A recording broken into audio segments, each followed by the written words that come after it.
just in time. That was very close.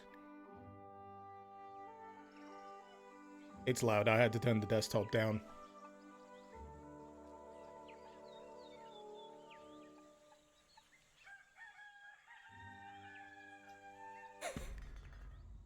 That was Monster Energy Ultra. Of course it was. Ah. But seriously, I've literally just put the baby to bed.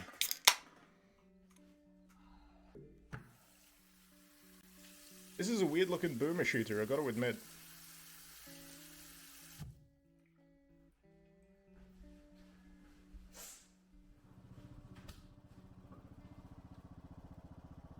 Oh, here we go. Okay. Don't let your memes be memes. It's time. It's time. Good morning, Ty. Hey, Fred. Why do you look so moody? It's Realms Deep. Time again. You know how this makes me feel. I don't know. I'm thinking about what happened last year. And this is what you wanted. Don't kill me. And I love all this. Like, this is amazing. Look at all this we built together. This got me a long way. But, you know, I feel like what did I pay for this? And, paid in blood. you know, Frederick, don't give a shit. I love all this stuff we have. I love drinking boomer juice with you. I love riding around on lawnmowers, and I don't want it to cost me my soul. Oh, look, he's riding with his dad. Isn't that wholesome? A dad and his son So I don't riding a lawnmower in Sweden somewhere. What? Is it Sweden? I think there's only one thing to do, Ty. I think you have to call Uncle Tim. That's the only way. He'll know what to do. Not Uncle Tim. Okay. Not after last I'll time. try that. Thank you for the subs, Melancholy. I have stuff to do here, so good luck. Peace out. Peace out. Oh, wait. No, I took it away. Damn it. There we go.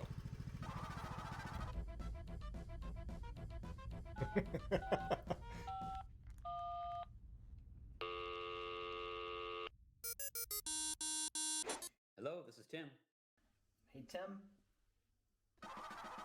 Yeah. I'm just feeling. Oh, you know, Ty. down about Yeah, what don't happened to Mike last year. listen. Don't stress over it. You know, I think that if you go to him, Yeah. apologize, he sees that you are sincere. He'll let it go. He's a good guy. We've known him for a long time. I think he'll be fine. Right. Just go to him and apologize. Thanks, man. Thank you. You're looking at a mental breakdown, Renthrak. Also known as Realms Deep 2021.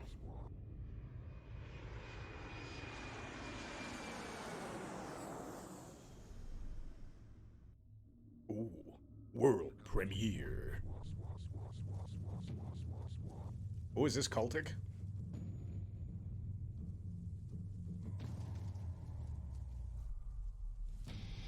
Yes, it is. I played the demo of this yesterday.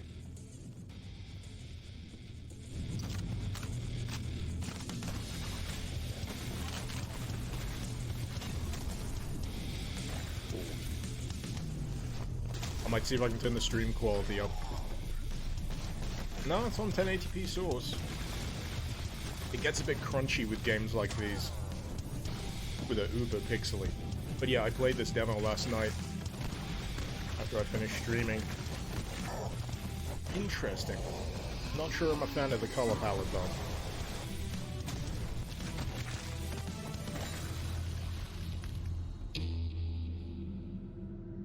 It's basically blood with extra brown.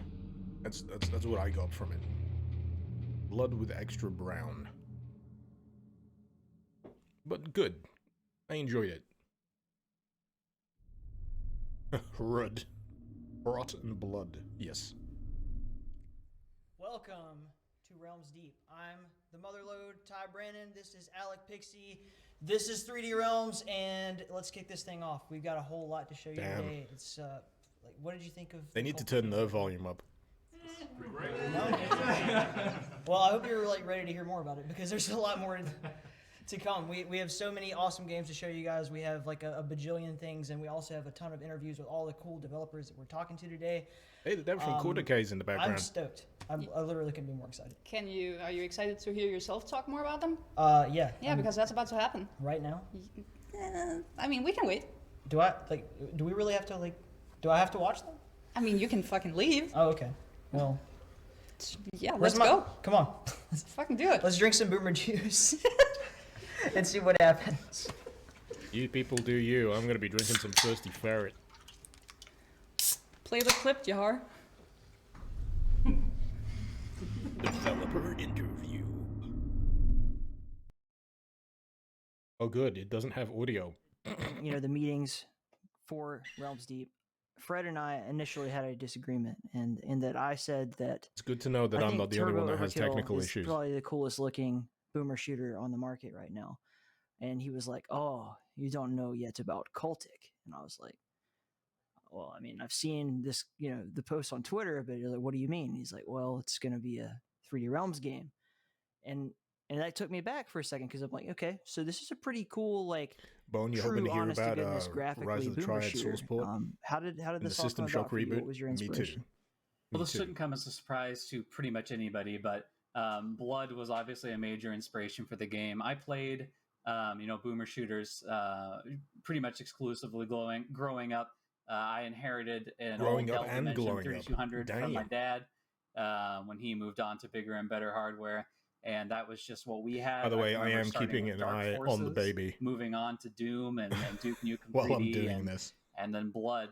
I'm not joking when I said I around literally put the baby to sleep fifth before I grade or started. so, when I was first getting into game development, of course, I was just doing like 2D stuff in Game Maker 5, just using like sprites that I borrowed. Why is everyone so off of handsome? the Why, thank internet. you.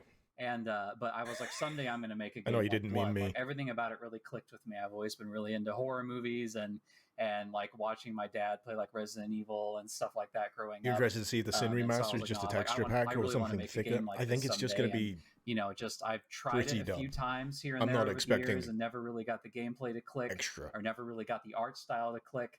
And then finally, like, I feel like I really like touched on something. Like I hit that an art style that really worked for me, and then I started like developing the crunchy audio and then putting the gameplay together. Dunkel, and your then, mum says you're handsome. Good of for course, you. putting it on Twitter and then seeing all of the Have a nice great beard. responses and really just resonating with folks on there. And I was like, all right, this is it. I'm finally going to get to make this game that I've wanted to make for such a long time. And so that's kind of where it all started. Coming from that background of growing up playing Blood and everything, did you envision when you set out to do this that you would also be publishing this under the 3D Realms flag as a build engine style thing? Nope, that was probably the most exciting Like a proper end evening to / Sin morning of my episodes. life. I think a lot of people when would, Fred but reached out and he was wasn't like, Sin "Hey, episodes let's done have a meeting in the under morning." And Source then, Engine? so I get up at 7 a.m. because Who that's a published it? convenient time in Denmark apparently. Well, it was 7 a.m. here. I think it was closer to like middle of the afternoon there. But I have this meeting in the morning with this group that is not only Saturday stream, this is responsible Realms for, but Deep. also very familiar with Where like, have all you of the been games I hiding? played growing up, and they're veterans in the industry, and they're coming don't to know me and about saying Realms my Deep, game Yimk? looks great, and that I have all these It's great Boomer things to Shooter say Christmas, about something. goddammit. And this is I was coming from before I started working on Cultic. I had like maybe like 900 followers on Twitter. I just kind of would bounce around from project to project and not really finding anything that really clicked with me or with my audience. And Dude then in to monochrome suddenly looks have like 3D baby Realms Drew reaching out and being McIntyre. like, hey, we I'm wanna sure make you'll this find that 3D Realms flattering. game. I'm pretty That sure he was, runs the. It was very hard Does he to go run to the my In day the job Keep that day because podcast? I like couldn't sit down. I was so excited, and so it's a truly exciting I may have opportunity. been getting my Honestly, wires crossed. not trying to like sound too sappy or anything. Who is but, this like, Joker? it's This is the literally, like, a developer dream behind come true for me. Cultic. Like, my entire life, I have always dreamed about like making it. And Don't being it, assume. like, He'll just being make an ass out being of a you and professional me. game developer, and like being able to share my games with a wide audience, and now it's finally like coming to fruition a little bit. And some days I feel like I'm still pinching myself. Like I can't believe that Cultic has. At least, he's the guy behind Cultic. Has, and I've just been talking over him impressed upon so many like a people, dick. and that I get such positive reactions, and so it's honestly it's still kind of crazy. And Realms Deep is I'm not even sure I'm ready for it. Like it's going to be something else. I'm really excited. I have a chill radio voice. That's because I'm trying to be quiet. and keep close to the microphone because I don't want to wake the baby too much. Hell yeah, Proteus. Ooh, baby.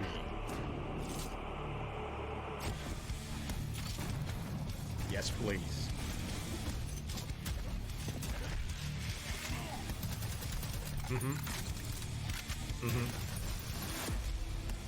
This makes me moist.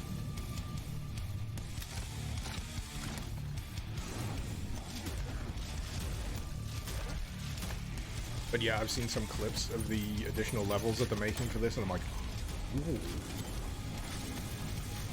They did a factual fiction for a burger recipe in this?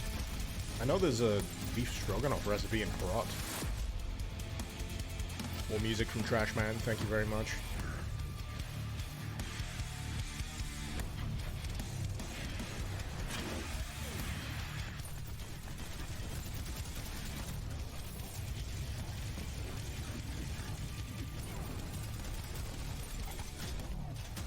But yeah, Proteus is just wonderfully crunchy, and I am so looking forward to the extra stuff that they make. Just judging by what they've made so far and the map editor that they've got for this. The community maps are fantastic. They've already done some absolutely insane stuff. I mean, look, there's a fucking Zeppelin. There's a new mapping competition hosted by MapCore happening. And I'm looking forward. I'm looking forward to playing them.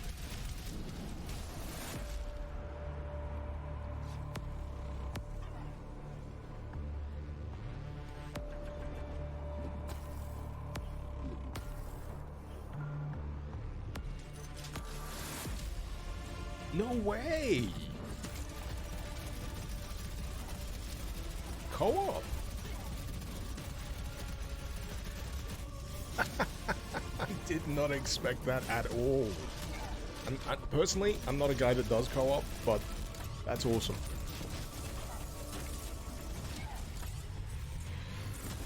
Hey, if Civi wants to do a co-op run of Proteus with me, I'm not gonna say no.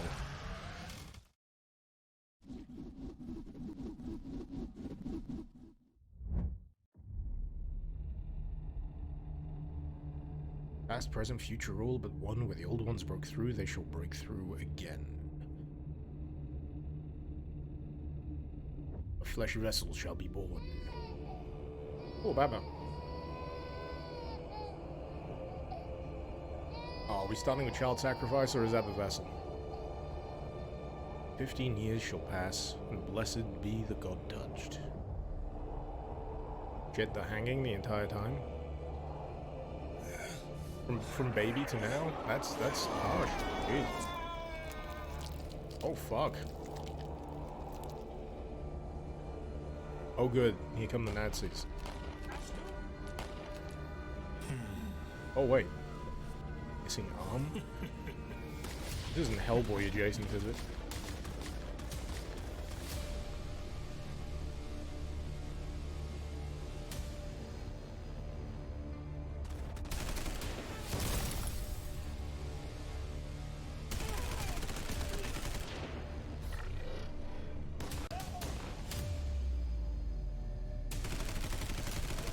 Very, Unreal Engine Wolfenstein to me. It's very shiny.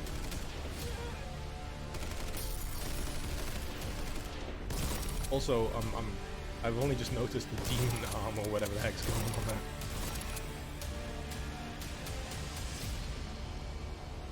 Vault. Finally, black metal purists have their own game.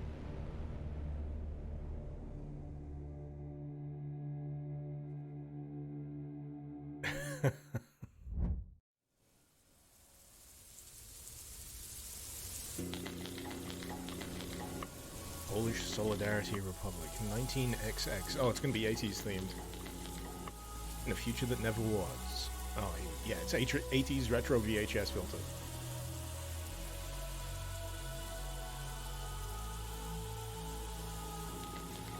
In a city of magnets and miracles, you're making an insane clown posse joke in the trailer, really?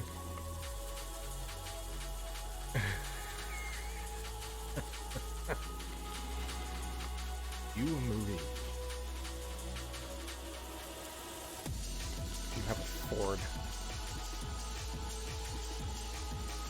Third person. What the heck?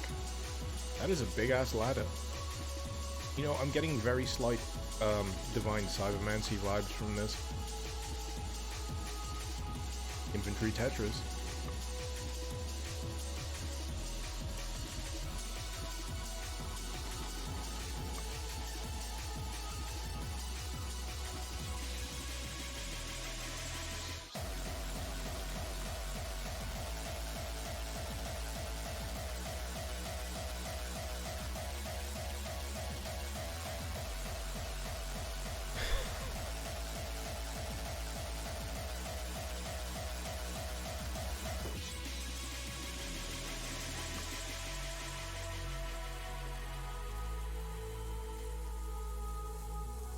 This ain't G-String. I've played G-String. An immersive sim by Ninth Exodus. It was the title, baby. Ah, that's hard to pronounce. I can't pronounce that title properly. It looks interesting.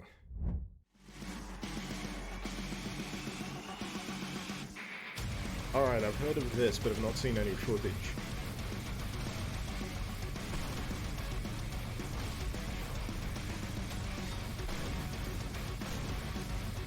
Kakko Demon Spare Hole is not a cup holder. I've already done an exhaustive video on this.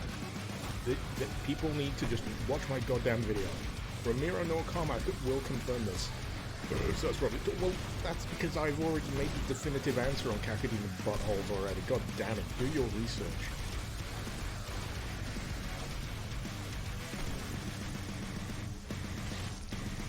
Ramiro Romero. Potato Potato.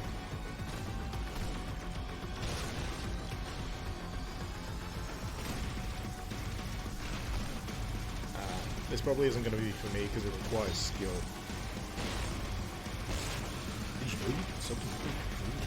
God, why am I reading out Robot Offensive? Why is it highlighted and stuff? I'm using the Streamlabs chatbot thing. It highlights my own bot. Seriously, subscribe to Twitch Prime. I can buy more beer.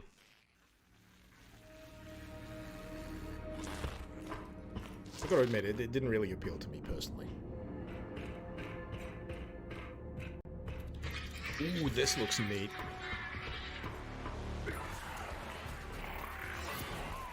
Gives me very strong The Thing vibes.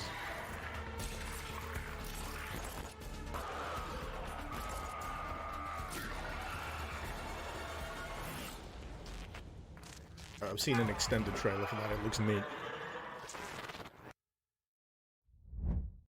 What's up, boomers? Hey! It's me, ya boy. You know, that guy, who is that guy? Announcements today. Not here to Dave Oshriuson. post. I don't know No why he's memes, important. No new URLs. No trailer. No new games, sorry. And no Dusk on Switch yet. I'm here to do one very simple thing today. And that is to give away this NVIDIA RTX 3080 graphics Dibs. card. Dibs. Oh yeah. Dibs. I'm sorry for insulting you, You know the Dave. drill. Hit the link. My beard's better. Press some buttons. And good luck, motherfuckers. You don't need dot Enjoy money. the rest of the show. There you go.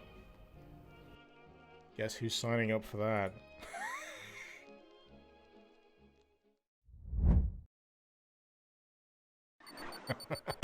Oh hell yeah, more ultra kill.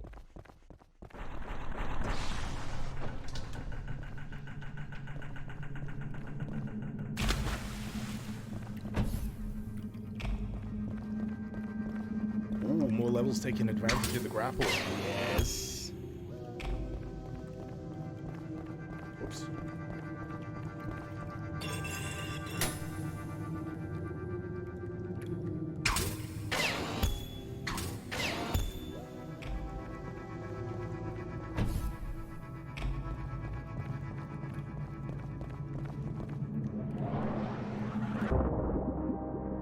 Underwater segments, you say?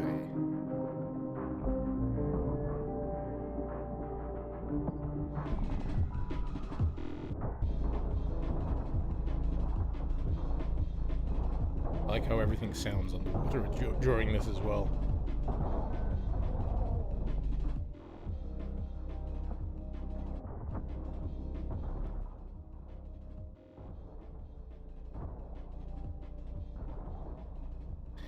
Cracky, you're getting annoying. Shut the fuck up. I don't like this game. Sorry, I just realized you're interested in this game. You can stop shutting the fuck up now. Wrath. Wrath.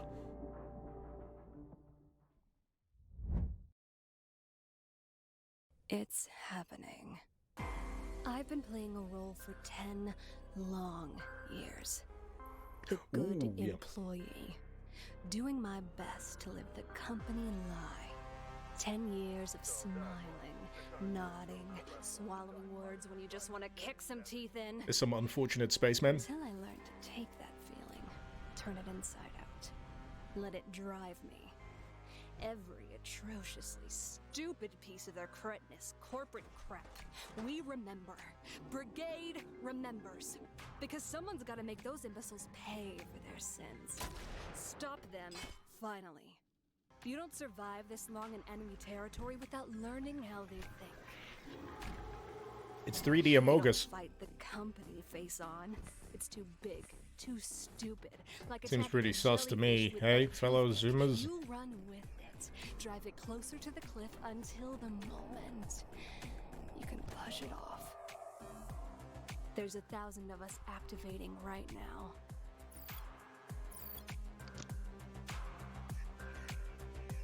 Getting ready to twist the knife, pull the trigger, press the button. It's time to shut this place down once and forever. There's a cliff out there, and it's coming closer.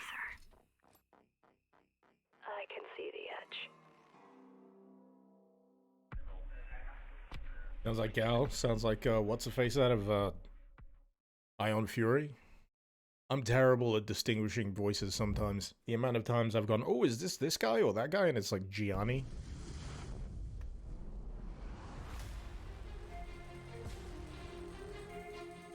Ooh, is this the Black Labyrinth expansion? Oh, I've been looking forward to this.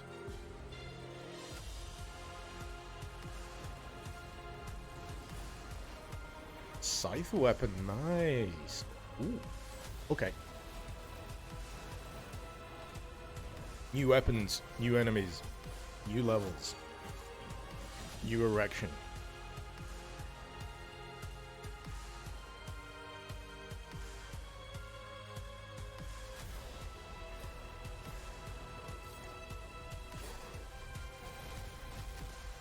You can bet I'm playing that with RTX turned on. Absolutely.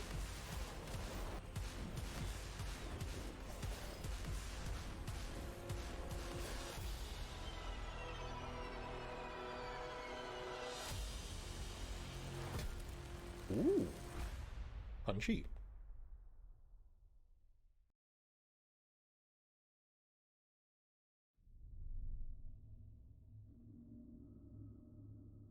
All right, so we're here with Trunks of Develated, and this is a particularly interesting game. It's Develated. not quite like anything else I've seen. I played an early I've been version of this. describing it as like a cross between Elderborn and something else. It's got. It had a few Souls-like issues when I elements. played it, so I thought I'd It's got I'd just put it to really one side. brutal, kind of gritty atmosphere.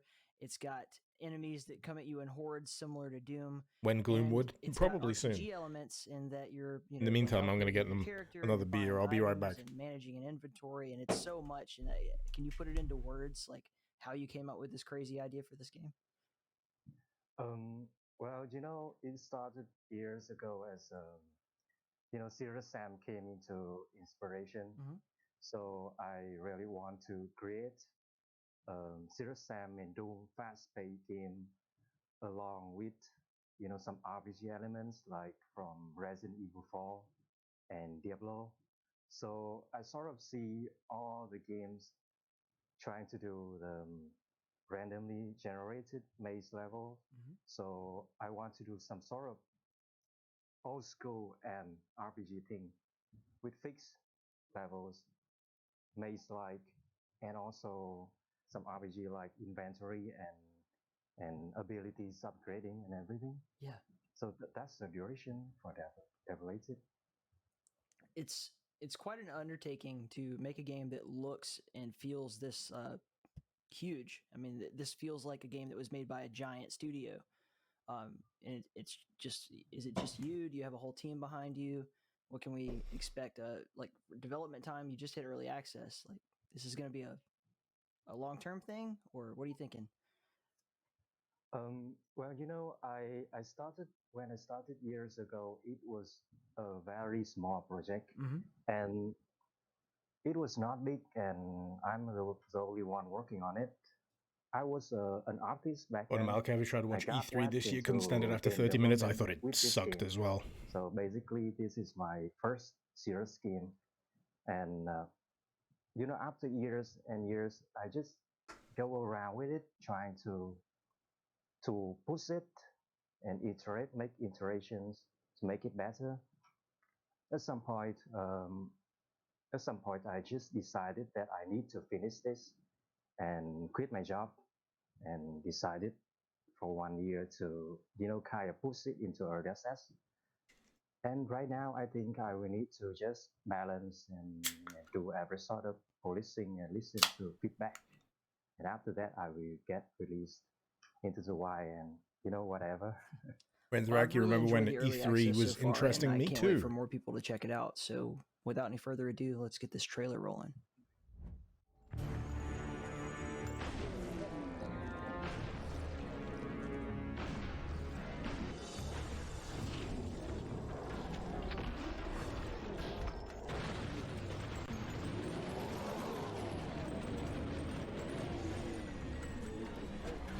It's about as dizzying as it looks. Ah, Jesus.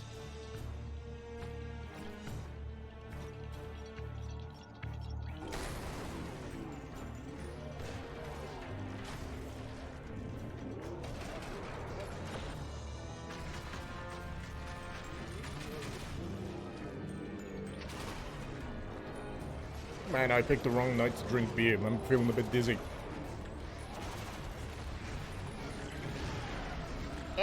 Get it off. Fuck off. Here.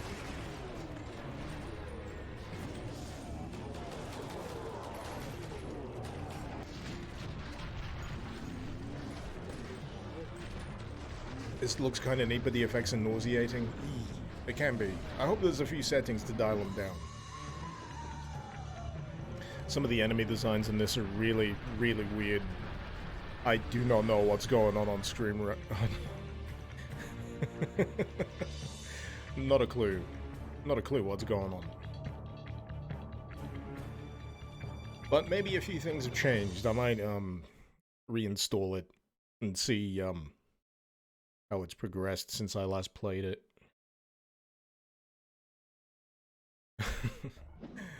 But I will be doing it sober. Interesting boss designs though, I will certainly give it that. And there is a shitload of levels, but I think my initial thought was everyone enjoyed that awesome quantity over quality. It was like a really cool interview to do. We've got so much more going on right now. We have the Supercut coming up really soon. That's going to show you guys all the amazing trailers that are going to actually be coming out in the vault tomorrow. Really want to put a spotlight on all of those guys. We also have to acknowledge the fact that Dave Oshry is giving away a 3080. Fred, do we have anything to give away? You're giving away a 3080? No, Dave Oshry. Holy shit. You're not What paying. does he want with that? I'm trying to get a hold of those. He's like trying to outdo us, I think. All right. What do we have? Look at this right here. This bad boy right here. It has 3080 different games on 3080 different consoles. Like right 3080? here, I'm going to play a little bit of 19. So how drunk are they already? I think he means. Fred, you do realize we're live. We're live. we're on the air. Oh, Can't just.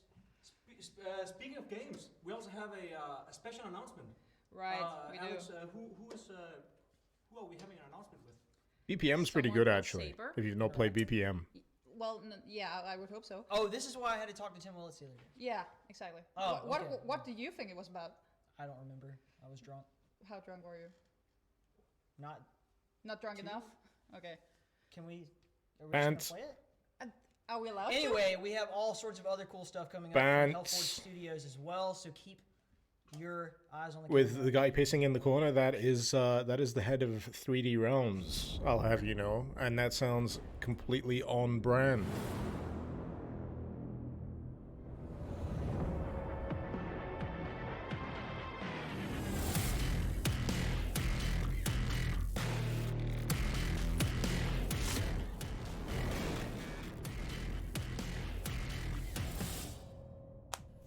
so we are here today to talk about the acquisition between Saber and 3D Realms and Slipgate Ironworks. And this is a really interesting situation. Fuck you, Tim Willits. First of all, it became public before we're saying this right now, and a lot of people have questions, and you know, there's some concerns. This is like a new horizon for both of you guys, and I'm curious. First of all, Tim, like what does this mean to you? Like, what is acquiring 3D Realms? What are the opportunities that this opens up on your end and from your perspective? Yes, that's a great question. You know, we're very excited about. How about you rest Duke out of Randy's greasy bugfuck hands and do something worthwhile with it? We look for studios and teams that are entrepreneurs. They've shown success. They know how to work independently. They have a great roadmap and track record. And I don't think so, Tim. We worked with Slipgate on a few things already. We worked with Frederick for a while. You know, we like the management there. We like the teams. We like what they've already done. Yes. So you know, so we bought into Frederick's vision for where he can build his company, and we want to be there to support him. But part of what we do at Saber is when we buy a studio, we do not come in and change the culture. We don't come in and make Saber rules and all that stuff. So, you know, we want to support Frederick, his team, his partners, and then help him grow the business. Does that make sense? Yeah, I like the idea of saying you bought into the idea in his vision, and that, to me, that says a lot, because a lot of people are definitely afraid in a situation like this. Like, oh, you know, like now corporate dad is going to come in and, you know, spank all the children and put us all in line, and obviously, you know, we're just hooligans and we're fucking around. So yes, yeah, that's always the case. Every time someone purchases another studio, the employees are like, oh my gosh, what's going to happen? You know, are we getting paid the same way? Are we still going to have free drinks in the break room? Yes, that stuff will not change. You know, you get free drinks in the activity. Yeah, that's you know, we can afford that now. Yes, but it is important to note that the culture and personality of the games that you all have worked on and the games that you are going to work on in the future, you know, though that will not change. We're not going to change that personality and culture of the games or the team. I'm hearing a lot of management buzzwords here. Obvious turnover here is I sleep. Fred, what does this mean from your perspective? Because this is something you've been pursuing for a long time. It's a totally kind of out of left field as far as, you know, I'm concerned. I'm kind of new here and everything, and I didn't see this coming. But obviously, you know, you have your reasons for doing this and for pursuing this whole thing. And I think that it would mean a lot to the fans to kind of hear where this comes from and what you think this is going to do, not only for your employees but also for the fans of 3D Realms. Absolutely.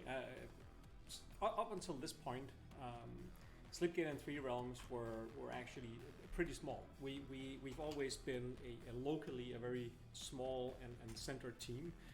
We have a much larger team sitting around the world. I'm waiting to hear the word synergy. Core group pretty small, especially the core creative visionaries between the. If I hear the word synergy, I am going to down my drink. Where we have currently 12 active projects.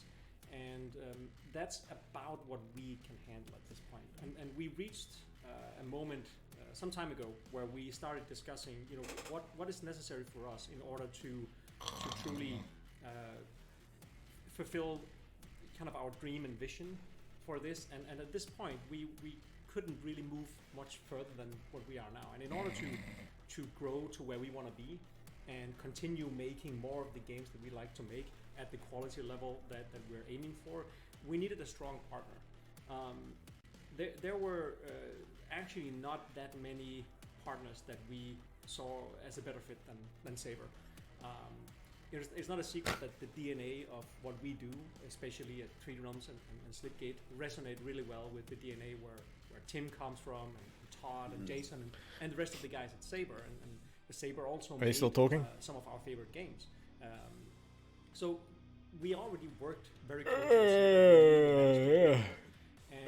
And for us, it was pretty much when we started discussing this as an opportunity, maybe it's the right time to kind of start working together towards an acquisition, we couldn't think of a better place for us to be, because this allows us to do what we're already doing, but at a much grander scale, at much higher quality, without sacrificing that independence that Tim also talked about, which is so important for studios like us and for studios like Saber. You want to make sure that you keep the culture that makes Slipgate, and that makes 3D Realms 3D Realms. And I understand why you have those people who think big corporate comes and does a takeover, and what does that mean for all of the smaller developers? And that's not going to change from 3D Realms and Slipgate. We're already working with a range of fantastic small developers, and we're going to help them make great games, and that's part of our continued strategy as well. But this also allows us to do much more than that. It allows us to do bigger games if that's what we want to do. It allows us to do much more with the smaller games that we're already working on.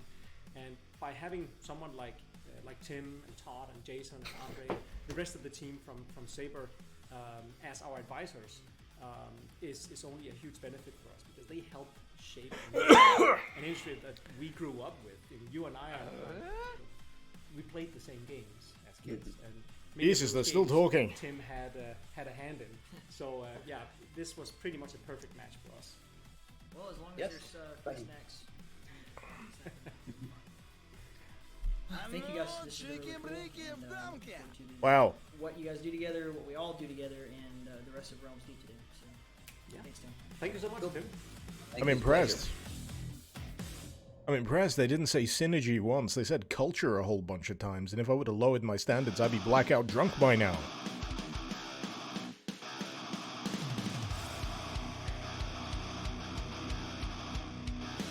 Games!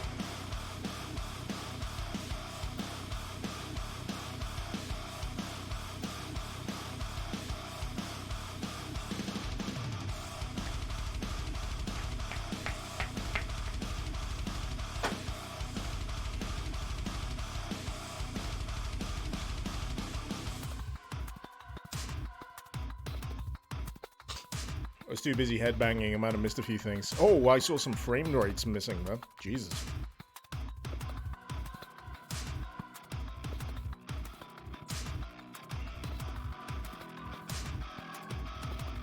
I do like that this is much wider in its range in terms of what they feature. You get some absolute indie jank out of this. It's great. Cruelty Squad, baby! Rep! Have you had your depression nap today? I have.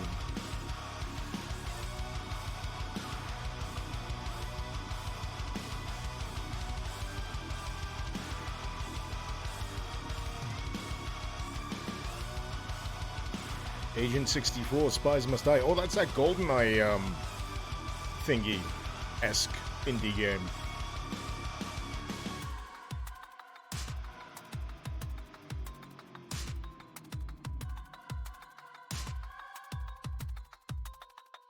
Wow, a very featureless environment. Brutal Fate, drink.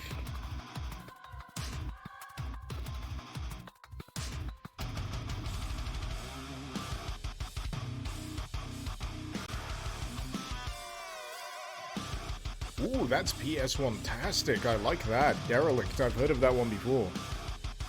Oh, I played a demo for this. Weird as heck. Doombringer, also known as Strippergram Doom Guy. Fish person shooter, of course.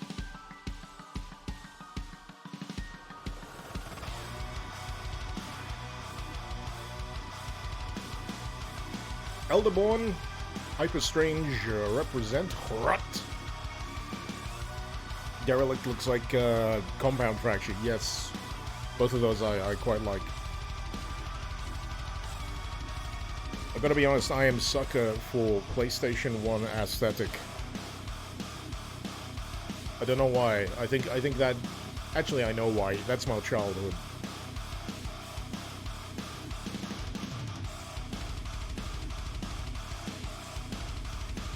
I was a PS1 babby.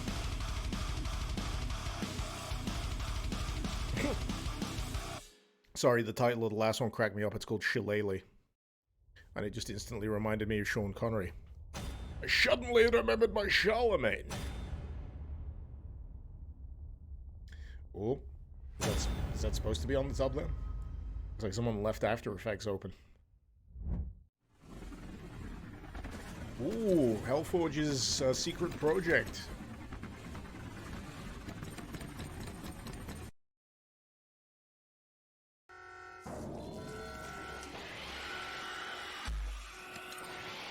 Wait, am I thinking Hellforge? Is it the right Hellforge I'm thinking of? Either way, Exercise looks neat.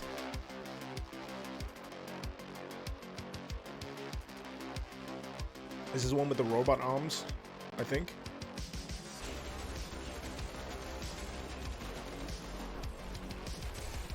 Darkside of PS1 was your first console. You only got 6 games, none of them were the popular ones. My first game console was the Amstrad. No, was it the Atari 2600? Tape deck loaded. And then the Amstrad. And then the NES. And then I had to kind of wait till the PlayStation 1 came out. Interesting. Alright, so we're here with Trunks of Devilated, and this is a particularly interesting... Whoops. We've already run that interview. Bridge Burner is here. He's not ready, but he has to be because we're already recording. Haha. Get your shit together, Bridge Burner. Dude, you have so many things that are being kind of... There's a culmination today of what is Hellforge Studios. You've what are irritated the tool gods. You must now be smeared with the holy grease of disdain. And I want you to answer all of these questions and more, and you have 2.5 minutes to do it. Go. All right, so yeah, this is definitely a bit of a coming out party for Hellforge Studios, which is so it was Hellforge publishing studio that I've just started, and yeah, it's something that popped into my head a little while ago.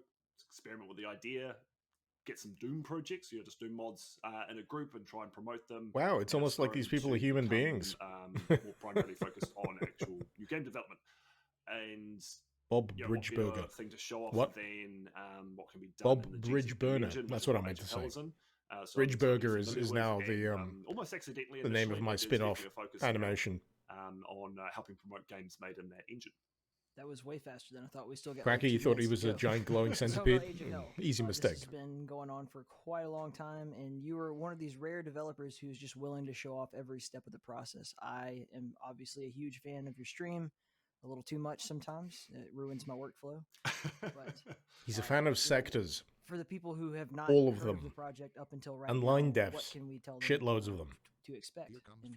Yeah, so again, kind of like the concept behind Hellforge Studios, Age of Hell was originally a Doom mod that I was making in the spare time. Plus, Age of Hell runs really nice. I mentioned as much in my my video. Fun.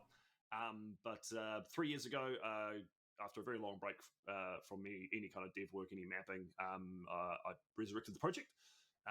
Got involved in the Doom community, started sharing screenshots, and got some good feedback. So I thought, fuck it, let's keep pushing this along. And then I met other people who can help out, bringing assets, creativity to the project, and it's grew into a standalone. Christ, I've sank 2 cans in 45 minutes. I'm gonna get another one. So now it's a huge team, and I'm immensely thankful for the people that helped me out with it. But what to expect? It does wear its heart on its sleeve. It's got its Doom roots pretty front and center, but it also brings a lot of modernity to proceedings. Lots of new mechanics, new visuals, very, very large, intricately detailed maps made by some of the finest mappers in the Doom community. I'm very excited to show it off, and yeah, it's going to be good. And shout out to the Mr. Cat and Primeval above all else. Yep, those two in particular, absolute workhorses and awesome people. And so are you, but we should show people the trailer right now.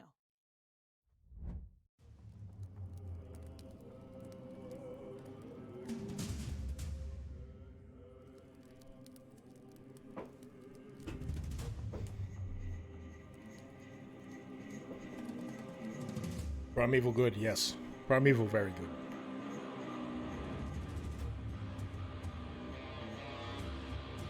Is Drunkerous gonna make it?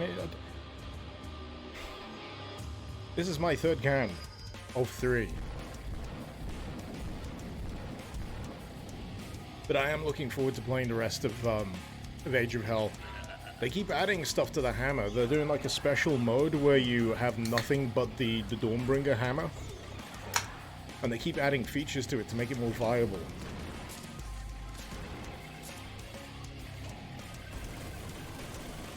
Marvel, I need an excuse to drink, so I'll live stream. Hey, get out of my mind. This is my version of social drinking, okay? I don't like to go to the pub these days.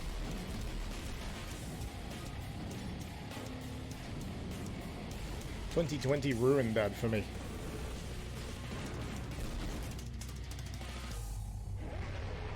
That's the case, why have any other weapon other than the hammer? Well, the hammer difficulty is built around the hammer.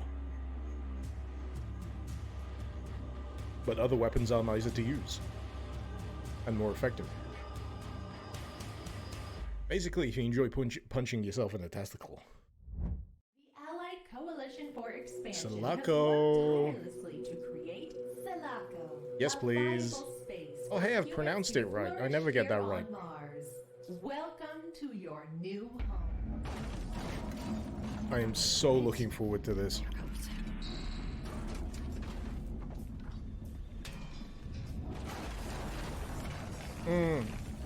Look at it, man. Keep saying it. GZ-Doom. GZ-Doom.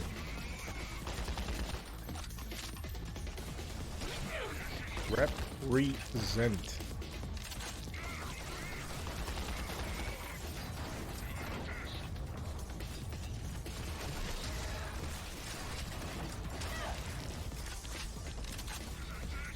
Looks like a Doom version of Ion Fury.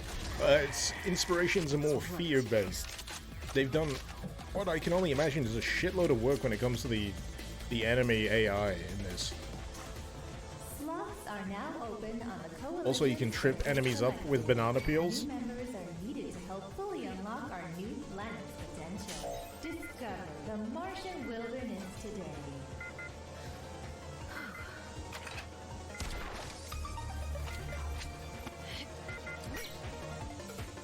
See what we got. I'm liking it already. Isn't that the warning sign for not fisting android girls? It's funny the things that stick in your mind. But yeah, the weapons in this look lovely and chunky.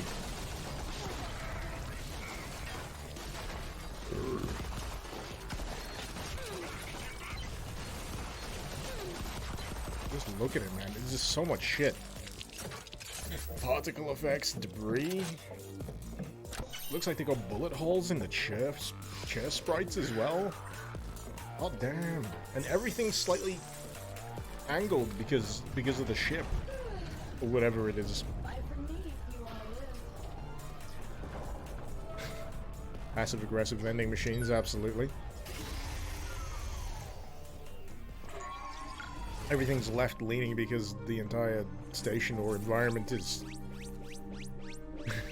off to the side. Listing. Yeah, that's one. Oh wait, no, you're talking about something else. That's a pretty goddamn spiffy upgrade screen. It's not something I usually notice, but...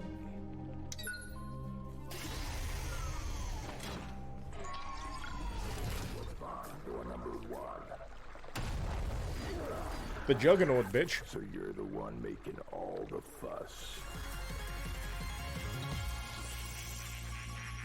25 August 2255. Oh, don't. Gimme. It's gonna be this month, right? It's gonna be this month. This place. This house. Very Silent Hill. It's unfamiliar.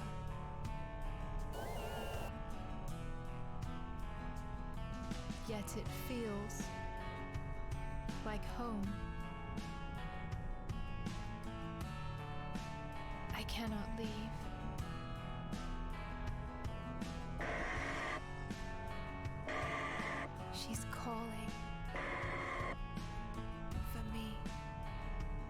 Arcadia, yes, I am aware of this one.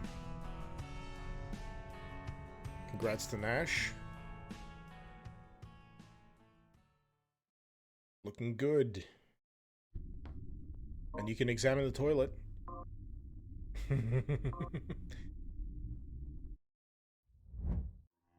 I approve. I approve.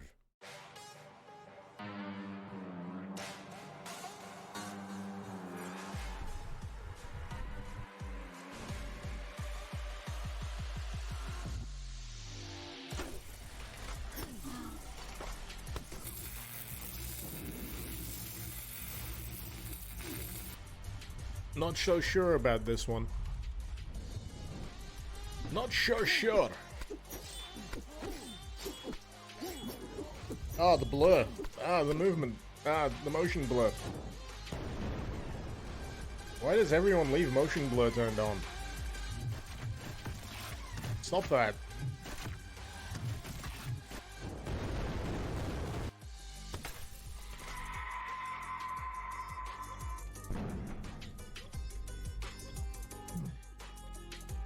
It does have that Unreal Engine shininess to it, doesn't it?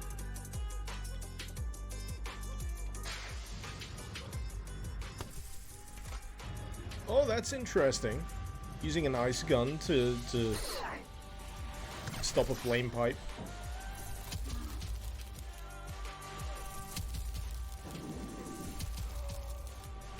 I like the effects on that ice bow. So a lot of elemental type weapons, it seems, in this.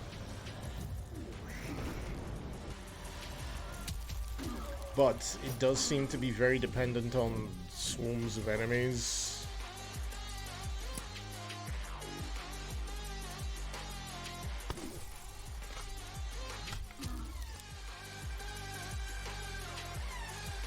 They got the Diablo-esque health bar and mana as well. Wow. Sandiza? Sandiza? Sandizar. Following footage represents early alpha art and gameplay. Humans, since the time of creation, they have waged war on themselves in the name of power and greed. They have forsaken everything they have been given. And now the time of judgment has come. Dynamic weather in hell? It's not constantly raining sulfur? 5 multi-wave arenas. Sorry, I'm out. Family. But will this give you the strength to save it? Many have come before you and fallen. This is not the first time we have seeded your world, but it will be the last. Over time. Wow, 33 achievements. A whole 33 achievements. Your defeat is inevitable, and soon your blood 9 demon types. I would, will be doomed.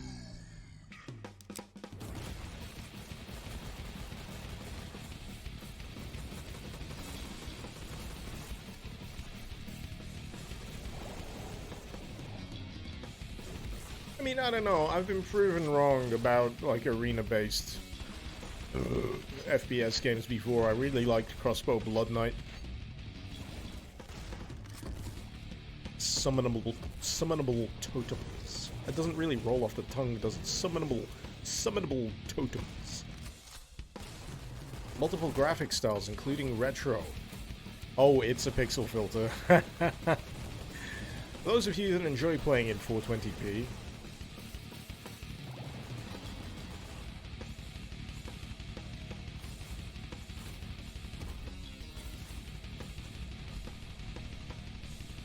I gotta admit, if you're coming into this expecting visuals, you are in the wrong place. That's not what Realms Deep is about. Visuals are a bonus. Ooh, boss enemies. Okay. And they're teasing those rather than showing them. That could be interesting. I'm gonna reserve judgment.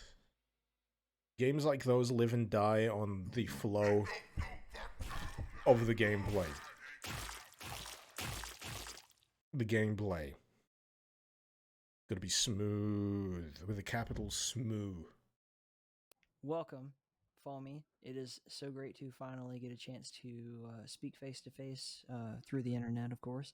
I am stoked about your game. I just got to play the amazing demo that you sent me, and I couldn't be more ecstatic. The game would blow your mind if you hadn't I'd like seen for Doom you 3 to have yet. a chance to just kind of like pitch what you're doing and everything. But the first thing I got to do is say you're tapping into a whole new genre here. This is a very, very interesting way of expanding upon what we've seen with Devil Daggers and also with Crossbow Blood Knight.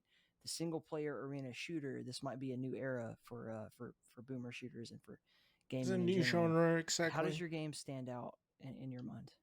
Well, I'm sure it's been done before. It's usually just been consigned to a bonus mode. I loved also like Doom 2016, the areas that they kind of locked you in with all the demons. I mean, personally, it sounds like a bonus mode being stretched out to a full I game. grew up on like Unreal Tournament and all the since the original Doom. So I remember just kind of there was a certain feel of control. It was fast. It was furious. Lots of shooting. Hey, same headphones. Today's modern improvements. I thought I now man, like this guy. It'd be really kind of neat to do like a modern version of like a sort of a old classic style feel where I kind of pull things from a lot of the games that made FPS what it is. So I took those things, put them in a pot with some other elements like totems. I have these. You got Chunko Pops. I have some really interesting mechanics. Try not to and hold that stacking against and layering people the way too things much. work As long as they together. don't have It's an kinda entire hard to do a really back wall quick elevator pitch of for that Chunko shell, Pops. and I think that the people who As have long as played they it a limit little it bit to the will things start that to they understand how genuinely difficult like it is to kind of just and give you a personally 30-second enjoy, pitch I'm on okay one with bit that. You can because do it's whatever you really like. deep.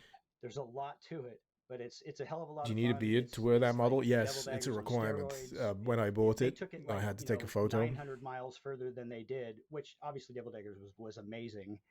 But if you just kind of took it that extra 10 miles, that's kind of where I'm trying to go. The other thing that I wanted to touch on with you was what's it like working with Hellforge Studios? This is a whole new thing. It's very, very, very new, very in the early stages.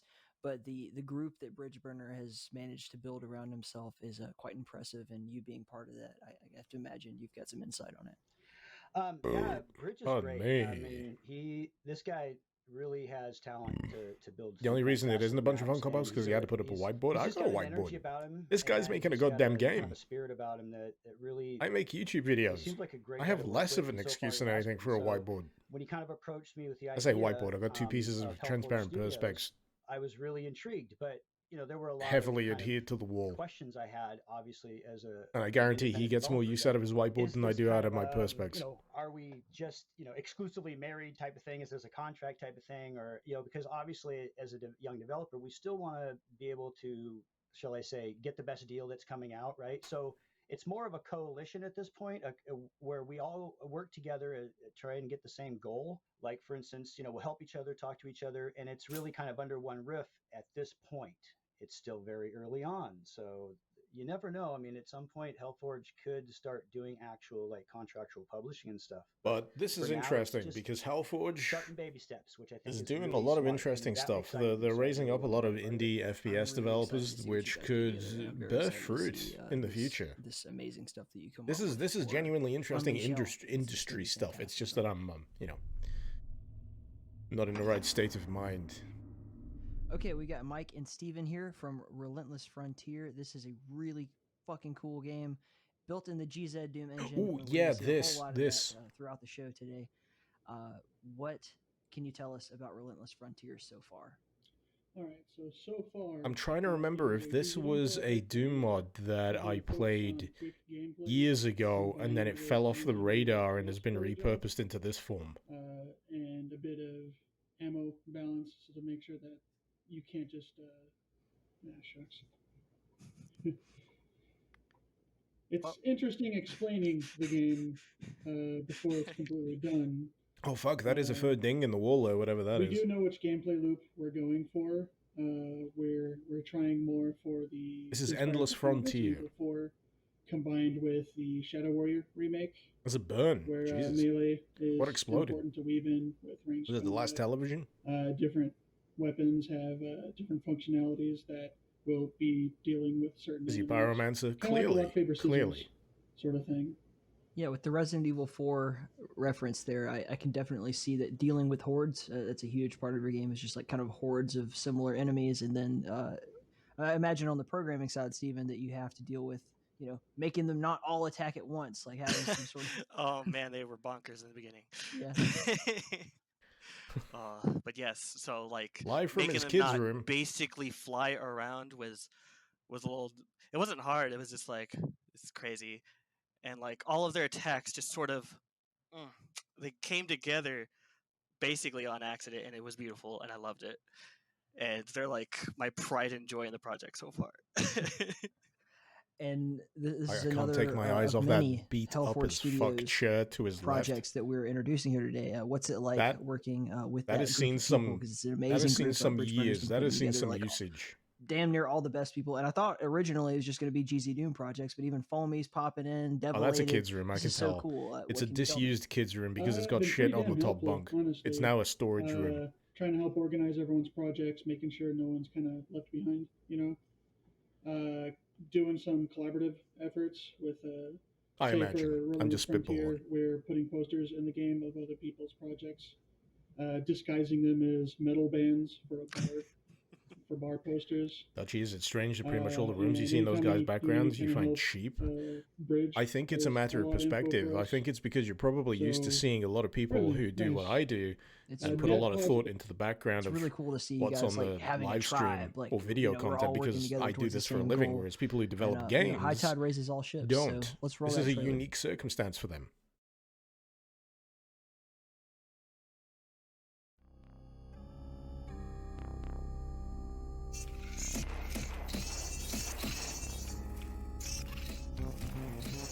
But it's kind of heartening to see so much, GZ Doom related stuff this year. I feel like it's been steadily picking up pace since like Head On.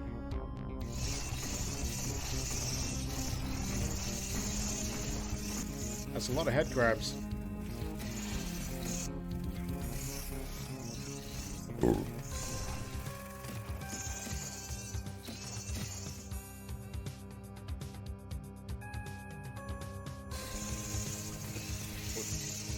Still a lot of head crabs. Okay, now we're getting slightly more evolved versions of things.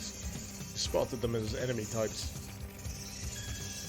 It's fascinating seeing what people choose to showcase in their trailers. You know what? This to me personally is a nuke it from orbit situation. Just the whole planet's a write-off.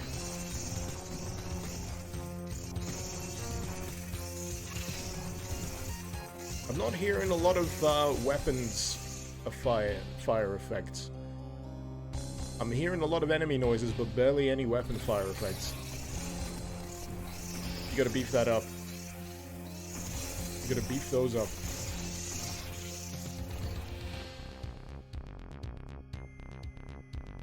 But yeah, I've got I think I've got access to a file for that. I'll have to check my DMs. I've had a lot of DMs recently. Well, I hope no one has a case of the head crabs after that last trailer. But I am joined now by the wonderful and awesome Fred Schreiber. I'm Alec Pixie, and I'm known to shear Shamblers at some point. But Fred, you had some stuff you wanted to talk about. Shamblers Some really third cool stuff confirmed. today. Can you tell us like what we've seen so Unequivocal far, proof. such as Cultic, and also what's Shamblers have fur. Absolutely. Yeah, Cultic, first of all. Holy cow. Jason Smith have done an amazing job with this this chunky blood, as someone said. You know, we've all been wanting Cultic to referred as play chunky what blood. would Yes. essentially be a spiritual successor to one of the best shooters ever made. And Jason is working on his own little universe here with Cultic. So finally we get to kill some cultists again. And yeah, the game is the latest in the range of 3D Realms games, and we're incredibly excited to be working on it with Jason and turn this into an absolute fantastic game. Next up, we also have a little bit to show from two games that some of you already know. First of all, Graven, and then Iron Fury. Ooh, Iron Fury. As you know, we released Graven in early access. Graven I'd like to see a few more months of. ago. And Personally, and I we feel have Graven went into gotten early access a too tremendous early. amount of fantastic feedback. Graven is a very special game for many of us, and it's a game that has so much to offer in its full version, of which you got a small little taste of in the first released version of the early access game. We have a little trailer. All of to that show Monster Energy drink. of Wonder what's who coming in sponsored them, next Glenn. Update, and we're taking. I wouldn't a be little surprised bit if they extra did that time all on because their we own. got so much feedback and so much incredible advice on what we should and can do with the Graven universe that we hadn't thought about. That we're also working. Oh hard shit! to, Those to chests put are full into of the game to chocolate make it coins. the best possible version of itself and to kind of fulfill its full potential. And then we also have a lot of cool things to show and share from Iron Fury Aftershock. So More Aftershock, please. So Jahar, take it away. Go, Jahar!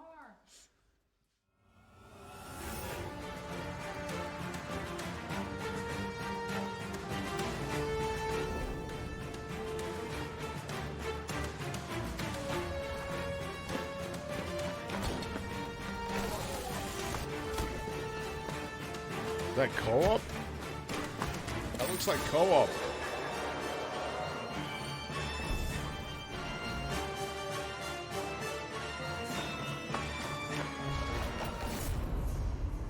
I wasn't aware of the co-op. Interesting. This is indeed Snark-A-Long. Hey, I don't pull any punches.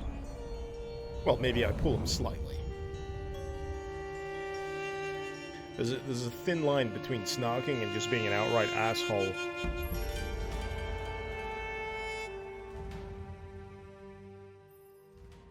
Where's Wrath? Good question. Hey, Shelly's back.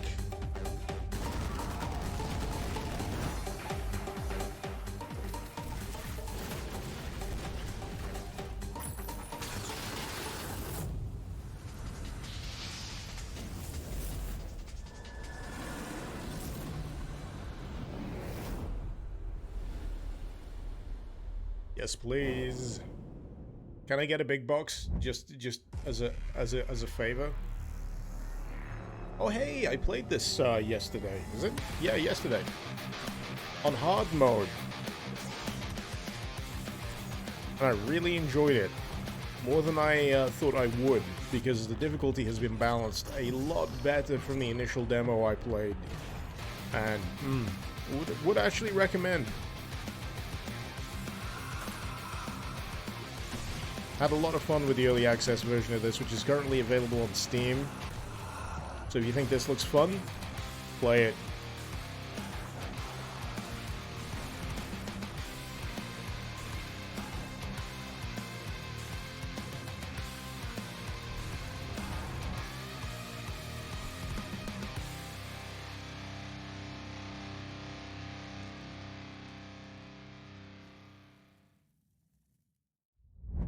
Yummy.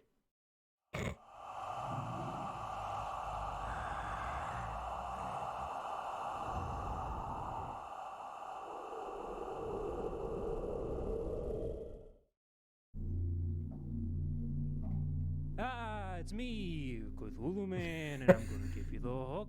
You better watch out. Ah! Hey guys, I'm the Spacebird Bounty Hunter Falco. Let me show you what I do. Turret down. Booby traps. Classic. That's one. That's two. Duck, duck. There went your head. Oh, baby. I know bird food. Ah! Kiss my tail feather. Hi-ya. Spinning talon kick. This better be in-game voice lines, or I'm gonna be very disappointed. Whoa. Oh, making me wanna This better be shake the my maximum tail amount of feather. cringe. Bird boogie oogie. Yeah, we need. I'm in a trash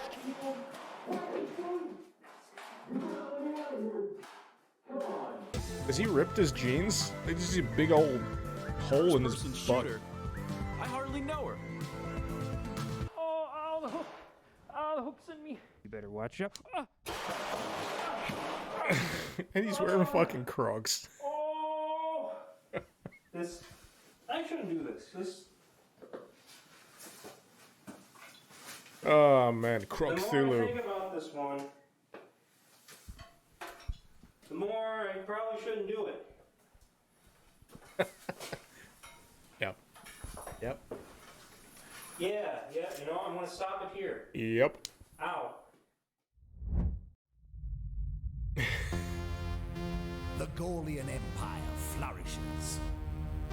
With all of the known world at peace, our people give praise to their Magi lords.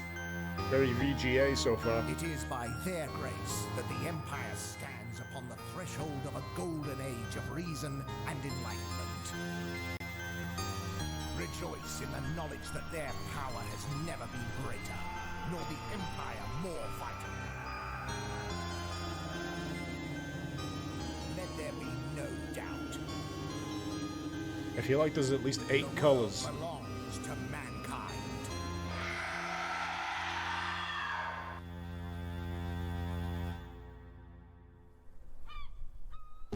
Oh my. This really is a throwback.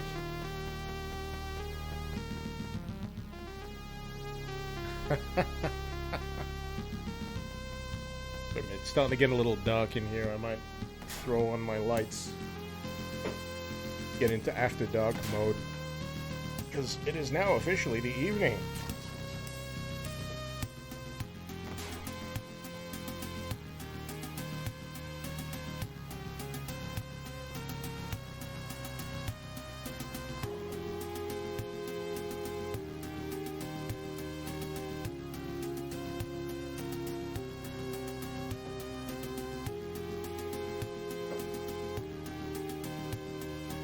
It's aesthetic o'clock.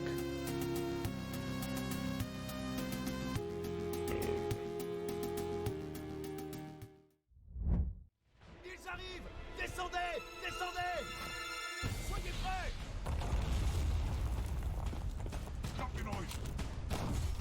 That's a really interesting style. Fucking isometric trench warfare.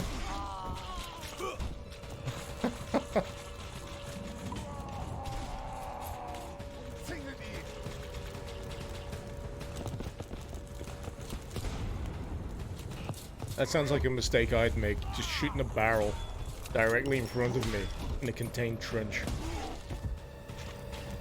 What happened to Trenchfoot? It's probably still being worked on. These things take time, man.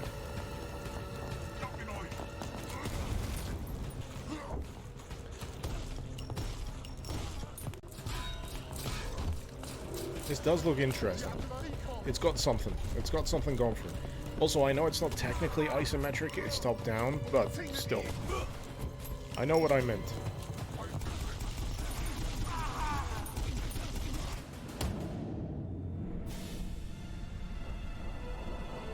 Kozo! Hey!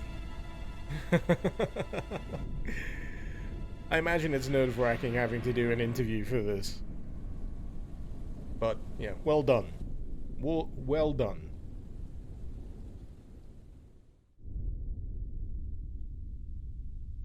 Used the wrong mic for the interview. Hey, you can shit in real time. Awesome. Oh wait, is that an enemy? Oh, airstrike pooping. Nice. Also, we couldn't help but notice, what is that burn mark on your back wall? Everyone wants to know, Korzo. What was that burn mark on your back wall?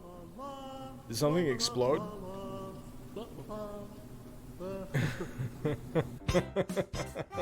Shotgun blast. What?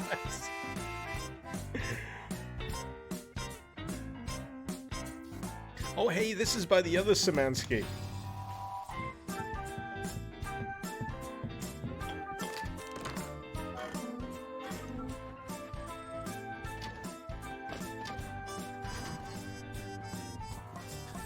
It's Five Nights at Freddy's, but with Muppets.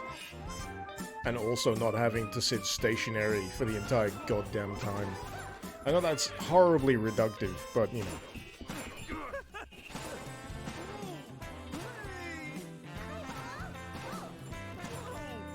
It's a horror game where you get to shoot birds, and I don't know if I can ever bring myself to hate that concept.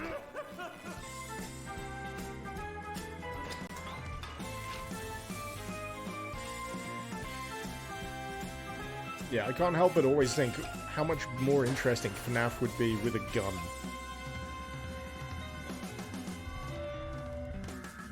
What a great friend you are! The times of men are coming to an end. I am the new beginning.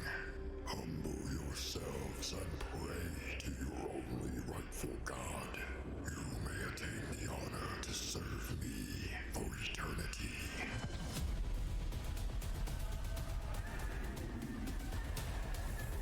Do you think you can overcome me? Was that a barrel mimic? Was that an exploding barrel mimic? There are things in this universe that are beyond your comprehension. I'm kind of digging it. Are you going to fulfill your destiny or die trying?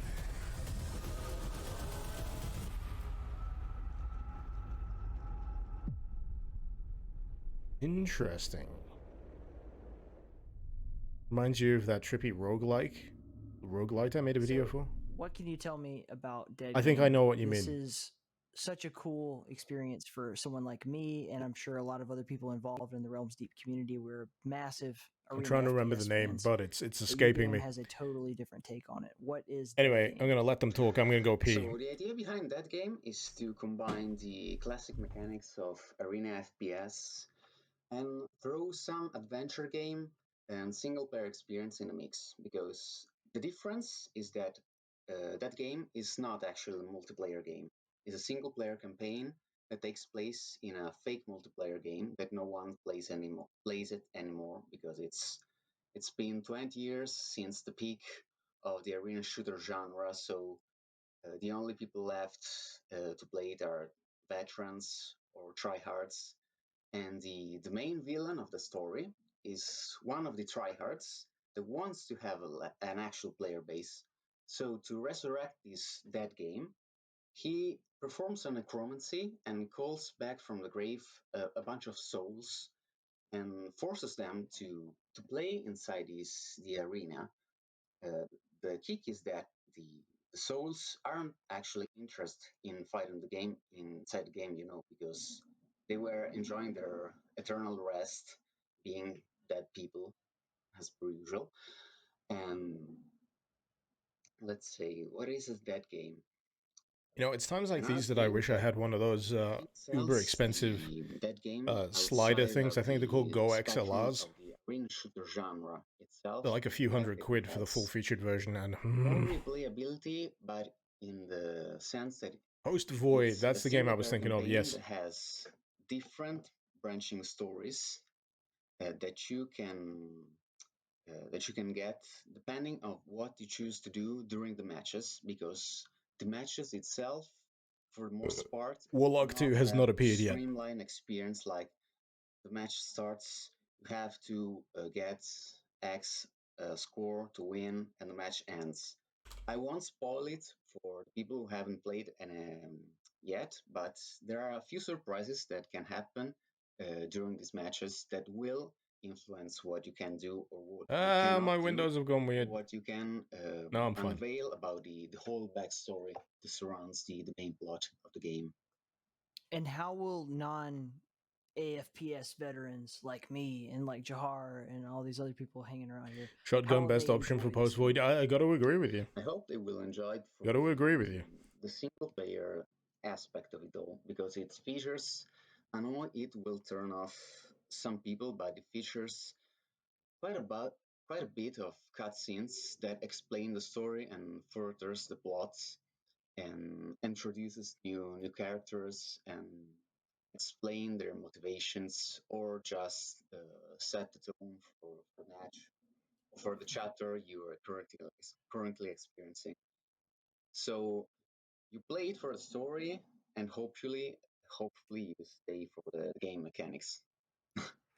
I hope that a lot of people play your game, and I hope to see them in a Warfork server someday in the near future. Dr. Is you sure the because I trailers will think be up that it afterwards? will Oh, absolutely. garner some attention. People who just enjoy the single player game will be like, "What is this all about?" And then we'll be like, arena FPS will at least continue to have new players jump in, and hope that they find a culture of gamer who is welcoming and willing to teach instead of a lot of what we've seen in the past 20 years or so. So let's see that trailer. Let's get everybody hyped. Let's roll. Jahar, hit the button.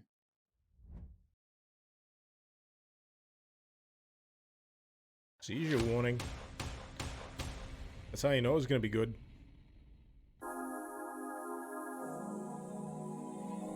Oh, dead game. I know these people.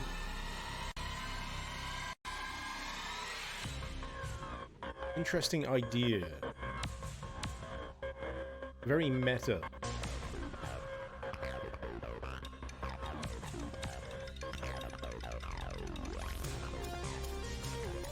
It's like an arena shooter with crossed with Wreck-It Ralph.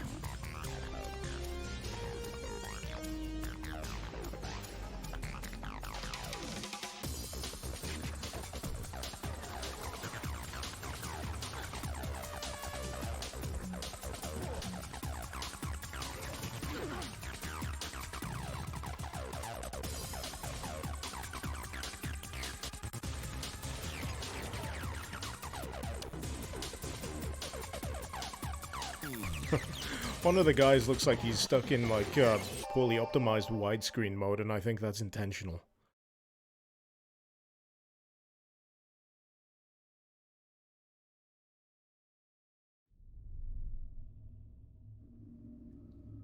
And we're back. Yay. Okay, cool. So, Alec, sorry for stealing your identity. I know that's a huge crime, and I feel really bad about it. So I'm trying to decide if the guy in the middle Is that okay? was recently involved in a car crash or this is all a work. I'm gonna skin you alive. Okay. Well, I'll watch out for that. We got a lot coming up jeez. right now. Would you This look at next that? segment we've 14 got, months. Thank you so much, one Skullcrow. coming up. We got to give a big shout out to those guys, Zach Murphy and Jake Parr, who've done so much for Realms Deep this year and last year. You thought it was just and a head? actually, Zach personally recruited most of the games that we're showing. This next segment is actually chock full of them. Really, really cool indie games, and I hope that everyone enjoys it.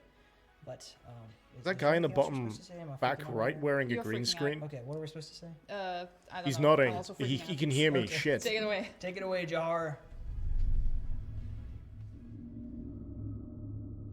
Okay, so Orlando, we got to talk about Grim Curse. I really, really, really think that you're onto something here. We've talked to a lot of devs throughout the day. A He's lot of people literally being just a featured that have floating wild, head. crazy ideas for a different kind of game. And I think that Grim Curse, if I'm not mistaken, you started this off as a jam game where they were talking about cross genres. And what you came up with was like half Pokemon, half Time Crisis set in the Indo-Chinese War. How did you come up with that? That's insane. You know, when you participate into jam games, you start to have all these crazy ideas just trying to fit into the theme of the jam. My team, we actually made plenty of jam games like through the years. We made a little shoot 'em up. We made a little platforming game. We made plenty of little games while we were studying because we were students at the time. And once we got to Green Curse, we were actually like a little stuck developing a little shoot 'em up game called Sucker Munch. We were planning to expand it and release it on Steam, but we got a little stuck, and we said, "Okay, let's break the ice. Let's do something different." So we went into the. we saw that there was this GitHub game jam coming. It was 1 month, gave us plenty of time, so we started to think about ideas. Because the theme itself was just genre smashing, like just mixed genres. That's actually extremely popular for jam games, like just making out a new genre or something like that. And that's how we came up with the idea, because my friend loves Time Crisis. I love House of the Dead. And although the game itself is not a rail shooter, it's more like a gallery shooter type of dog hunt game. That's pretty much how I came by it. Like, how do you play a gallery shooter with a more interactive experience, like a more immersive experience, without having to necessarily create so much art or surrender to a 3D environment like a rail shooter? And that's how we came up with Green Curse. I am really stoked about it. I enjoy it. I was just showing it to some friends before we recorded this who were also like super like, man, I can't wait till this comes out. So I'm stoked to see how people watching this thing react to it. I'm sure it's going to be pretty epic because there's just nothing else like it. You know, your artwork is amazing. Your concept is amazing. You know, it's like literally, I said this earlier, it's like playing Pokemon and then suddenly you're in a gallery shooter, and that's just so weird and jarring and different and interesting. That Let's see how people description react makes to it. me intrigued.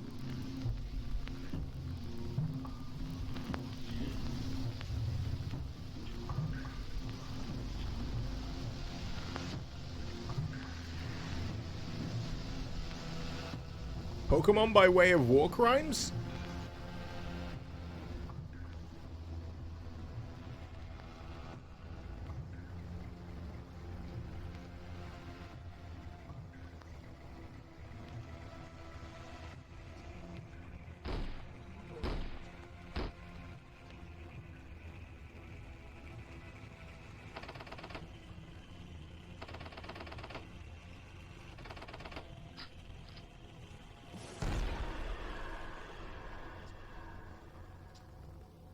Is that the game where you have Pokemon working in weapon factories? No, I think that's a different one. Hello and welcome. I'm Jake the Voice Par, co-creator of E1M1 Magazine, the world's first old-school shooter. Hey, I have some of those. After 2 successful fundraisers, alongside much acclaim and constructive feedback from our supportive fanbase, we've been making some noteworthy changes to our new batch of issues. Each magazine will have new layouts created in-house by us, alongside adjusted word counts for a more digestible read and stunning cover art by talented artist Atomic Ranger. E1M1 Magazine is striving to once again deliver top-quality previews, reviews, interviews, features, and fan art from the community, all of which will be available in physical and digital formats. Help us surpass our goal and we'll be able to release a bonus magazine, demo discs, and more. So if you're interested, be sure to back us, follow us on social media, share our fundraiser page around, and download a brand new free sampler from our website. Thank you very much for watching and for your support, and have a good one. Would recommend. I like what they do. I really do. We got motherfucking Miko from maybe the best game ever made. I'm not sure. There's a lot of great games being shown off today at Realms Hefty Deep, but yours praise. is like definitely one of my favorites. White fucking hell. I Oh, fucked you yeah. last year and I didn't feature your game in Realms Deep because I didn't know about it until literally a week after. Streamed it And I felt like yesterday. total Fucking love shit. it. And I am so excited to finally get to show the whole world how awesome it is. Can you tell us just a a morsel of I agree. It is the best game makes ever White made. Hell so special? Okay, so firstly, greetings perkele to everybody. So, in short, what is White Hell? You're some dude who wakes up in the apocalypse from his bathroom toilet and you start killing Nazis. Because, why not? Finland Simulator, yeah. I mean, they're the ones who are gonna kick your door in anyway, so serves them fucking right if you ask me. You basically sleep through the apocalypse because you're hungover and then start killing neo-Nazis. It's great. Of the game. There's so many cool things about it. There's like Finnish folklore, there's magic, there's kick parrying. Really awesome like Kick obvious parrying throwbacks to the build lasers. engine, which your game is made in Unity, but like just the humor and the style of storytelling, which is totally environmental, is like this is like perfect. This is like What's the topic? You're who looking at it. fucking dreamt this Realms up? Deep. Only the greatest genius in the world, which is you. And I mean, by you, I mean also ProJab, because he's probably the real genius behind this. Oh, he's the genius behind coding and shit like that, you know. I'm just an artist. Well, okay, I'm a level designer as well. I'm the goddamn animator as well. And he was in chat yesterday. You're easily one of the best like indie level designers I've come across. Man, your levels are sprawling and yet concise at the same time. Somehow that makes sense. Like I can't help but easily navigate agree them. I with know all what of I'm these supposed to statements do, right but, now. like I can explore and find all these crazy secrets. I can go in the sewer if we want to piss off Civvy, like whatever the fuck I want. Does There's this so much sewer to offer count, here, Civvy? and there's so many Does cool it? like, little references to your culture that I It is feel always like will nice go when the over devs most come people's around to the heads, but streams. for It's me, nice to keep in touch with the man, audience. a game It's always referencing the endearing. Kalevala is right for me. So, and I hope it's right for a lot of other people. Yeah, I hope so too. The Also, Kalevala the things Finns there have might a be wonderful, dry well, sense of people humor. who don't know anything, who don't know much about it, might be, of course, they might Civvy be has dropped the sewer counter, which makes it funnier when people keep mentioning might be a bit sewers. lost maybe, but that's okay. Like I'm still gonna try my best and make sure that they know what's going on. Well, let's just show people the trailer and see what they think. Play White Yeah, Hell. please. That's all you need to know. Play Go White ahead. Hell. Jahar, do the thing. If you need to know what it's like, I got a VOD that's available. I played all that was available of White Hell Early Access. And then I played Dread Templar up to a certain point because I ran out of time. But yes.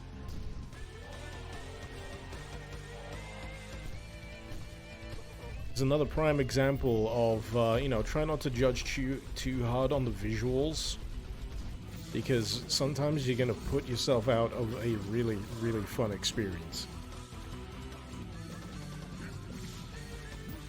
Also, they have laser bears.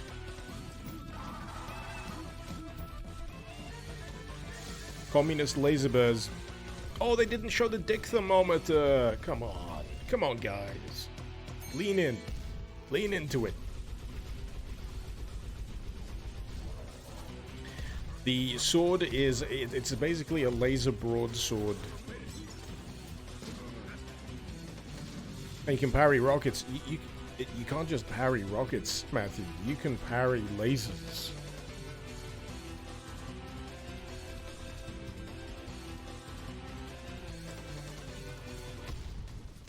Whee!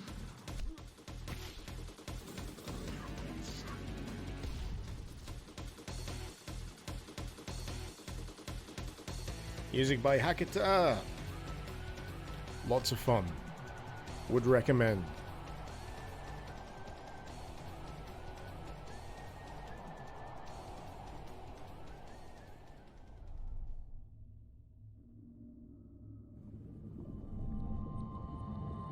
Ooh, something from Night Dive. Is it going to be exhumed?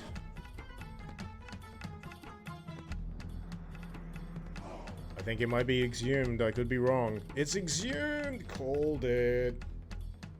Called it. Also known as Power Slave elsewhere. In the UK, it was known as exhumed. I loved exhumed. I did, in fact, play it on the PlayStation. There's also, what's another one? Disruptor was a PlayStation game. PlayStation FPS.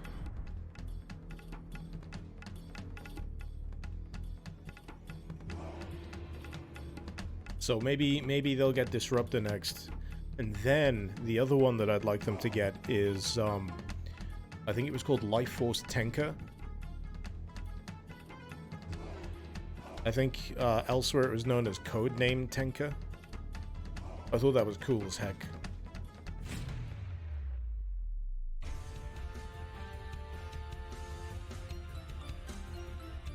So, am I reading this right? You can transition between the two states. So you can have PlayStation filter as well as remaster filter. That'll be neat. Or am I assuming? Am I assuming wrong? This is the only exception I'll make for all Egypt, by the way. Am I exhuming wrong? Power Slave exhumed. Oh, that's a neat way of tying it together. I like that. Now that they don't have to worry about Iron Maiden. Ooh, Smooth Brain devs. I've heard of these. Merciless, brutal boomer shooter that refers to itself as a boomer shooter. We shall see. I'm liking the look of it. It's got that PS1 crunchiness to it.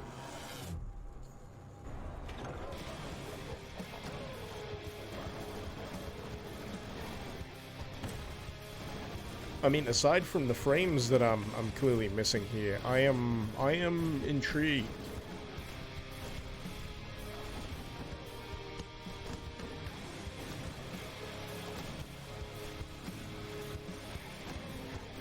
I mean, if they add a few extra frames into this, I can see myself easily getting on board with this one. So Alpha Beta Gamer, I'm almost envious of Alpha Beta Gamer because he doesn't have to do commentary. He just records the playthroughs. I'm like, damn, that's a niche I wish I could have got in on. I really do.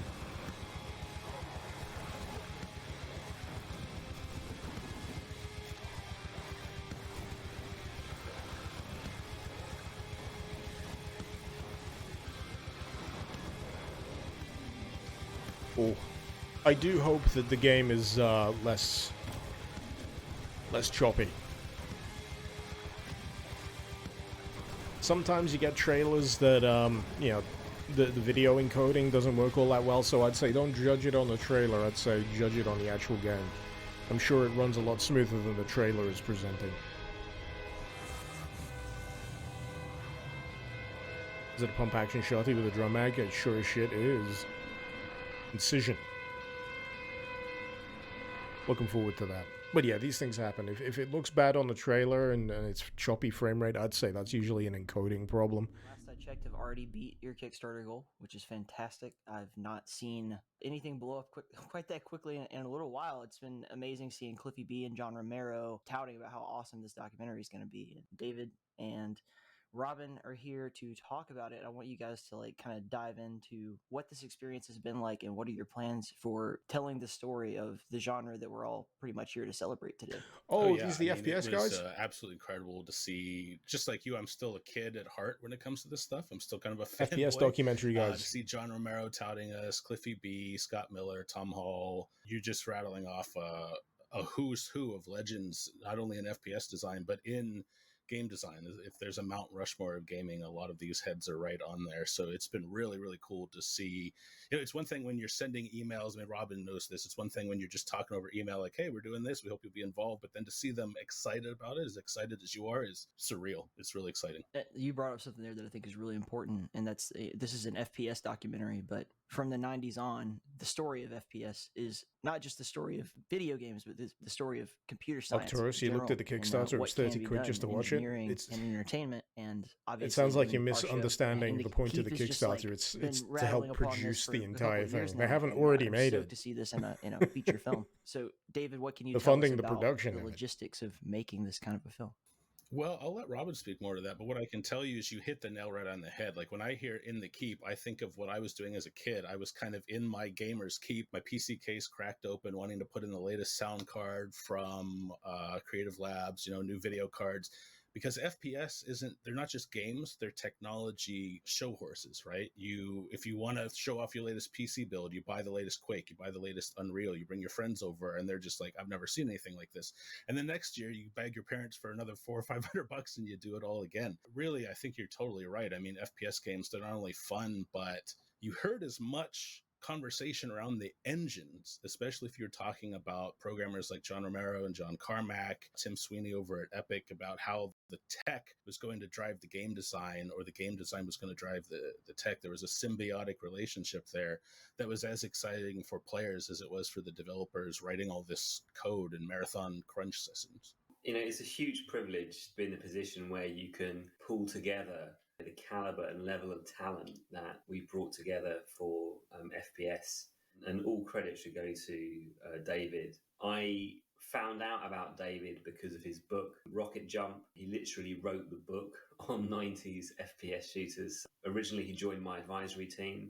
We've been my company, Creative VC, has been very successful in, I suppose, pioneering what I like to call community-powered entertainment. So I don't really see ourselves in the film industry or in the TV industry. I feel like we're carving a brand new, unique niche. If you want to understand what we're trying to achieve with this documentary, the easiest way to think about it is the 3 C's. So the first C is curation. What gaming titles are we going to feature out of a 48-year history that are going to be the most pertinent for you to understand and go through the entire evolution of the genre? The second is commentary. It's our mission to bring the best, most charismatic experts on the FPS genre in the world together for the first time in history. That's what we've done. That's what we are continuing to do. We haven't finished lining people up yet. And the third C is probably the most important. It's community. This is all about backers. This is all about super fans of FPS. And, we're not interested in the general audience. We're not trying to compete with those wide-ranging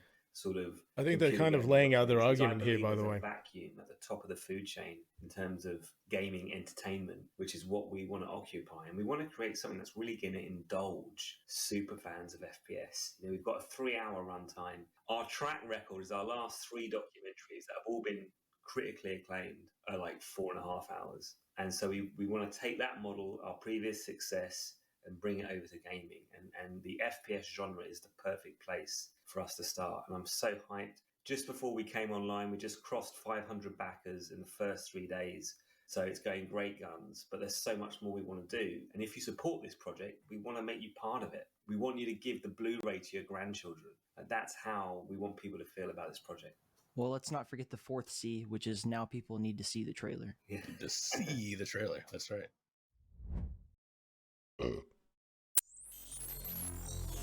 Oh, trust me, I've seen the trailer.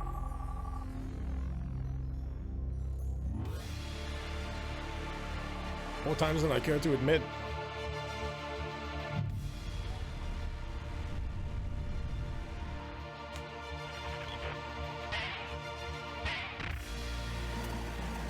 I've got to admit, I really appreciate the editing for this trailer as well. Really nice transitions between everything, just from a editing standpoint.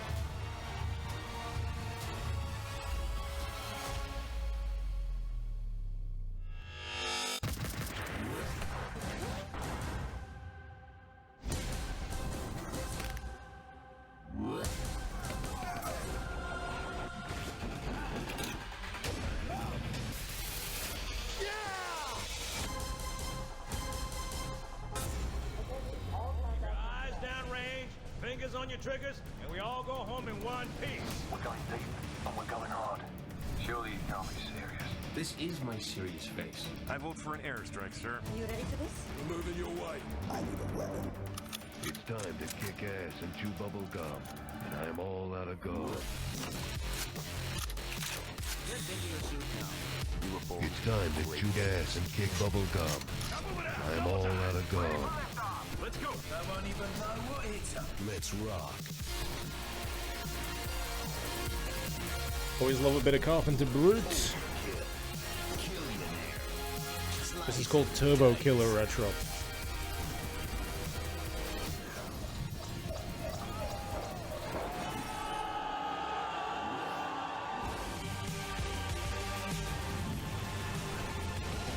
This is called Leather Teeth. There's 2 tracks here. This one's called Leather Teeth.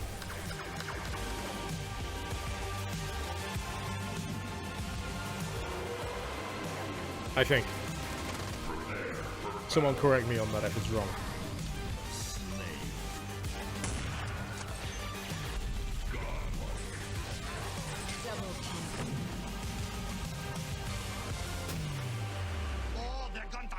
Glue you back together. I'm always sad that they didn't include the full clip of that. They're gonna have to glue you back together in hell. Are you new here, sir? Dr. Freeman, I presume.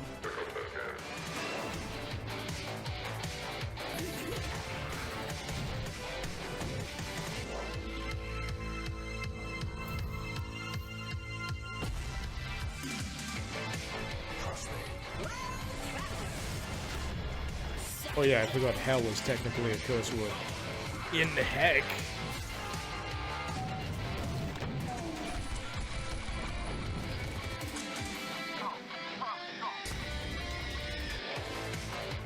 Much better than the old wrench. Is missing tactical FPS games? I just saw Rainbow Six.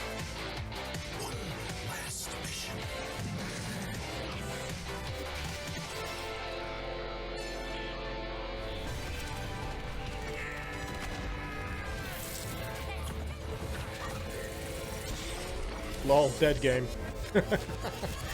Sorry, Overwatch isn't having a great time lately, is it?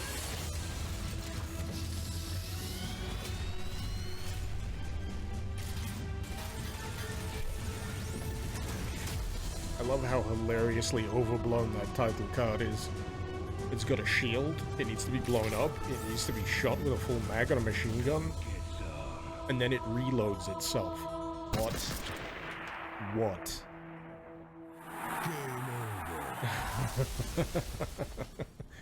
Teabag time. Can you tell I've watched this a few times? Yeah.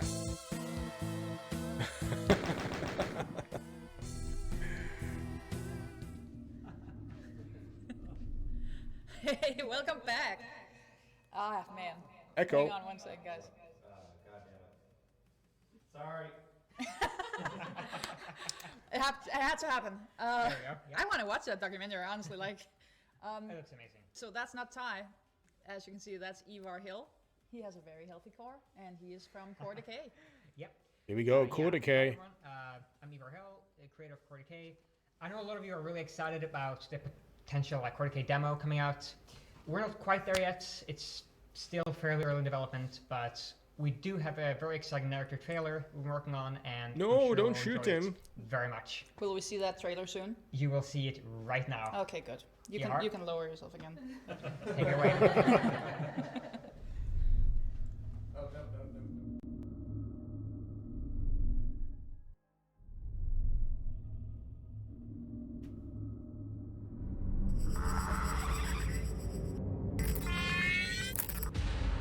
But yeah, I've been looking forward to this.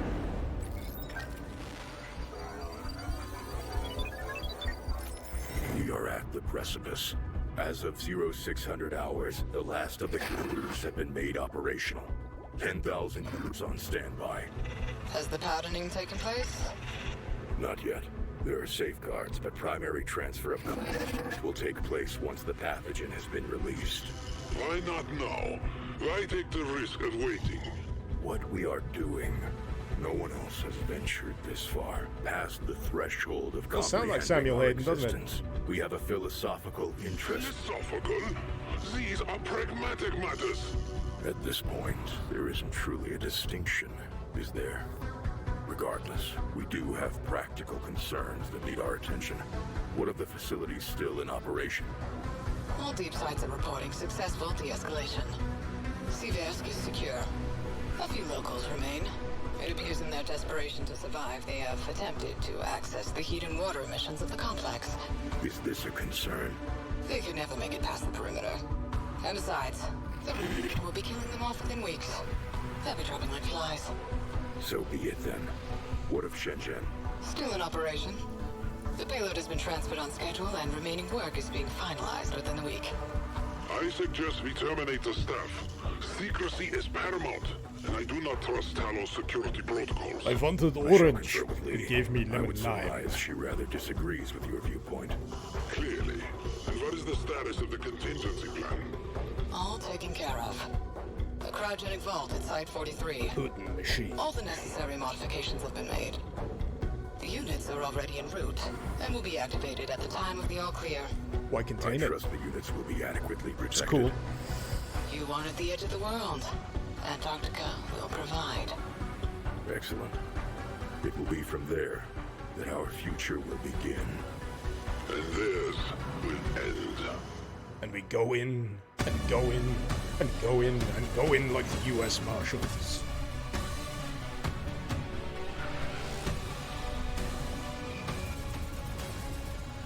Get bills against my orders.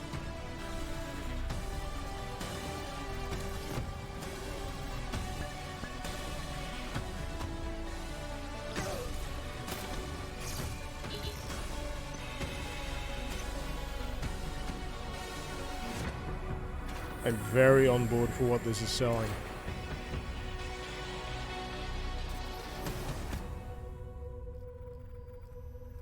This is why I've been a little excited for Core Decay. Demo releases end of 2021. Yes.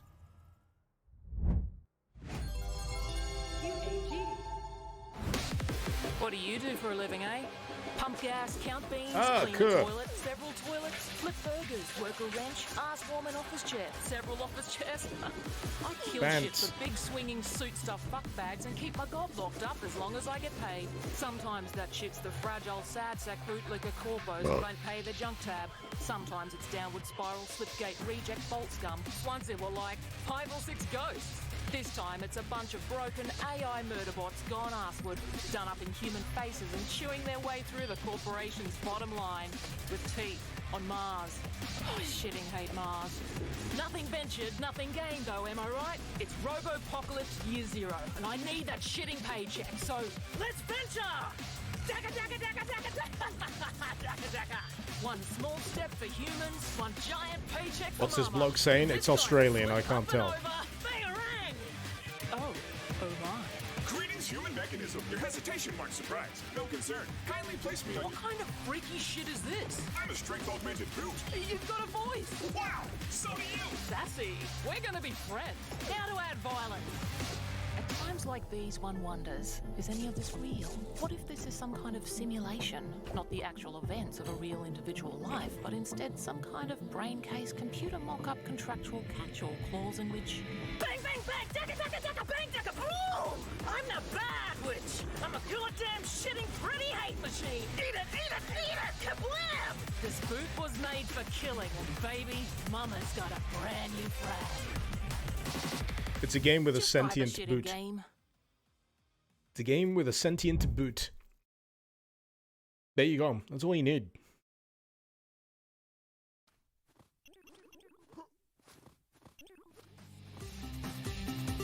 Don't make me post a cringe copy past the Kawasumi.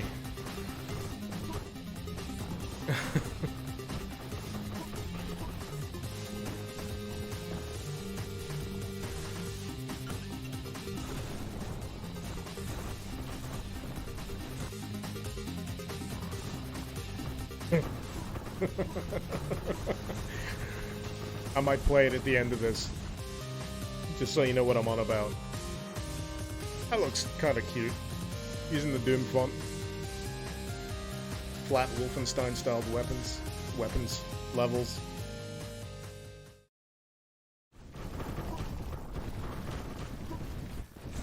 Shit, I'm already wearing glasses, right? Oh, the encoding is not helping.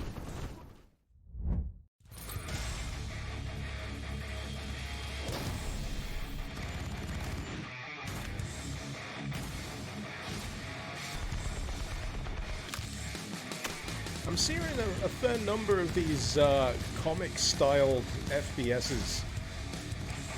It's interesting how a lot of devs decided to go down this track recently. Finish the job.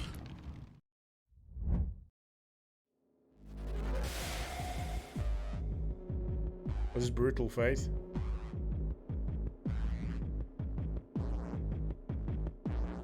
Nah, the trailer's edited more interestingly than that.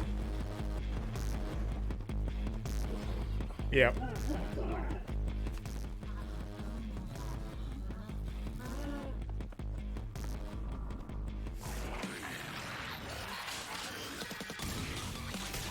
Man, Paper Mario has gotten a little hardcore.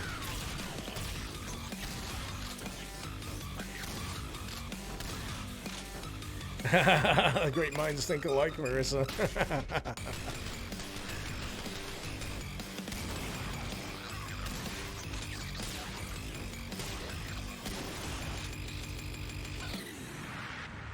By the way, I'm only bagging on Brutal Fate because you can tell the difference between trailers in terms of who's editing them. Is it an Edmund McMullen game? Maybe. It's got that vibe. Bumbo with a shotgun.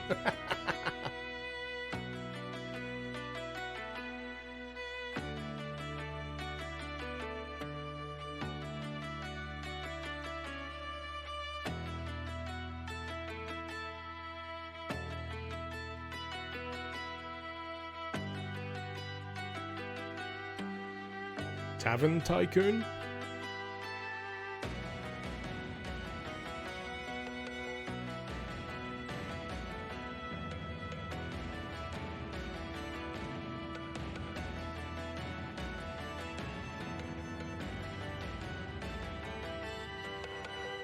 Yeah.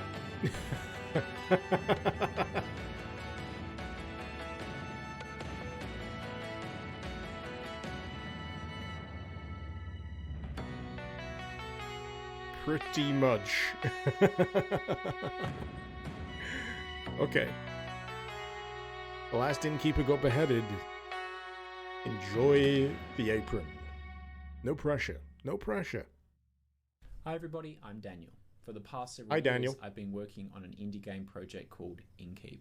I've been assisted by John Helpart. No who's offense, Dan. contributed I'm sound gonna go effects have a and piss. amazing Carry on. musical score, and by Torgia Furida, who's worked on some gorgeous character portraits as well as the fantastic box art. But what is Inkeep all about? Inkeep is a micro RPG experience where you run your own fantasy world in, serving a rotating cast of unique, handcrafted characters. Each character has their own background, preferences and dialogue, and their own secrets to discover.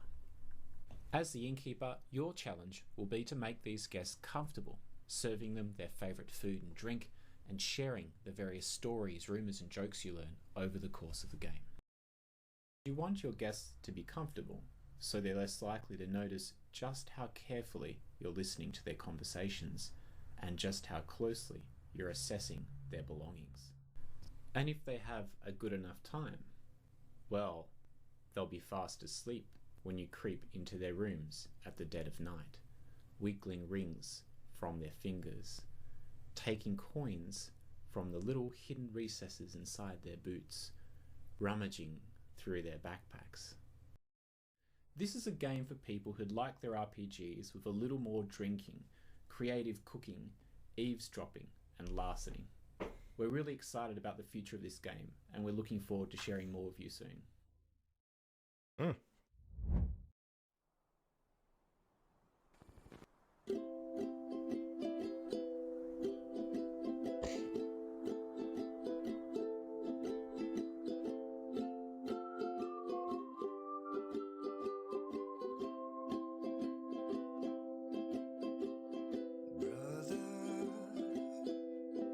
If I should crash to the ground, would you help me pick up the pieces? Brother, if I should call out from the void, This Kerbal Space Program sequel is looking a little weird. just lift me back to the surface. Will you watch me fall? Or will you help me fly? If you let go, I'm sure to die. 69 views at the moment, by the way. Nice. Will you make the call and be a sacrifice? If you say no, then I say goodbye. I mean, my counter says 69. I don't know what anyone else's says.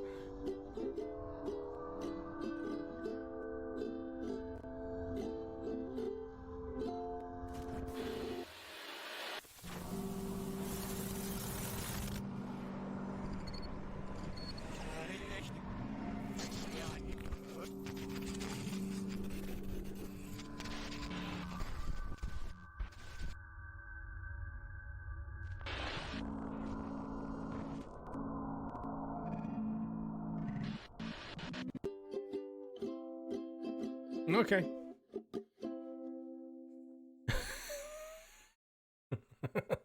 Sure. Sure. Okay.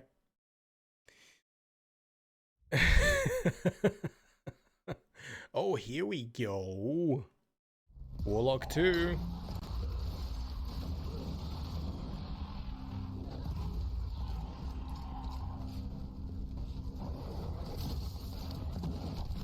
Man, this has got a lot more fluidity of movement than I recall from the original Project Warlock.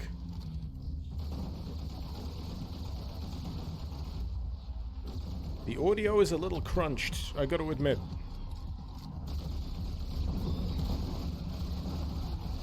All I can say is that's probably the quality of the audio that they submitted. It's pretty iffy. FOV sucks. You can change that.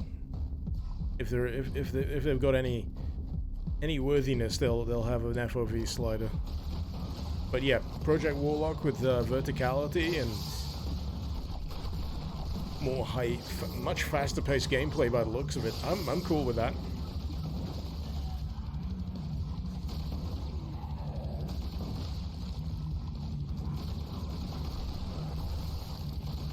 Sounds like they've recorded it through laptop speakers. Yeah.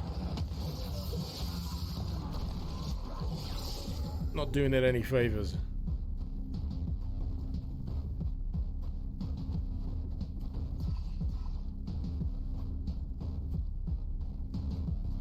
But yeah, when it comes to trailers, I'd say don't judge it on the frame rate. Encoding can fuck up all sorts of gameplay, which is a damn shame.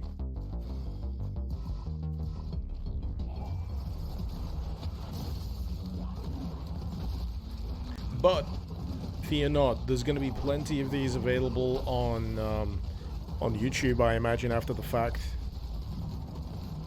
So you'll be able to see this in full silky smooth whatever motion they've got it in. Does the Shambler have fur? It does. It was confirmed earlier. Someone was confirmed as a Shambler shearer, and shearing implies fur, so there you go. Fur, wool, potato, potato.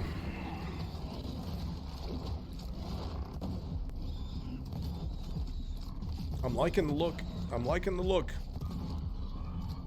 I'm interested to give this a whirl.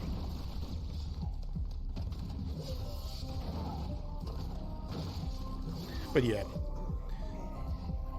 When it comes to trailers, I'll always assume that the trailer probably isn't doing the actual gameplay any favors, because I imagine it's going to be a lot smoother than it is in this. I liked the original Project Warlock enough, I just thought that it was capable of much more.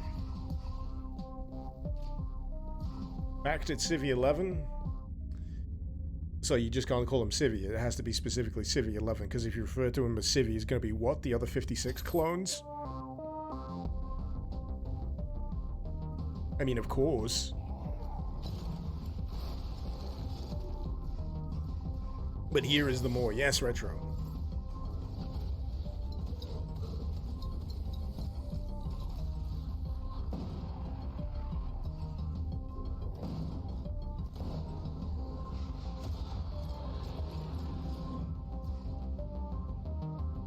I feel like I've seen enough at this point.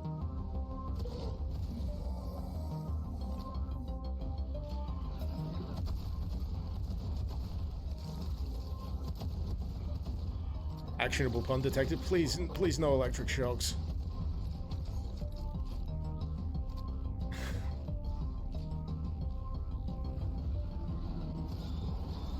Ever give Civi an unfinished game because he gets electrocuted every time he plays the Gordon Ramsay clips? Absolutely. The CV-16, Katie.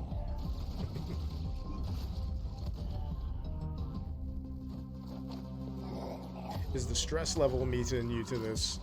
Yes. That certainly wasn't a feature of the original.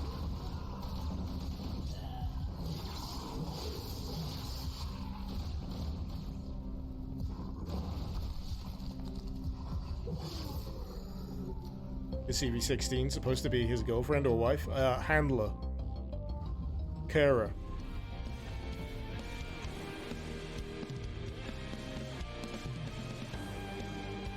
Editor. All of those three.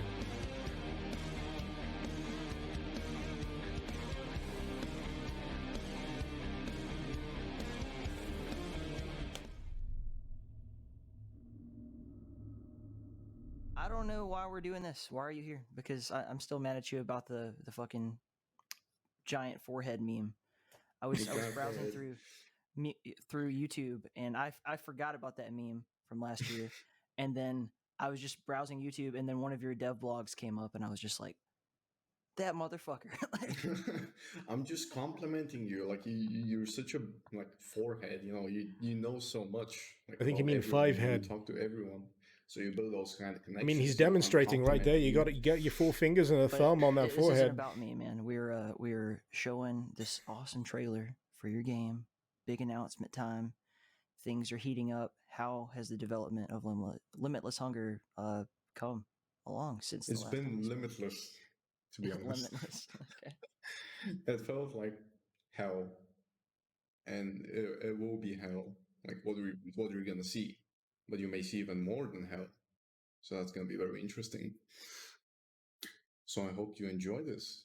I hope you actually enjoy my trailer, Ty, because I'm gonna fly to America. I'm gonna give you a good hug. I hope I enjoy it too. Expect non-stop action. Expect everything that you don't expect from any other game. And especially reviving like old games like Serious Sam and other genres like that. Like just imagine it being smashed together. It kind of pains me when I hear Serious Sam referred to as old. I'm super stoked, man. I mean, obviously, I've been following this game literally since In the Keep started. I mean, you were like the 6th or 7th or some really early on guest, like one of the first. Yeah, I was still not in That's not a university. TV he's got in the back. That's a fucking microwave and now here we duchy. are. And Yeah. I think I never expected this to be here. all the people watching are about to be mind blown. So I hope they enjoy it. Yeah, Oh, that one. Yeah, that's a CRT. I was looking at the wrong part of the background. Now I feel It'll dumb. be like, I think we're gonna have like a lower third, like right here somewhere. Yeah. It says like inthekeep.com. But You've for irritated the tool. Shut up. You must and the now be people who smeared with are, the have holy been grease following of the game for a long disdain. time, I know what I meant. I think that this is going to definitely get you excited and make you feel like it hasn't all been for nothing, because it's, as you said, it's limitless. But I think the amount of happiness that your game will bring to the world is also limitless. Yes, it's a safe haven for everyone.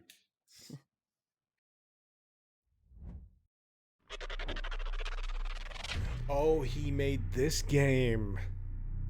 Oh. Do we have a deal?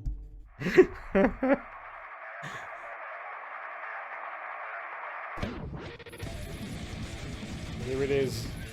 Here is FPS.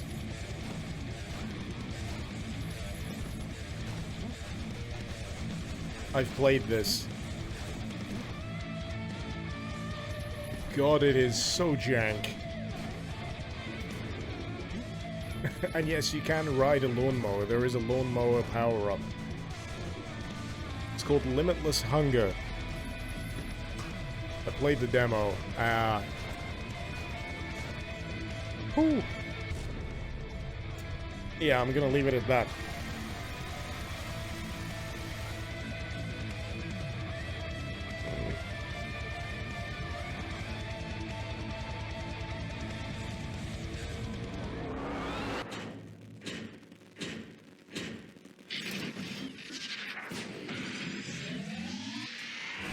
That door literally had Civvy painted on it.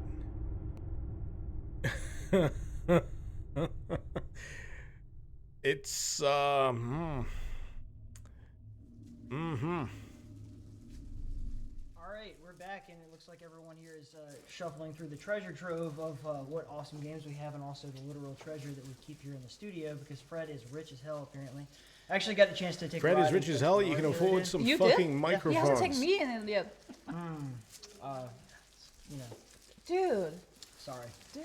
And anyway, we have this next segment, which is going to contain a lot of really cool games. One of them in particular that I think you'll like is a pretty sprawling experience. It's just something that I actually got to play before anyone else. You get to play in the games. You get to newsflash. ride in the Ferrari. Yeah, I get to do a lot of things that other people don't get to do, apparently, because, you know, I'm special. I'm just kidding, Alex. You're special, too. But Bless. the main thing here is I want to shout out all of the wonderful people at In the Keep for me. Tight changing shit per shot, it looks like it. By Vince Steele, Red Eyes, Green Dragon, and Uncle Had. They've been absolutely fantastic. We have a lot of people to say thank to this whole time. There's so many people, so many moving parts just keeping Realms Deep going. Someone at the back isn't drinking Monster. You're a producer on the show. Fire them immediately. I saw a And, bottle of also wanna something make a big possibly special shout out alcoholic. to our director, Mr. Jihara. That's a Lee, contractual who's, violation. I probably see not you gonna drinking. acknowledge us, I but see you, you motherfucker. Anyway, He is dead on the inside.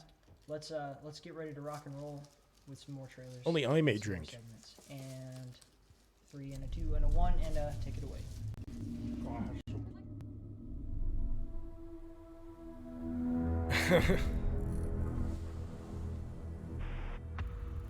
Oh no, it's not Hatred 2, is it? Why did you call your group mongrels?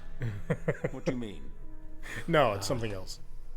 All of us were like from a different story, and each of us had no homeland at that point. It is the Hatred guys, though. Me, as you know, I deserted the Wehrmacht in '44, but I've told you enough about me already.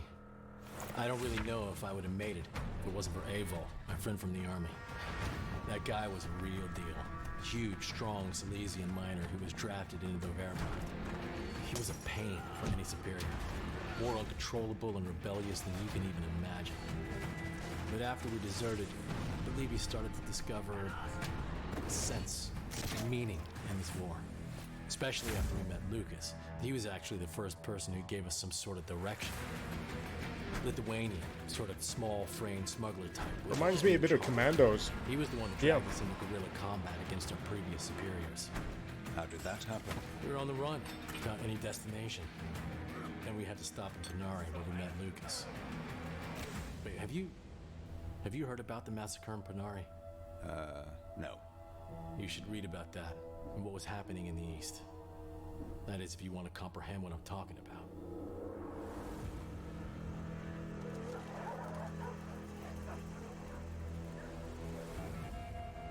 Looks interesting.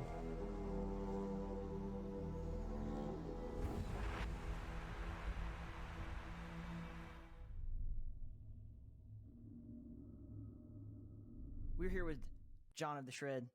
John, you are doing some really amazing shit, radio stuff, awesome music and everything for Happy's Humble Burger Farm, and I was hoping you could tell us a little bit about what goes into that production. There's some really cool. Has this one got a cameos in it, demo too. as well? Yeah, you among them actually. There's quite a bit of cameos. It's one of the things I'm doing, I guess. Casting, got all these great voice actors from people that have been supporting us from day one. New Where's the friends Rod as well. remaster? It'll be the last I thing. also did It'll be the TV last thing. programming, music, sound effects, story. We've got a 3-person team and a bunch of mercenaries, as we call them, and we all wear a bunch of hats. So me, Caleb, and Blake are all doing it. See, I took that literally. I thought like one guy wears the pirate hat, the other guy wears the beret, the other guy wears the stovepipe in my opinion. hat. You know, like a top hat but to be bigger. able to, dip and weave out of different art styles. You can write a comedy skit for the radio, and then you can make some heavy metal, and then you can make some Boards of Canada music, and then you make kaiju screams for the boss fights. It's great. It's awesome. You were telling me that you kind of try to do that on purpose. You're like, okay, I'm kind of burnt out on making the music right now, but I'll taking a break for you is not stop working. It's do a different type of work. And then Yeah. come back to it. Yeah. Absolutely. And I think with musical instruments, as you learn new instruments, I feel like it strengthens your music theory across the board. Well, whatever subconscious music knowledge you have, however you play. And in the same way, I think game development, like even all the software, it's kind of arranged in a similar fashion. If you're using Unity or Adobe products or Ableton Live, which is the stuff I use to make music and videos and all that, it just strengthens your overall knowledge. And as a team, it also helps to have empathy for what they're doing, so you can help them in the best way. You never stop learning, but as you're saying, it's good to not be burnt out on one thing. You could jump over, to comedy or whatever, working with other people, bringing them in to collaborate, or working on your own and doing a 12-hour music session. It's always different. Well, we've got a trailer for these folks to watch, so let's give them an idea of where all that hard work goes and what you guys have been doing for all this time. I'm really stoked about this game, and I can't wait for other people besides myself to get their hands on it.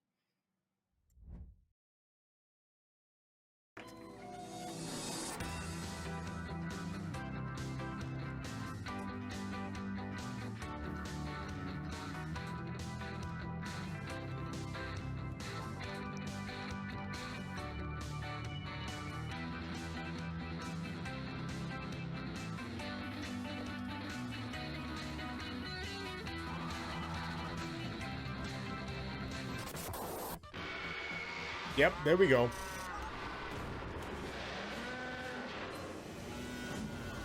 Wingbeat's 39 months. Thank you so much.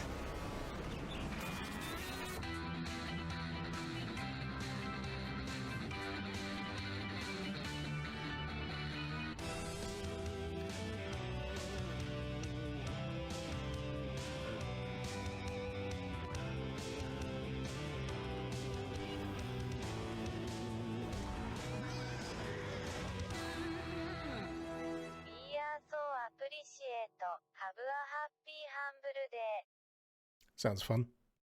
I'm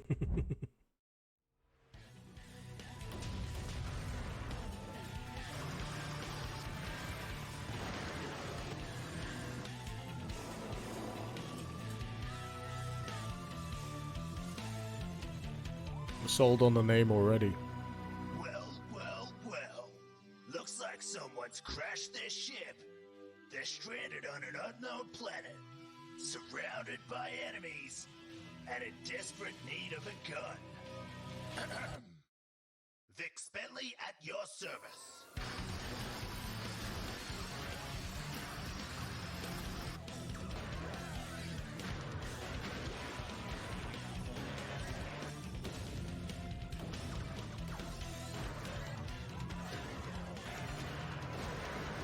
And the guns upgrade.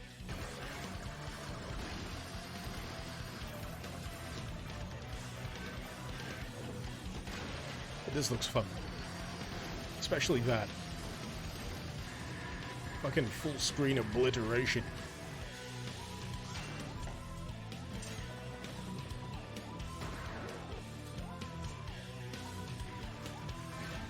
This is an HD Pillow Blaster mod. That's high praise.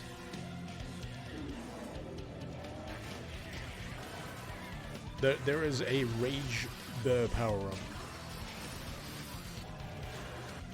Yep, sold. You really did a number on those bots back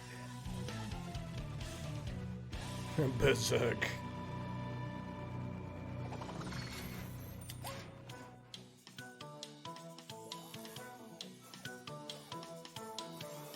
Sorry, I keep having to check the baby.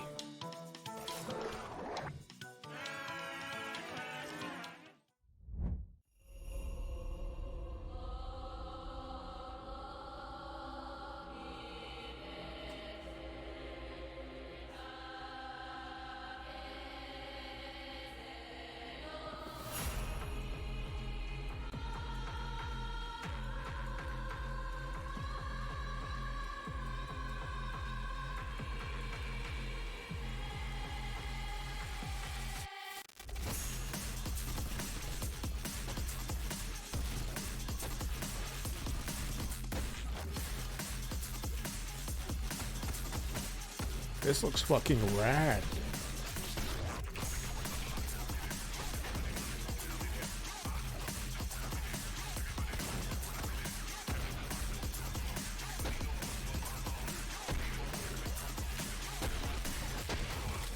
This was once your favorite, wasn't it?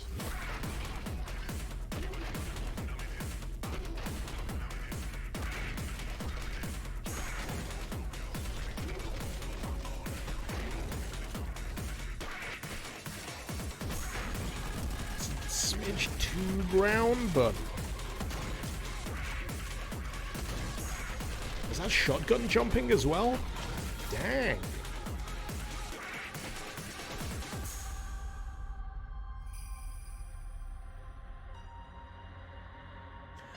Ah, yes, that's familiar. Sprawl, yes. This is only the beginning of something bigger than yourself, and you will have your revenge. Seems to be a lot of games similar to Ghost Runner lately, doesn't it? Kairi, it's time to talk about Perish, the upcoming roguelite co-op FPS, developed by Item 42 and published by Handy Games.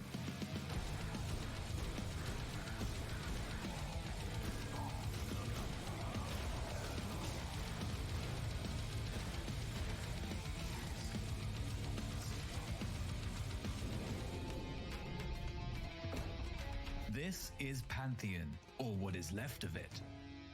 Once an overground temple, it is now a necropolis dedicated to the damned and forgotten. It's a sanctum for uninitiated souls who dream of finding a path to Elysium and the tomb to which they return if their quest to find the afterlife ends violently. This could do with less of a piss filter.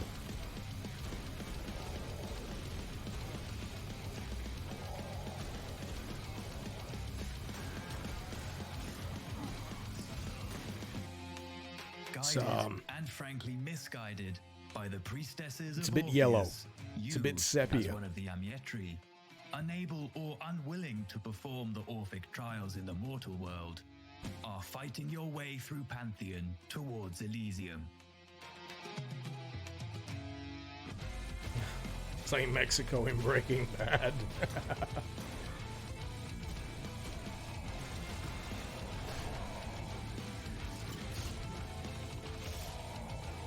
The result is a never-ending battle amongst the dead. One and all aim to complete the 12 tasks of purgatory, reliving the suffering of the Olympian god Dionysus in order to prove themselves worthy of the company of Orpheus. Most are doomed to meet their brutal end over and over, only to be forced to undertake the trials again from scratch. Wait, is the whole point of this to be worthy of sitting in front of Orpheus? Isn't Orpheus the guy who just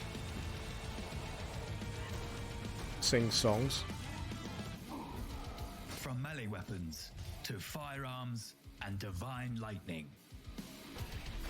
Perish features Tried to save his beloved from Hades and all that kind of unlock and veil. upgrade with hard-earned Danaki, snatched up from fallen foes.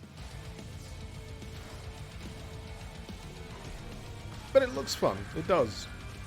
It looks one of the more solid. Certainly one of the more solid games. That being said, even with the mightiest ordnance, the hordes of the deceased are tough foes to deal with. Not to mention the various bosses, legends of the Pantheon they are, demigods hell-bent on denying the meek from ascending to Elysium. Hit him in the dick with a hammer. Let's just say, you don't want to be caught off guard by a literal moon, shattered into a million pieces, raining down on you.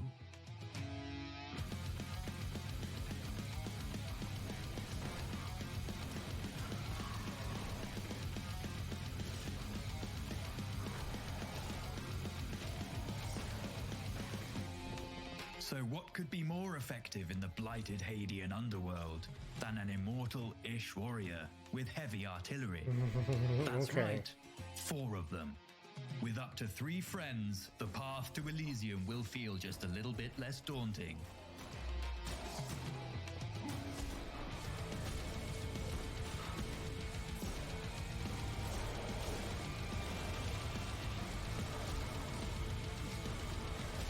This is Perish.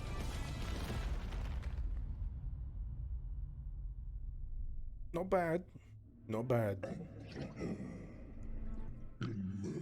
Light Arc Studios. I misread that. Light Ass.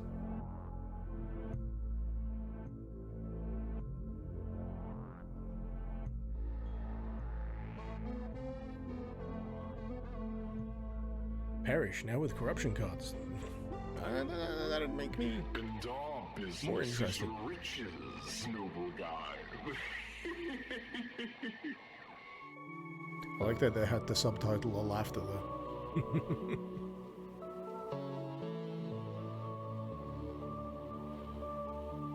So this looks like some kind of turn-based strategy. By his strength did I endure. With a quite interesting aesthetic. The Queen.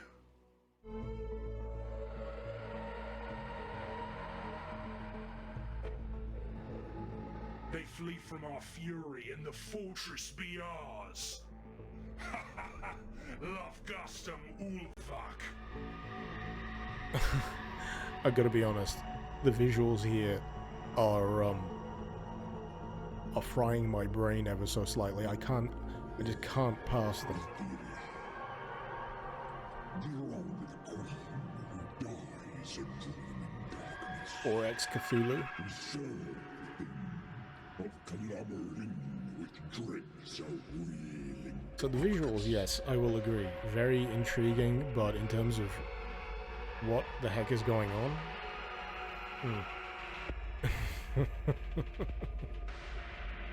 What?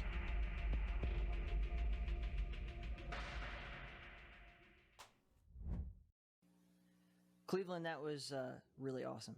Thank you. This is so cool. Like I've been saying, I've been really adamant about getting some things into Realms Deep that were not just boomer shooters, because we got lots of those and they're all great and all, but like there's so many cool games that I still like really, I think, fit the theme of what we're going for here. And your amazing retro real-time strategy RPG thing is perfect. And I had that short list and I was like, this game will be here. I have to make sure It Stares Back is in Realms Deep, and here we are. And I'm hoping people love that trailer as much as I did. But can you tell us a little bit about where this all came from for you? Well, I love boomer shooters, so I'm just proud and happy to be amongst all of you. But It Stares Back comes from if I had to pick an origin point for it, it would be playing Command & Conquer, like Red Alert 2 for the first time as a kid. RTS has been said by many to be a dead genre, but as far as I'm concerned, it's not dead, it's undead. And I'm ready to bring it back. The whole studio is, where, you know, there's still a lot of good RTS games out there, and it's nice to, you know, kind of breathe some life back into the community by and into the genre by injecting it with RPG and Metroidvania like mechanics. Yeah, speaking of the RPG thing, like upgrading your little army, people who can like now do different things or have different abilities that maybe they didn't have before. Arcturus, you don't like RTS games, but you're absolutely terrible at them. You're talking about Metroidvania, like I how mean, for me, one of my favorite every level is. I mean, I've beat the entire early access. RTSs that I played a while back was Supreme Commander. I need it like right now. But really enjoyed Supreme Commander because it was a RTS that allowed me to just turtle. So full of different tasks that you can do, and then you can't necessarily that's my do style. it your first playthrough. But once you've leveled up, then you can come back and revisit that area and accomplish something different with the same, you know, piece of real estate. And to me, that's like chef's kiss. Wonderful. I'm really hoping that other people find it equally as awesome. Oh yeah, and just wait till the next chapter too. We have some levels where you can just enter it and then leave onto the next place. You don't have to do anything there at all if you don't want to. We took a page out of open world games. We just love the idea of the player having a little bit more freedom and agency to pick up missions, decide when and what they want to do, or not be able to finish a mission until they come back with the ice armor or, you know, whatever else. That's always been something I've loved. There's a lot of Metroid-esque things in that for sure. In the aesthetic as well, with the electro fantasy vibes. Very, very H.R. Giger-esque in many ways. But I love it. I can't wait for all the people who just saw it. They're probably wishlisting it right now and ignoring us. So let's move on to the next thing. Jahar, take it away.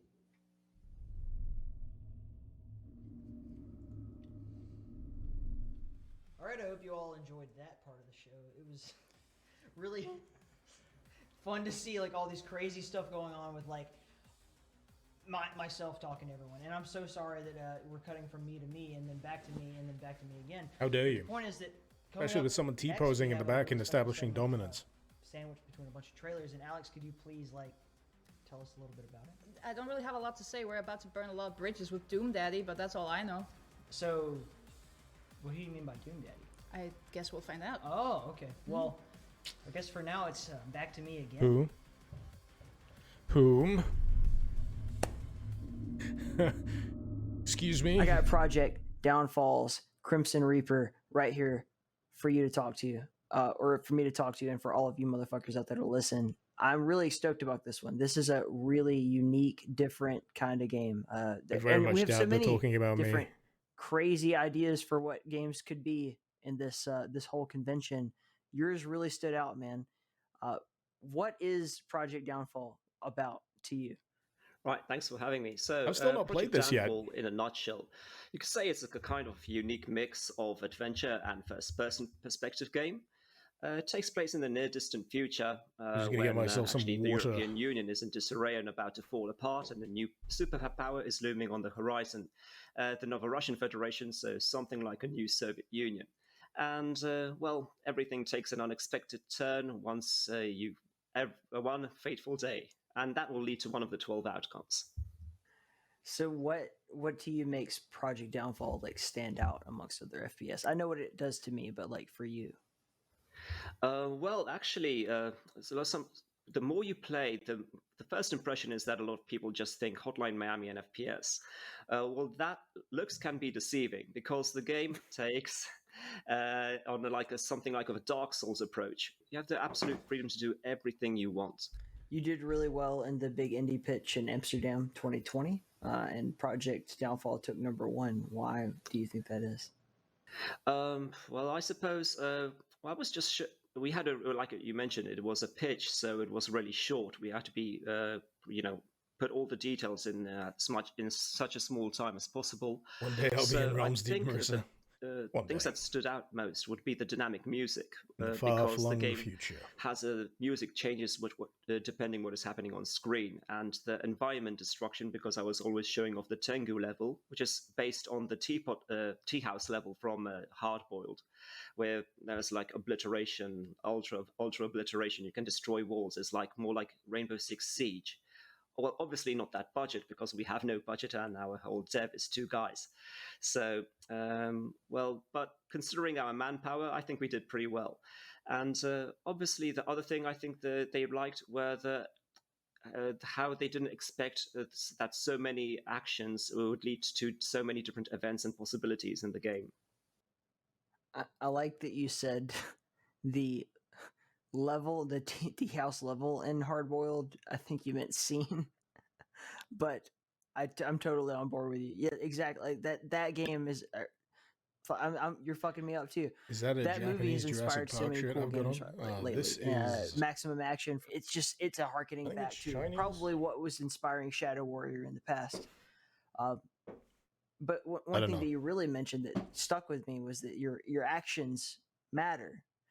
This is not exactly typical for an indie game, especially not for an FPS. For all I know, it But might just do say your cheese actions omelet. really have consequences in Project Downfall, and can you provide any examples that might make me think otherwise to my original playthrough? Retro, have I tried the demo for so as Ask? I know, I don't you think I actually have. picked up the briefcase when you were going back home. So actually, if you took a different choice earlier, you would have gone down to an arcade parlor instead of the train station. Is that available on Steam? Another thing, you met some NPCs earlier. I don't want to spoil too much, but let's say you killed them, the game would have gone down a completely different route in that case. Well, I mean, we could talk about it all day. We could talk about it all day long, but let's show these people the trailer and see what they think.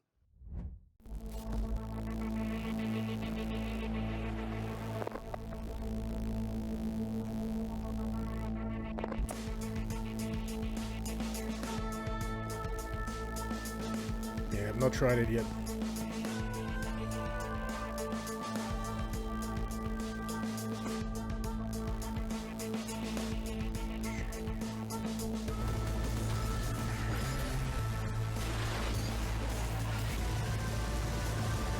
But yeah, G-Man did cover this.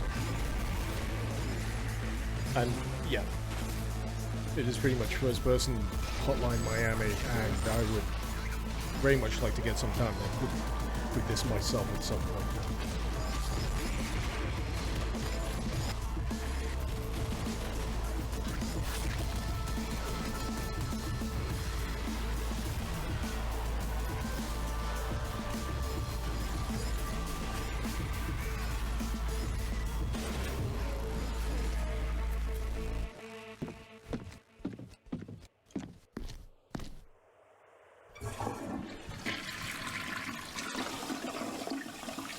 Flushable toilets. 10 out of 10.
I mean, this doesn't look my style, but it looks fascinating.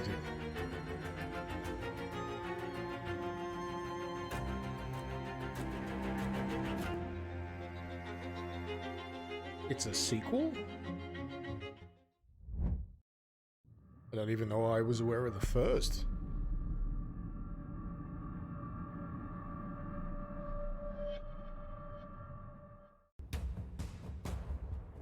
Dave is shitposting in the Realms Deep chat. Of course he is.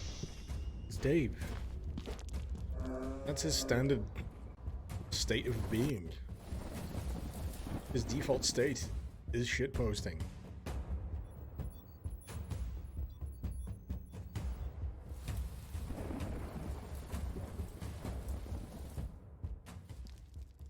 This has got a vibe.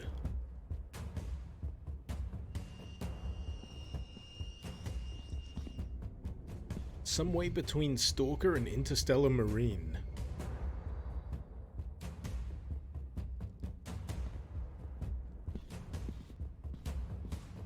It's like two different games stapled together.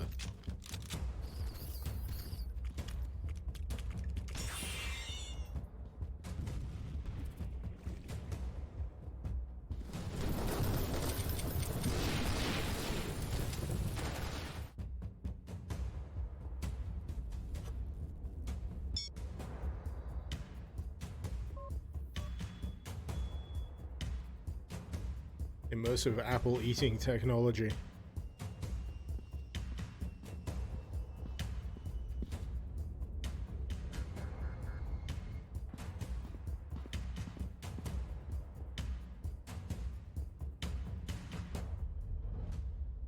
Drop that title. You gonna? Oh, there it is. Beyond Mankind. Anything cooking up in the future? Hey!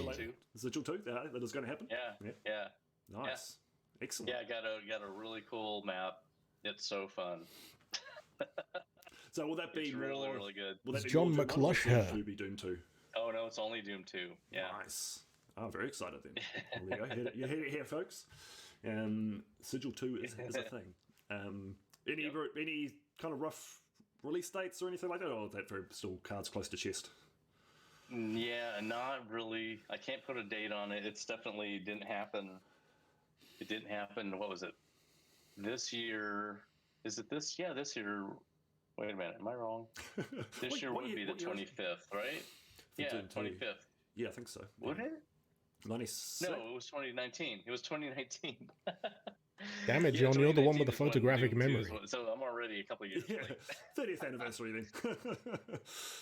I think that it'll be worth it, like when it comes out, just because that's a lot of levels, and I want to make sure that they have a really good consistency and progression, and are just really challenging.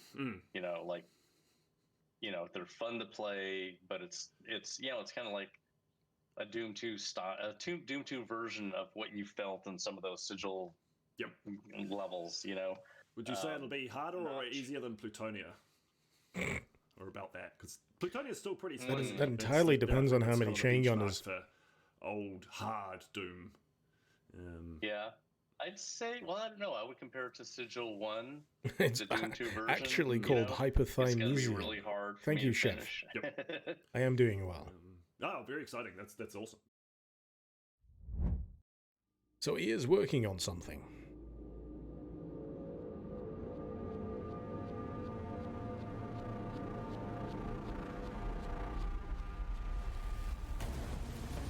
Oh, this is what someone mentioned earlier in the chat. This is Ask.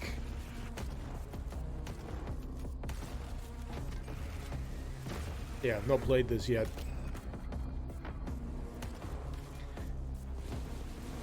It's got Quake 1 looks with Quake 2 weapon orientation.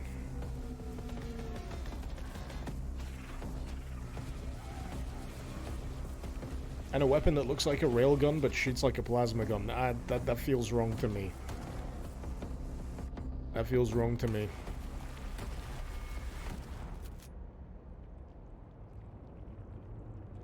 Chef, I understood that reference. I didn't want to spell it out, but I understood that reference.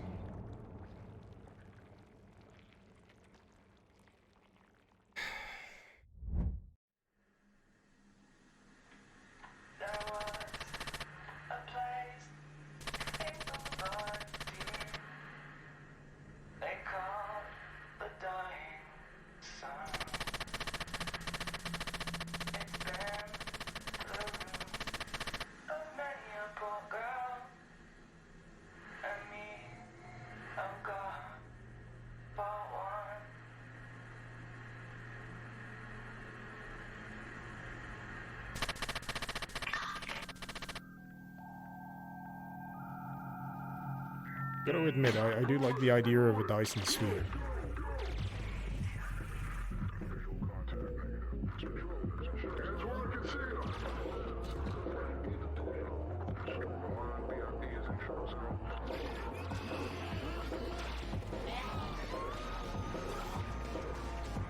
This looks cool.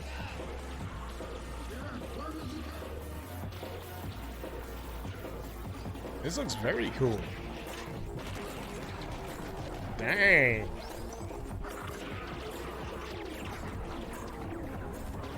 This looks sick.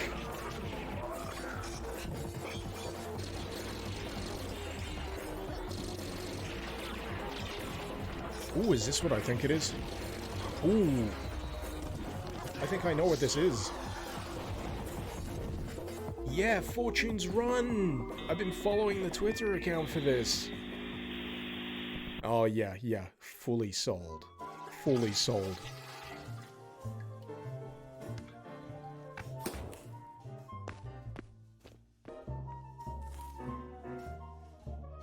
Yeah, absolutely on the wish list. Absolutely. Free demo, baby!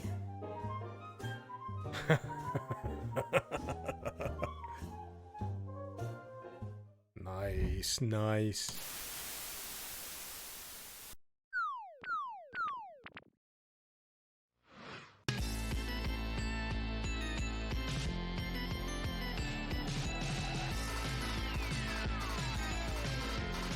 Is this just spooky WarioWare? It is.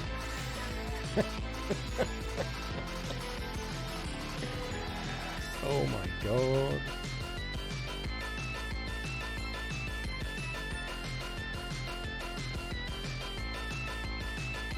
Nobody tell Nintendo.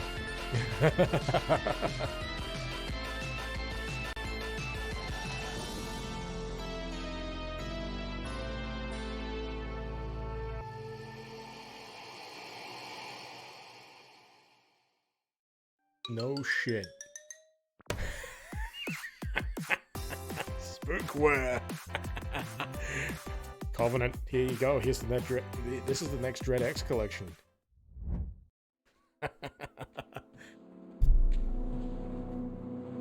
Ooh, what was this called? This was mentioned earlier.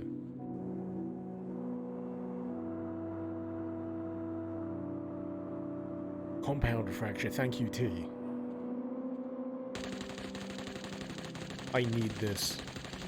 This resurrects a lot of Dino Crisis feels in me.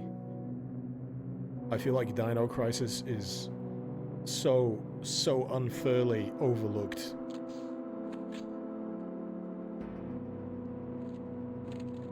FPS Dino Crisis is yeah, want. I love the wobbly textures. It's PS1 through and through. This is my nostalgia. This is hitting me right in nostalgia. I still need to get on that that series I've been threatening to make, focusing on like PlayStation 1 games.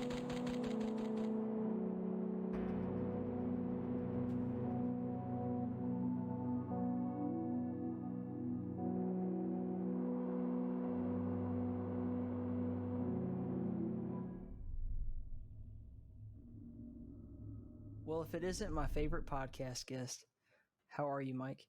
I am doing well, thank you. Hi. So we are, I guess, debuting the reveal trailer of Star Explorers 5.0 here today. Can you tell us a little bit about the updates and what you're excited about? That is correct. I'd love to see me make a video on Jumping Flash. Star Explorers. More likely than you think. It's been a long, ongoing project for me since 2013. And I think maybe 8 months ago, I released the 4.0 update. So I've been updating it ever since it was released in 2016. But I got a lot of critical feedback over the years.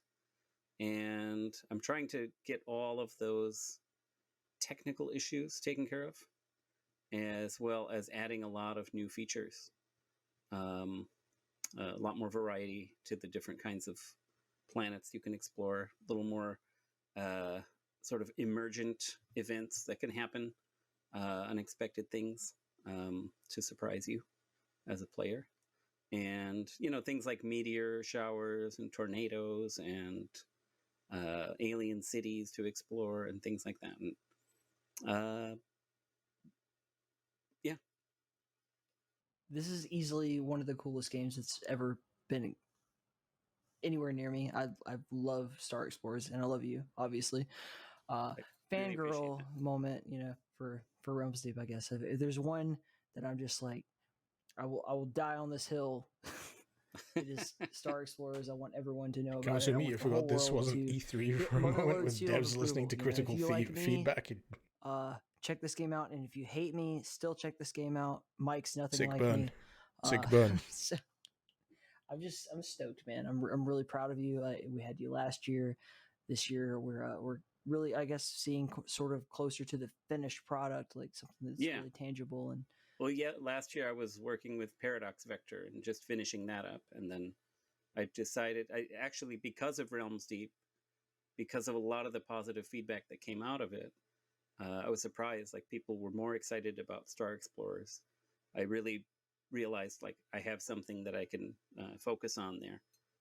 Because I had kind of Jeff, is this the guy that fangirled over John St. John last year? What, this guy? This game has been a journey for you, obviously, and it's been a journey for me. And I'm looking forward to all the people who are about to see this trailer and go on that same journey along with us. It's fantastic, and I wish them the best of luck, not running out of Ignixium crystals and being stranded in space to die in the cold, hard.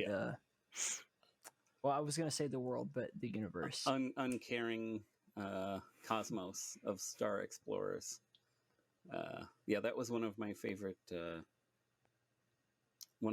reviews from a player. It was like, the universe in Star Explorers is not cruel, but it just doesn't care about you.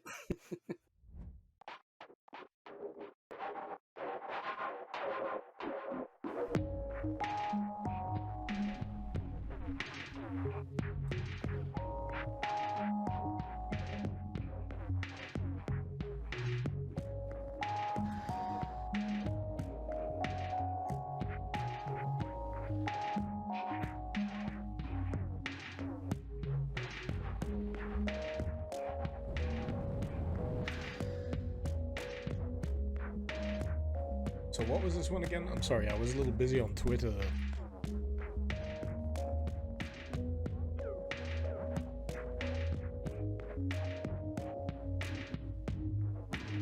No Man's Sky 0.5 Star Explorers.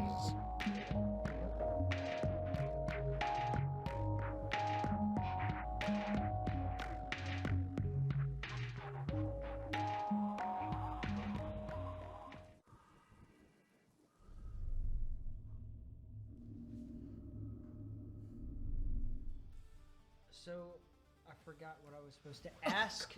Alec, can you whisper in? Just, they won't even notice. Just. Are you sure about this? Yes. Okay, we're not live right now, Al? Okay. Oh yeah, when is Wrath coming out?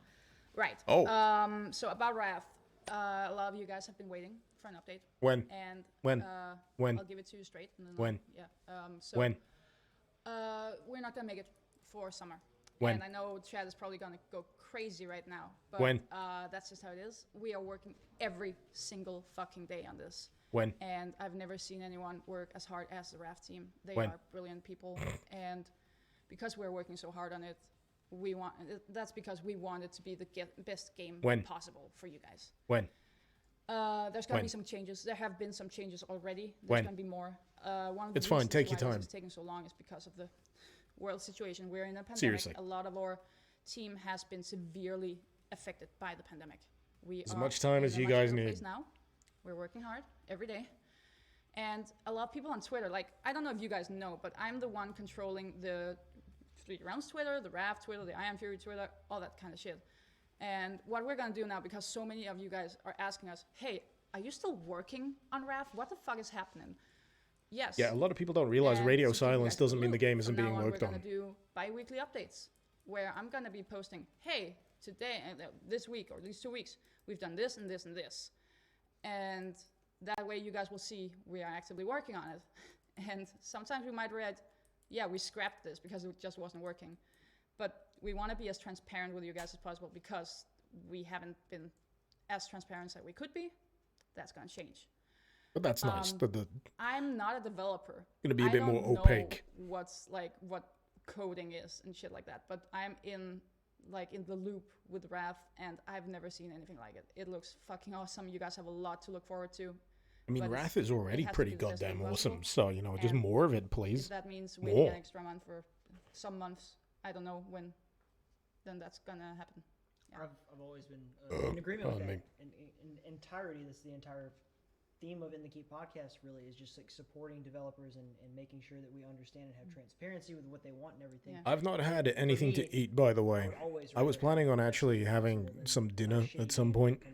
Isn't there a meme about that? Maybe about 2 hours ago. It's so prevalent. It's like I didn't know this was going to be as long as it was. I've actually been upset the whole time I've been in Denmark because I'm like, I want to work on Realms Deep, and Fred's like, no, we have to go fucking ride in the Ferrari and drink boomer juice. And You know what I've got? all this kind of Soup. shit. Chicken it's soup. actually quite a beautiful thing that you guys are not harassing them and making them work extreme hours. And Exactly. everything. And So for me, even if we aren't harassing them and working extreme hours, they really are doing a lot. Like, Yeah. they are, I wouldn't say crunching because that's a bad word, but they are working what their did Dave asses Oshry off. call it? Accelerated development process. Hyperstrange Shout segment out. soon. But yeah, that's, it's fucking crazy. You guys have a lot to look forward to when it's coming out. But yeah.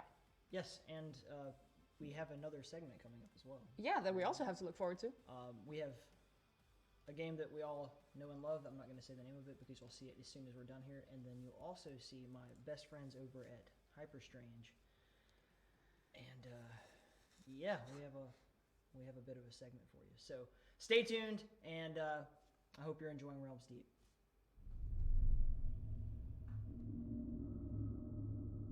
Osric, this is pretty cathartic, man.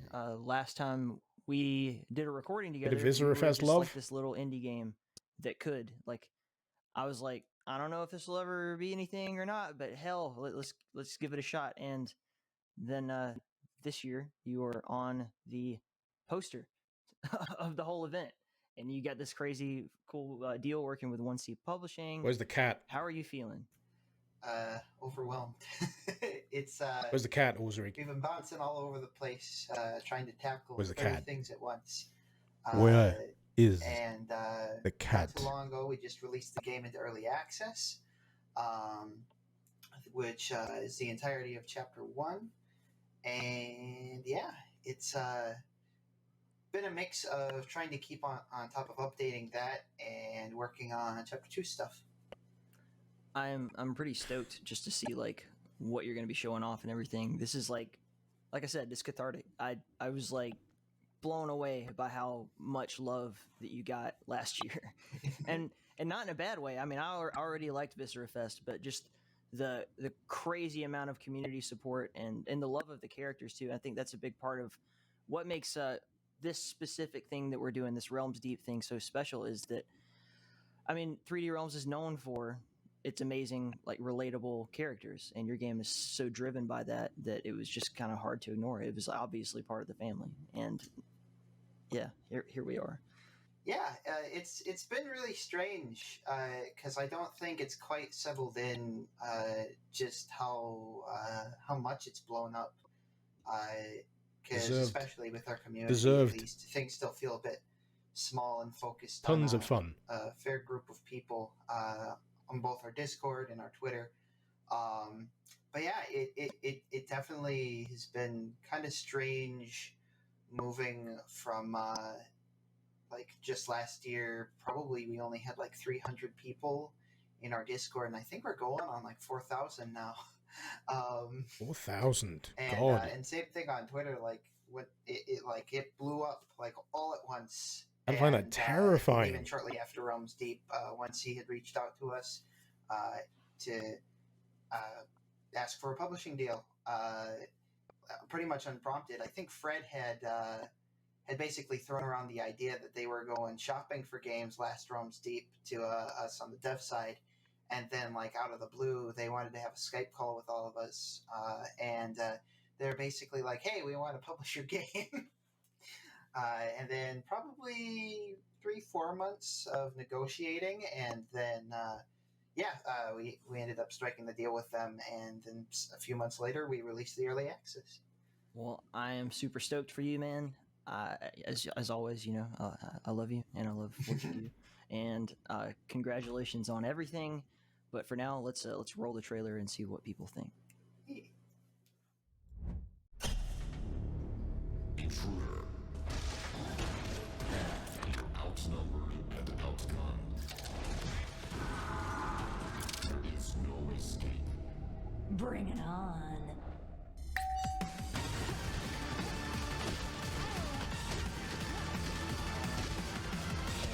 It is just, yeah.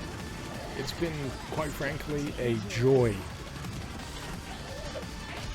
seeing this make its evolution from like that really, really, really early version I played, what feels like an eternity ago, to this.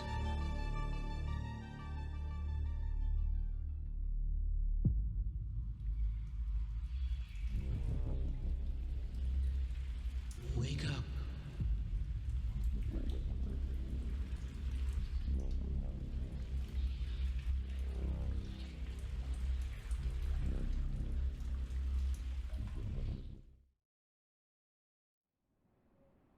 Oh, here we go, Hyper Strange. What? Once you're dead, your soul moves on where it's supposed to. Heaven or hell. Let's rock. At least that's what the preacher used to say on the rare days when he was sober. I reckon my twisted soul may stick around a little longer. Because there is nowhere to move on to anymore.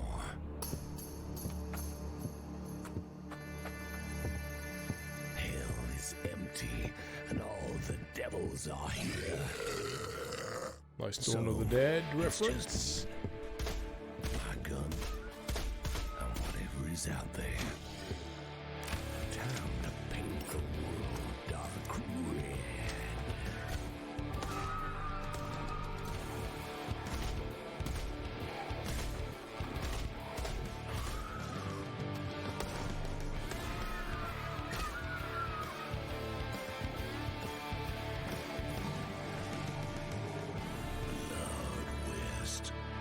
Wishlist now. Okay, gravelly voiced whiskey man, I think I will.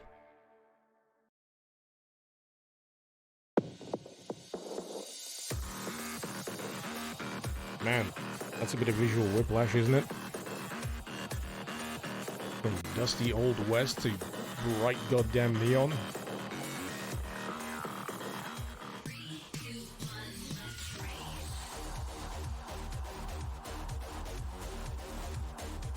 Interesting.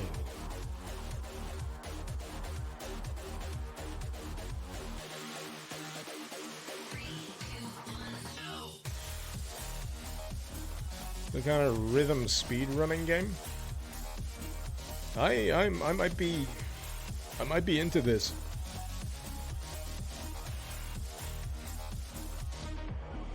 It's like an elaborate aim trainer. First person skill runner, yes.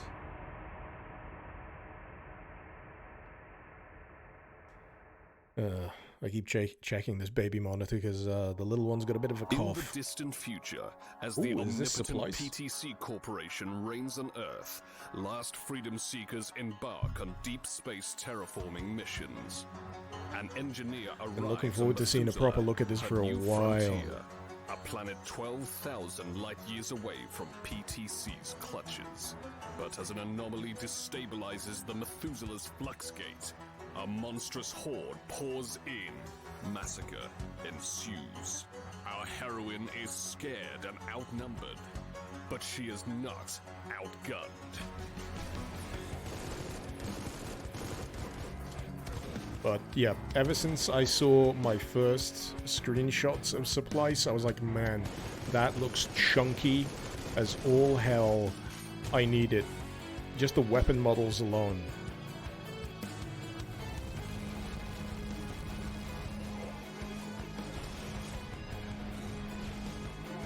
Yes, please.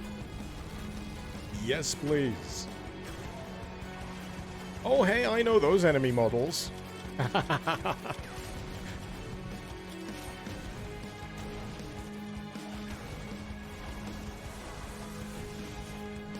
It looks awesome. It looks awesome. What can I say?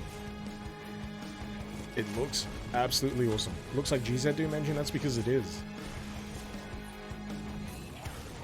Supplies.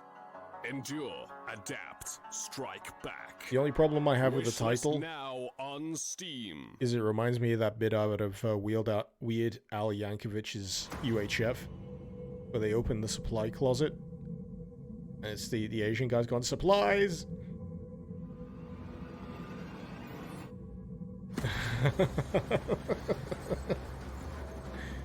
Stupid!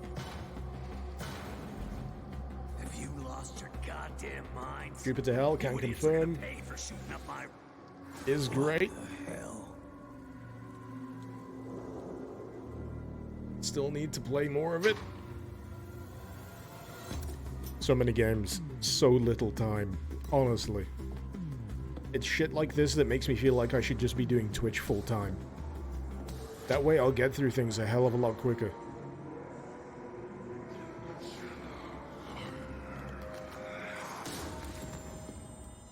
Ugly motherfucker.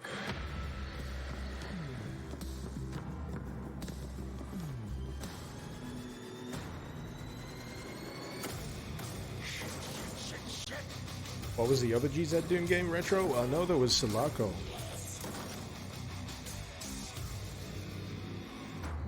There's been a bunch. There's been a whole bunch of them. There was Age of Hell as well, yeah.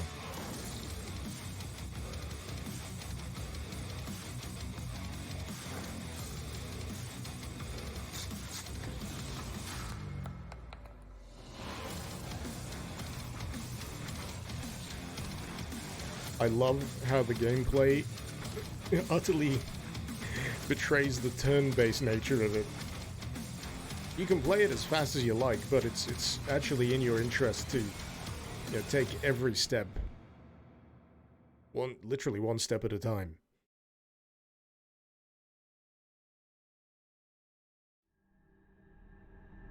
Skullstone, that ugly magic piece of rock looming over our mining village. With 3 hours in, Village. people.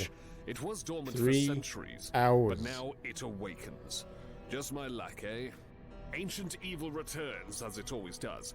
Monstrosities from the dark realms below plague our mines and the surface. They eat my villagers. This is a big problem, you see. I like my mines operational. I prefer most of my men not to be eaten, but in my whole life I've never had a problem that a hefty pouch of gold and jewels wouldn't solve. That's where you hired blades come in. Oh. You will walk into the darkness, literally. Bring some torches, find your way below, just mind the traps. Send those monsters. I've been meaning back to where get they into came this from. style of They game. deserve no mercy. Old school first-person dungeon crawler. Been meaning to get into this. Just haven't had the time. Solve the secrets of the Underrealm. There's glory in it for you. And you can keep half of the treasures you find down there. Get to work, adventurers. You've got a dungeon to crawl. Grimrock's a good starting place. I've heard. Skullstone. I've heard. Wishlist now on Steam. Is that another Hyper Strange? Nice.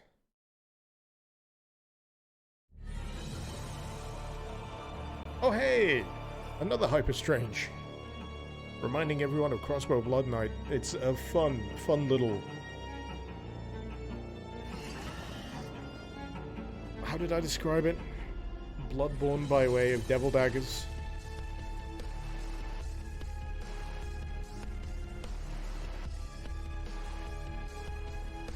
Would love to see a full-on campaign retro.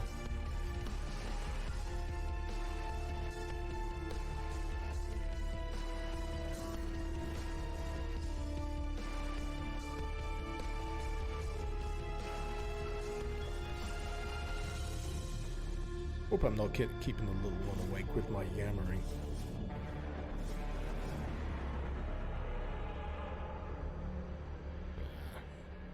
He's unfortunately got a cough.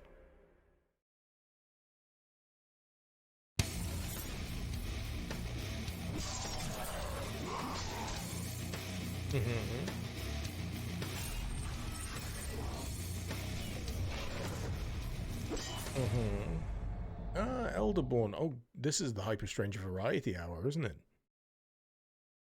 I thought it looked familiar.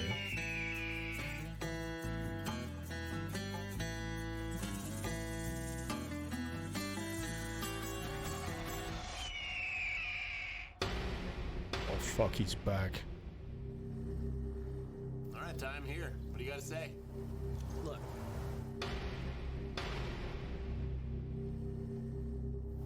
I've been thinking a lot about what happened last year.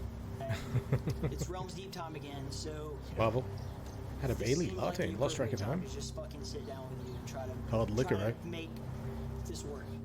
Oh yeah, why don't we relitigate this? What happened last year? I don't want this to be adversarial, man. You nearly killed me with a shovel, man. I got major concussion problems now. They gave him brain damage. He didn't die. I can never fully make it up to you. I know I caused you a lot of pain, and I just want you to try to put yourself in my shoes and think about the position I was in. I don't know what position you're in. Tell me what position. You didn't tell me last year. Look, you've been in this business for 20 years, dude, and I'm just making my way into it, and I had to try to find a way to prove myself. It's time to get hit with a shovel. That's what this is leading to. Right here. Well, and I deserve that, but the thing is, I know we say I regret nothing, you know, all that kind of shit, and the truth is that I really do. I feel bad about what I did, and I shouldn't have taken advantage of you like that. So what are you gonna do about it? I brought you a small peace offering. It's just a little gift. I hope. Small enough to fit in this bag, yeah. Flashlight. Yeah. I guess that works. Thank you. All right, man. I'm gonna go get you a drink. If you want to check out the pool, the views, I'll be right back. Thank you, man. I feel a lot better. Yeah, I bet you do.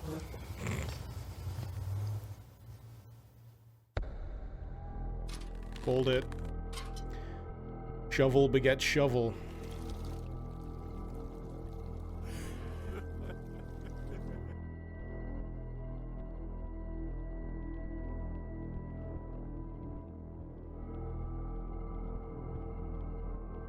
He's just standing there like a hitman target. Boy, I sure hope that someone doesn't knock me unconscious into this pool. Fucking hit me over the head with a fucking shovel. Dude. Think you can get away with this little fucking pink package? I fucking tried. Yeah. Well, you know what's coming next? What? Sharks. Mike, no. What are you doing? What are you doing? Oh, that works. Fuck you! Fuck Fred! And fuck the 3D realm!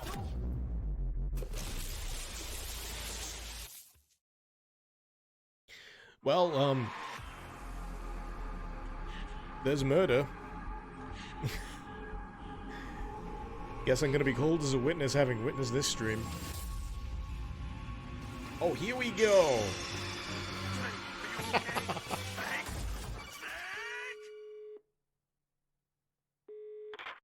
Vince? Vince? What the actual fuck? What is this shit? This was supposed to be an intro cutscene.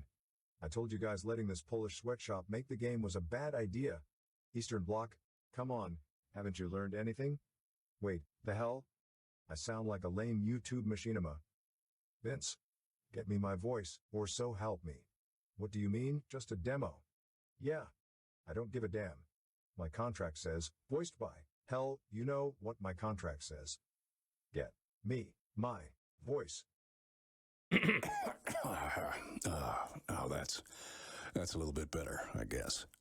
Chat's so gone. Vince, what's up with that demo thing? Like, I'm here, I'm wearing the sissy hospital gown, looking like an idiot.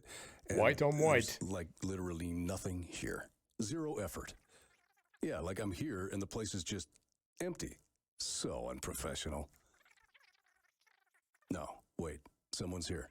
Sounds like Vic. No, it's okay. Rick. I'll handle that. Vic. Dick. Hey, you!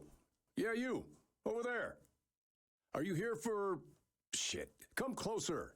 I'm not gonna shout. Okay, close enough. Now shut up and listen. I'm gonna break the fourth wall with you. That's not. You're here for the intro, asshole? Tough luck. This is it. Those hyper-strange bastards making this game got nothing done.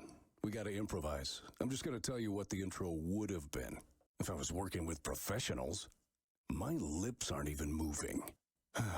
The game is called Postal, Brain Damaged. The entire shtick is that it all happens in a damaged brain. Mine. Sort of like a messed up dream. So I'm just gonna tell you my dream, and you flex that imagination muscle. We see planet Earth drifting through the black void of space. A demonic sigil burned in its surface. I look down upon it, standing vigil in my orbital space castle ship fortress thing. I'm listening to a woman crying for help over the radio. I know the demonic forces are butt-humping my planet, and I am pissed as hell. I Wrong grab my game. super-duper shotgun and exactly 3 out of 6 available shells. That's not enough, but that's okay. I also have my trusty wrist blade. Then I put on my iconic helmet. As the portal leading to Earth's surface powers up, I feel my huge dick pushing against the inside of my suit of tech armor. I'm ready. I reload my gun. Gargantua with it showed. What? Damn it, Vince, I was in the zone. Yeah, I was telling this here dumbass about the dream. What do you mean, wrong dream? Oh yeah, damn shame. That could have made a pretty decent game, like 85 plus Metascore. So which dream are we? What the fuck? Gameplay time?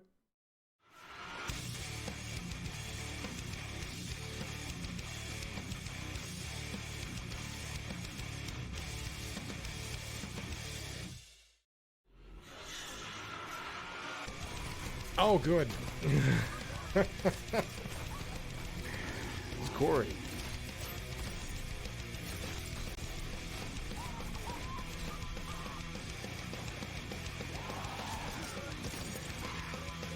The more I see of this, the more I'm looking forward to it.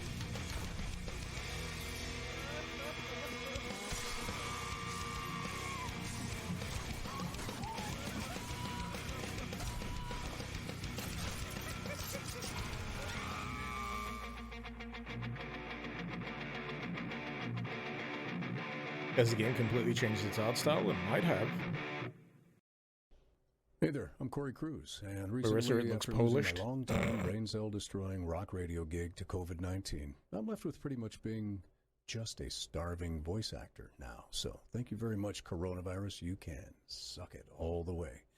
And of course, Pro tip for voice acting: just stand very, very close to a microphone and drink some whiskey and lower your voice as low as it can go. And Hyperstrange, because they have determined in their infinite non-wisdom that I am just the right amount of damaged to be a part of their new game. Brain damaged. That's postal brain damaged. So that's something to be super stoked about. I'm Schwab, happy to you once drank a again be liter of whiskey yesterday. Semi-relevant, let's say, Impressive. and be a part of the postal community in manners such as this. So Tequila since I've didn't got help. you here, and the That reminds me, I've got some money straight rum pretty available. much gone, and these hyper-strange guys, well, they pay in I got no mixes, frickin' though. Polish groszy or something like that. So, if you wouldn't mind, please subscribe to my OnlyFans page. That would be great. All right, Corey Cruz for Realms Deep 2020. Right, make that 2021. And I'm out. See ya.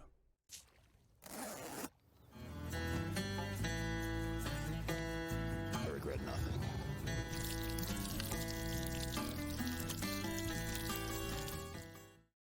Nice.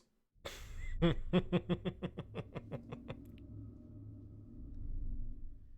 there you are. You okay, Wait. buddy? He's not dead? And he's not covered in piss? Hey. Oh, he's still covered in piss. That's fine. What's the next segment? I actually don't know. Jahar, what's the next segment?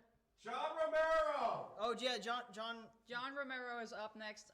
We're gonna dry tie off while we're doing that. We got Father John and Bridge Burner, and it's gonna be a thing.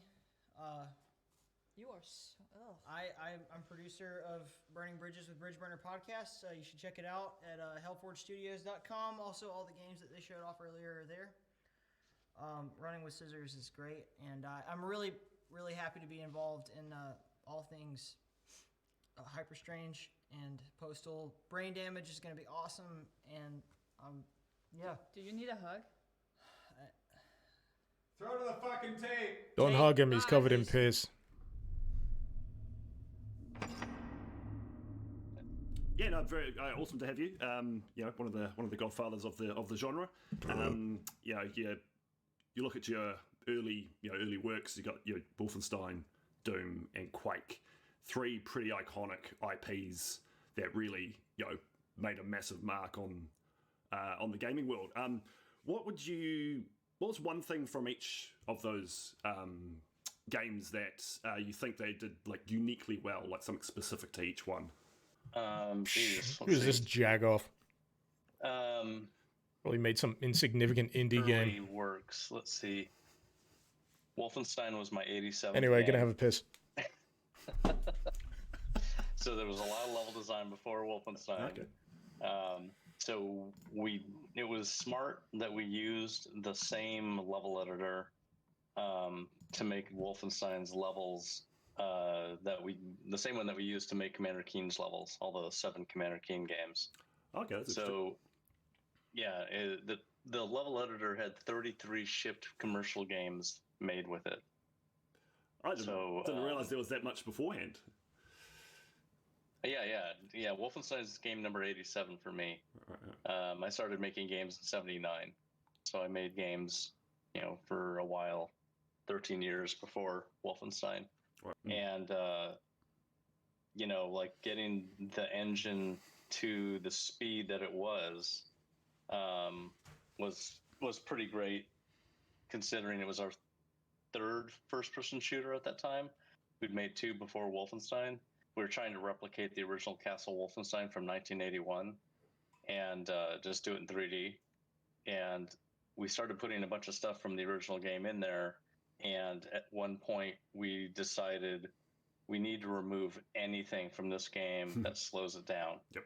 Because the speed was unlike anything that anyone had seen before. So slowing the game down wouldn't be as impressive as keeping up that speed as much as possible. So we removed all of those things that were like the original Wolfenstein and just focused on just speed and mowing down Nazis. So that's basically the smartest thing that we did, I think. So that was Wolfenstein's decisions. And Doom's decisions, well, that game did so many things. There's not even one thing that you can say we did best on Doom. Maybe multiplayer could be considered probably the biggest thing that's still happening today. multiplayer gaming, multiplayer FPSs. It was the first one. So that was probably the biggest decision. It was funny because it was one of the last things we put in the game was multiplayer. So it was a good one. It was a good one then. A good one to slip in there at the end. and then with Quake, geez, what was the best? I thing love we the did sound of with the Quake? cork on this thing. Internet multiplayer. Yep. Probably was, it's the How's thing that that for everybody's still ASMR? doing. It was also the first full 3D texture map shooter. 24/7 that was uncorking and super fast. recorking a rum bottle. So those were kind of the two big things. Wait, I gotta get the perfect. Yeah, like that. Look around. Having that multiplayer That noise, component just that extends the replayability of a product so much. And people still playing Quake 1 in classic Doom tournaments today. It's still a small but pretty thriving community, even almost 3 decades later. Yeah. Cherub, hey. Yeah, just crazy. Good decisions. Yeah.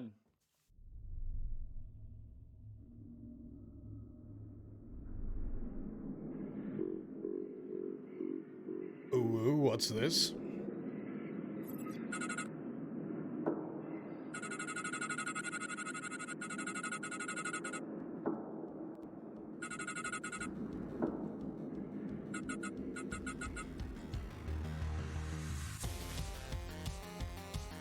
It's very Game Boy.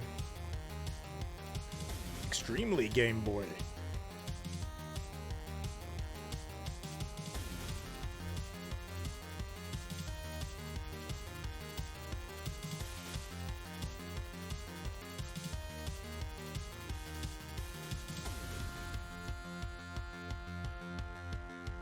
So what do you reckon? More Metroid or more linear than that? Why does this goddamn thing have to tell me when I'm gonna be waking up? You don't know me. I keep getting this notification that tells me you're waking up in 4.5 hours. You should probably get some rest. No, screw you. Plus, that's not when I wake up. Flux, yeah. I need to turn that notification off.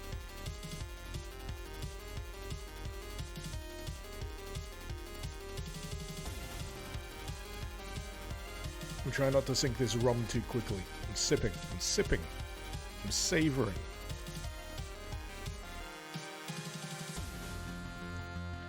That looks neat. That looks neat. I like the look of that. Damn right it's fancy rum. Seen the bottle?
Cyber, take care, dude. Thanks for dropping by. Oh, hi, Quake. Warfork tournaments and leagues hosted by In the Keep are coming soon. Stay tuned. Thought he was going to draw a dick. Warfork. Warfork. There's not always... It's not always a good idea to stick another word on the end of war. So many years. Oh, this is Doombringer, isn't it? Past. You know what it is that puts me off about Doombringer? So many lives. I think it's the thumbnail art. It's just like shirtless strippergram Doom guy. Into the grindhouse. I don't know why it puts me off. The Order's city and bastion.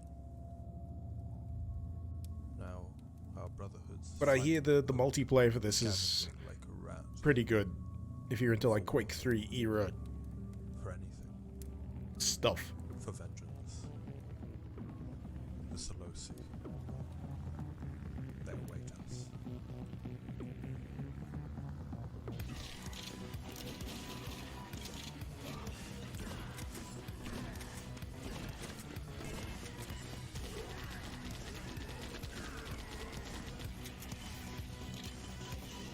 So basically, imagine if Quake 3 had a single player mode.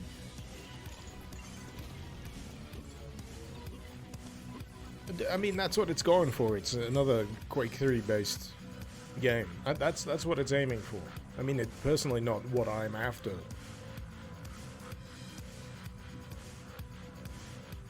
Well, there's Hunter's Moon. Of course, there's Hunter's Moon, but, you know, this probably has more levels than Hunter's Moon at the moment.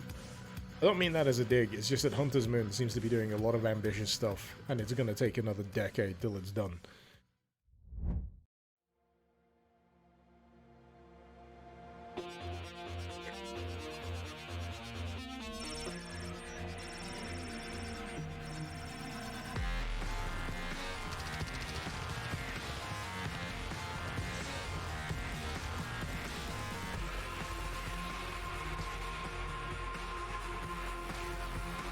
This is giving me flashbacks. This is giving me flashbacks to a game I played years and years and years ago. I know it's not. Not Marathon.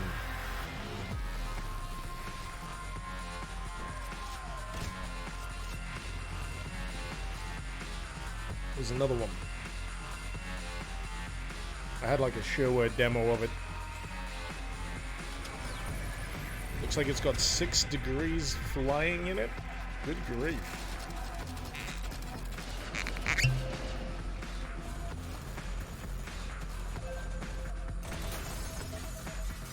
Zero tolerance. Well, it sure is a title. I'll give it that.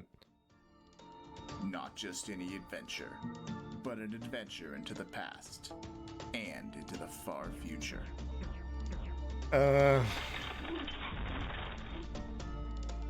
Right. This style does nothing for me these days.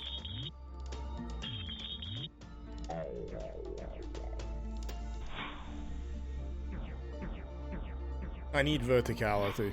I'm over it. I'm over the flat Wolfenstein style stuff. Only on Steam. If you're into it, that's great. Just does nothing for me these days.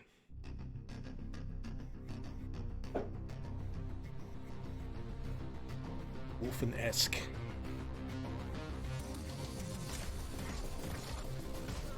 Oh, another Hotline Miami thing. So there's Project Downfall. It's just as blind, no matter the circumstance. Oh no! It's a big, scary beast! We're dead!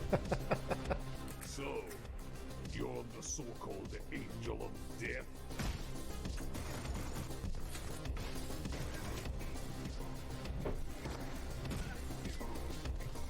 I mean, this looks cool. Wolves have no place in a jungle. Tonight! Open our windows! But visually derivative. The last wolf hurried toward me, and I heard his baying echoes. And what is this health rip-off soundtrack?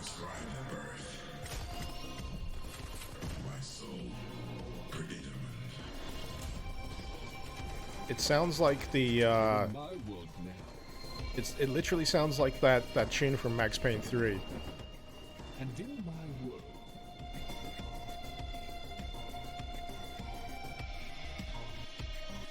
you don't exist. Okay. Okay.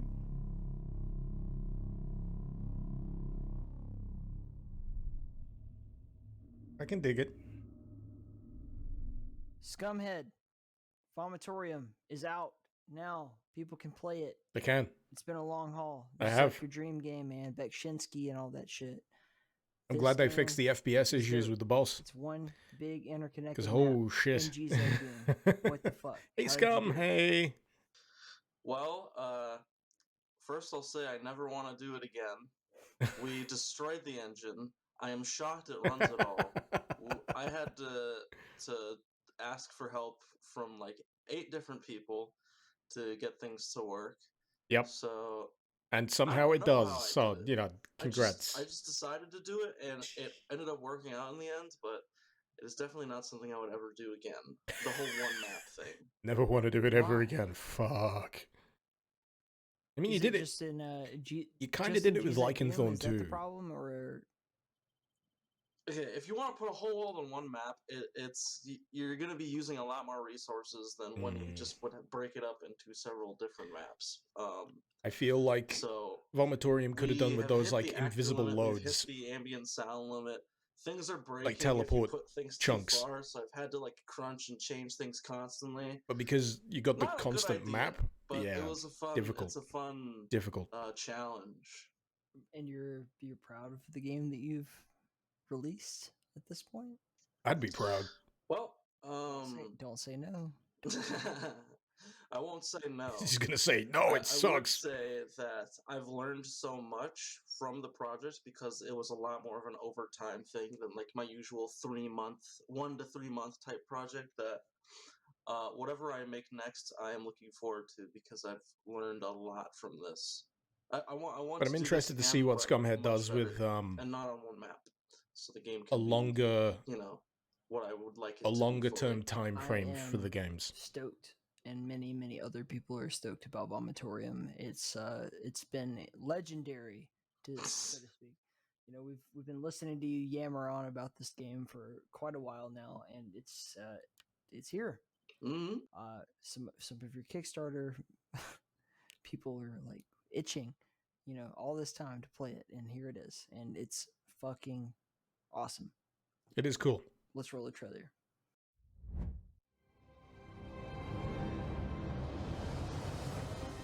But again, so many games, so little time, especially with the fact that I'm a dad and I gotta do a lot of childcare. I don't get as much time as I used to just immerse myself thoroughly in all of this stuff and just churn out videos like I used to. So, man, I just wish I could. I wish I could do justice to every single thing. First world problem. Being a dad takes time away from other stuff. She'll get older. You think that'll make things any easier? Have I played the Cultic demo? I have. So, what I was considering was, I've got a habit of trying to record anything that I'm streaming or playing for the gameplay just in case I'm going to do a video. And I've been thinking, is it still worthwhile uploading that footage? I might make a separate channel where I just upload the gameplay, no commentary. But I worry that I'm going to step on other people's toes. Like Alpha Beta Gamer, he already does that. So, I wonder is there any point to me doing it? I wonder if anyone might be interested in that. So, I don't know. If I'm playing demos, for example, rather than doing a specific video on it,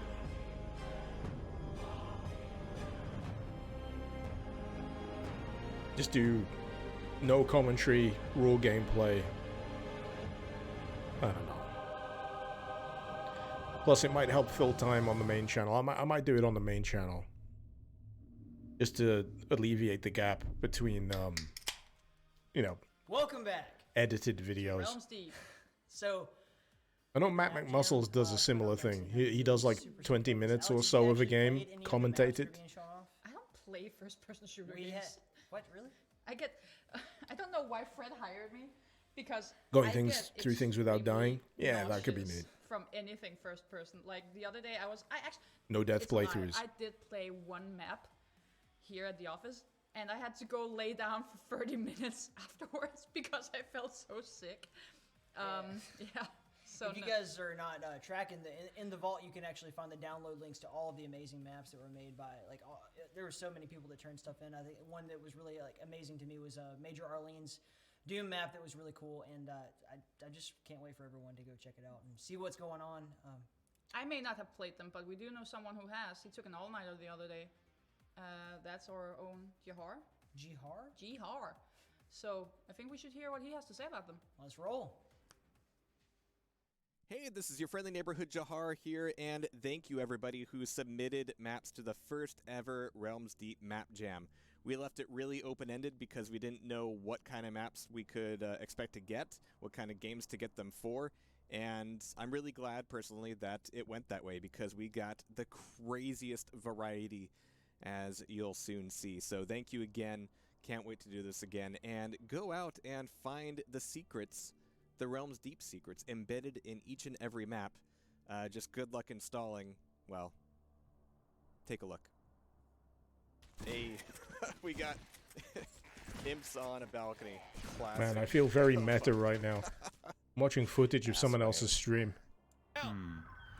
This'll make a mess. I don't know.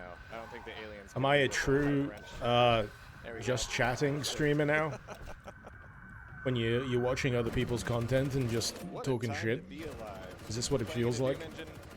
Against Quake enemies with models and Quake champions' abilities. And the architecture is pretty good too. Quit shooting me, I'm trying to appreciate the ambiance. Oh my god, it's full of crates. It's nothing but crates. It's crates all the way up, crates all the way down. It's incredible how polished this is. Ooh. Oh. Rise of the Triad, folks. Kinda. Oh wait, what am I? This isn't my drink. Are you kidding me? What is going on? It's gorgeous. What? Fuck your table. What? Oh right, dudes. Yeah. God, it's beautiful. And it just keeps expanding as well. Oh, there's so much of it, Jimmy. You are a Represent. And I suck. It is Supernova's Arc 3D custom levels, man. You can play 4 new levels of Supernova's Arc 3D and get demolished by sheep. Yeah. Realms Deep, everybody. I'm not even mad. This is amazing. Oh, man. This new level by Major Arlene is off the chain. I see those rainbow colors. This might legitimately be the most Quake-like Dusk level I've ever played. I need to play more Dusk levels. Oh, Pieman! Actual enemy placement. Nice to see him featured. Oh man, between a new port and custom levels, this is turning out to be a really good time for Power Slave. I'm gonna have to do a full playthrough of Power Slave at some point. I call it a really good time. Okay, everybody who wanted to play Turok inside of... Oh yeah, that is straight up OG Turok in Ion Fury. I recognize that. It's actually quite good. That is almost 1 for 1. Alright, this is what I'm talking about for a map jam. Doom 2, tons of enemies, and invulnerability spheres, so... oh no! Realms Deep, everybody. The worst invulnerability color change. The game Postal is creating such a backlash that it's making headlines. The game is not for children. You are full of shit. Going postal. What are they doing at Doc? Welcome back, everybody. Another school shooting, and people are asking, They're doing a documentary? do we live in a culture that promotes and even glorifies violence in video games and in the movies? Going postal has taken root as a slang phrase for going more than just a bit berserk. Tonight, Brilliant. At the heart of a controversial new video game where carnage is the key to winning. There's a new game in town that has U.S. mail carriers, their bosses, friends, and families, shall we say, a little ticked off. Violent video and computer games are Uwe taking Boll a directed. disturbing turn. This is Instead of Uwe Boll's warriors best battling film. warriors, the victims are innocent bystanders. The game Postal is creating such a backlash that it's making headlines in newspapers all around I love Postal the movie for that one moment where Uwe Boll, dressed in lederhosen, says, "My movies are financed by Nazi gold." and shoot, shoot, shoot.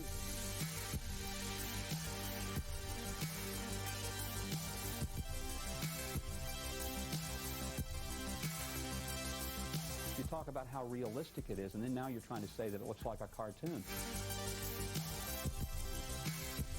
I've seen your game. What we've As done, mine, Jake, I the still Queen- think it has no redeeming value.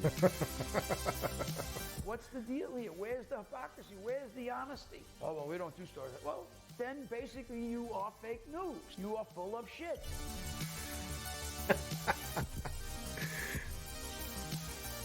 You know, if I had something to say, I would say to the city or to the state or to Congress to eliminate these violent games, because it does cause things in our children. Something about being able to Cause take your things. friend, blow its light off. All we need is one kid who absorbs this, and even going out and doing some of these things.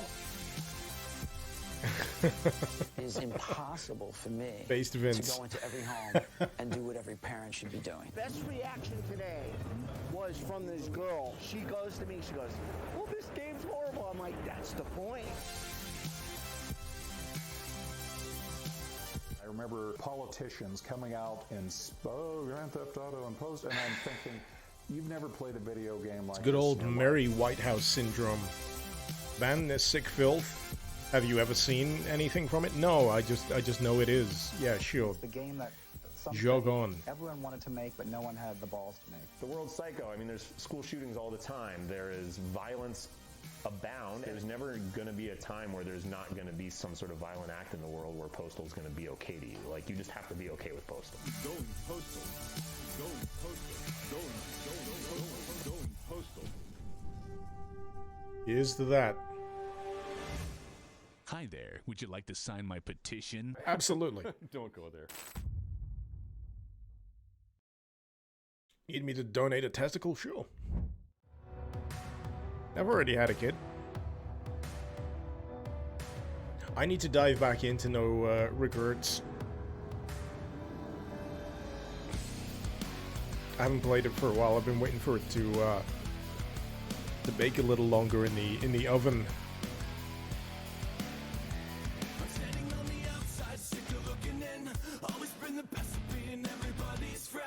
Oh. I didn't know early 2000s butt rock was back in style.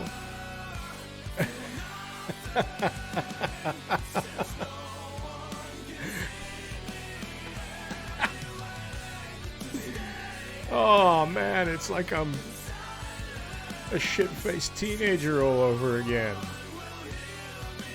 Marissa Buttrock, you're listening to it.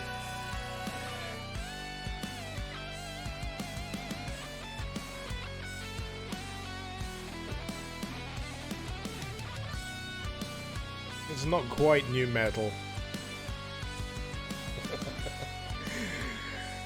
Some would say it's the same thing. I'd say that it's one tier below.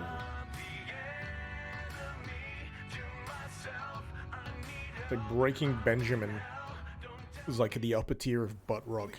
Please no. It's a good day to die. I regret everything. I regret everything.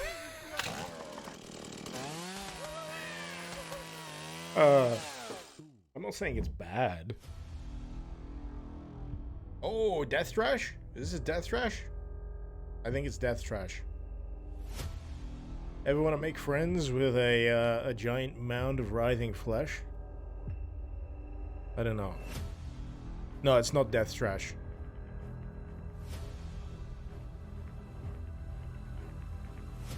The meat kraken is so cute, Kawasumi. Yeah, I got nothing against new metal. I gotta be honest, new metal made me. That was my gateway drug. Jaywalking, butt rock, the term comes from a nationwide advertising campaign on hard rock radio stations in the 1990s that used the tagline "Rock, nothing but rock." Listeners quickly changed that to "Nothing but rock." That refers to anything played on hard rock stations. It is commonly used to refer to her brands or used by people to distinguish bad butt rock from the hard rock that they like. I love that description. Remember Slipknot? Slipknot is still going. Rest in peace, Joey Jordanson, by the way. Crying shame. He was a phenomenal drummer. I saw them live, and part of the set involved the drum set lifting up on a crane, spinning upside down, and he still played the fucking shit out of those drums. We'll never forget.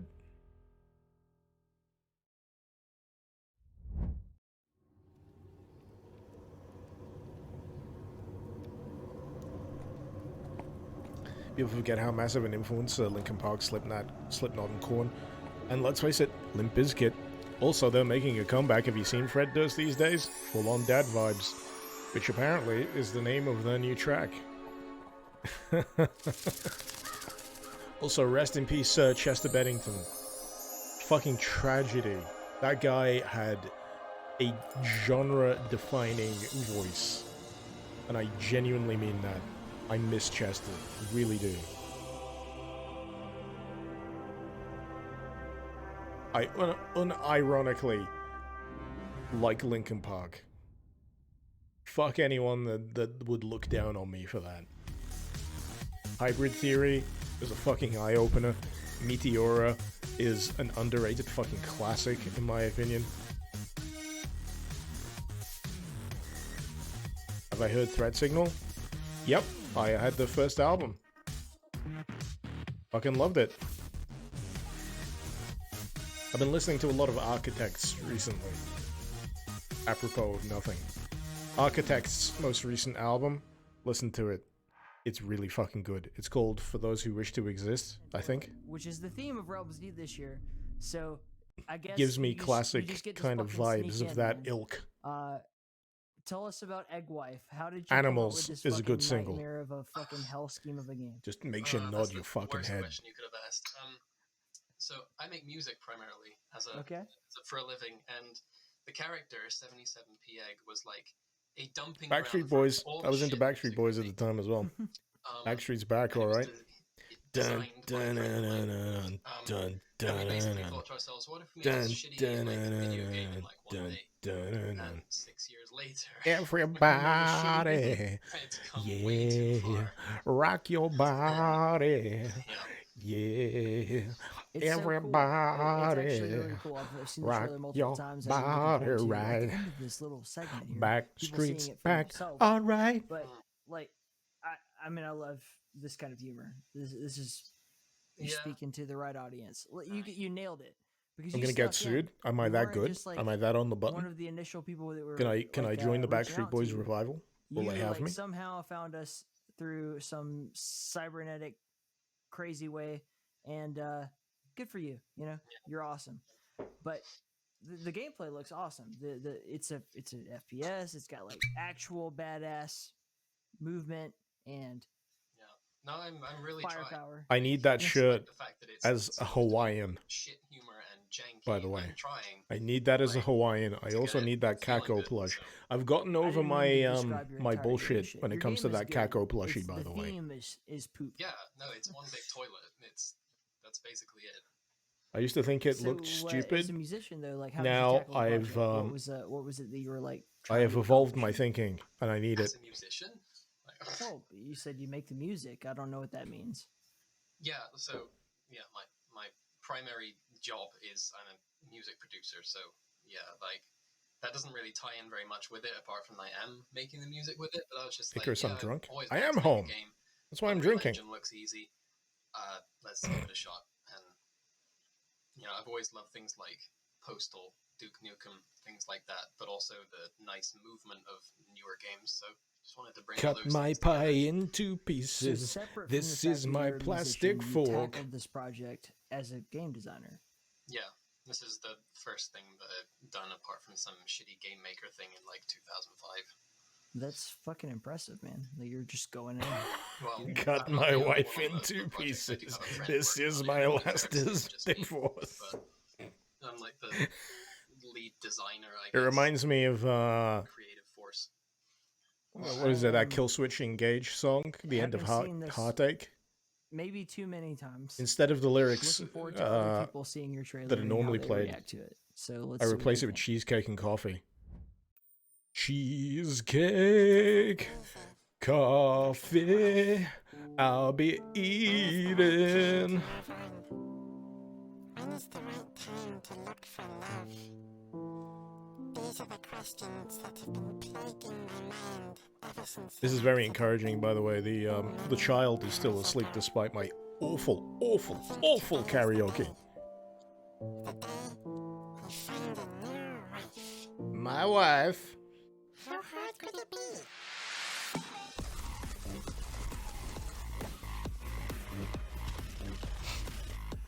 I'm sold, by the way. There's a dialogue box there that just calls someone a cunt. Are those spiked tampons? Okay. Cum chain gun? Where? What?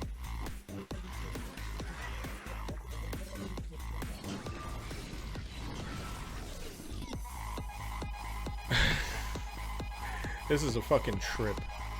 This entire live stream. Absolute goddamn fucking trip. It's nearly 10 o'clock in the evening for me. I've been streaming this for the last nearly 4 hours.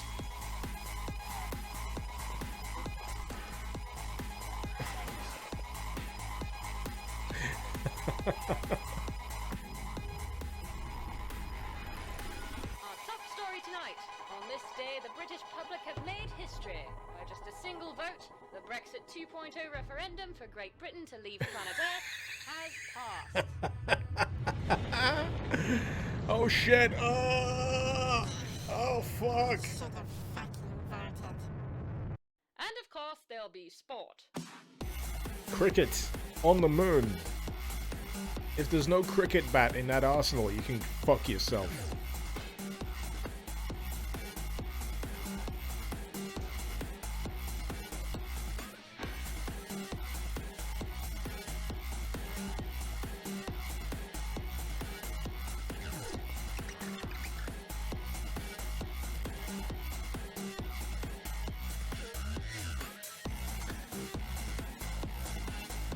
Oh, cribbing from dusk, functional toilets, functioning toilet paper, use. Anal cleanliness is apparently paramount in this. Legendary. Legendary. Oh, this. Okay. 7070p. 77p egg wife. That game.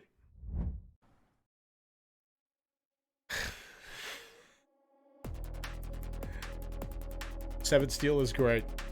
I unironically really enjoy Severed Steel. I'm looking forward to playing the full version of this.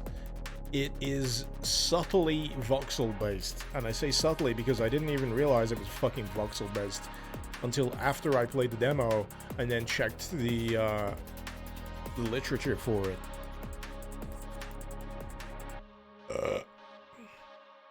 You can blow holes in walls. Ooh, a level editor? Baby.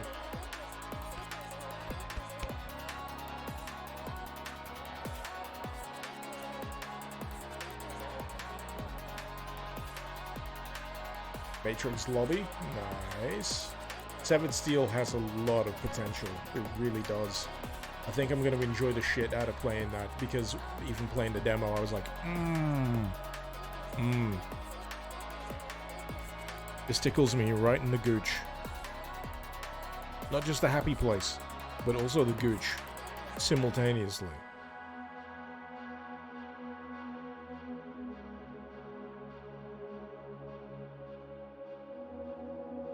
Taint tickled. You got a gooch, haven't you? Gooch magooch. Scooch magooch.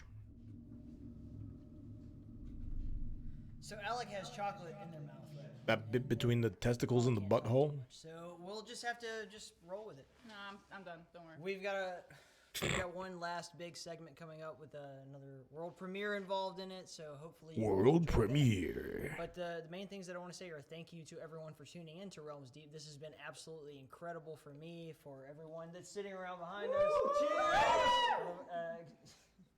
Even Greg, who got busted up. Sorry, but the trailers have to be in on time. Seriously, what the fuck happened to Greg? He knows that. It'll come. His turn will be here next year. Okay. He's learned halfway. No one's telling me what happened to Greg. Yes, and we've The we've guy got who's got the several fucking more plasters on in the middle of the awesome projects screen. to show off right now. One of them makes me feel super buff, and one of them makes me say, Your chicken arms? Oh, burn! one of them Fucking makes me say, burn!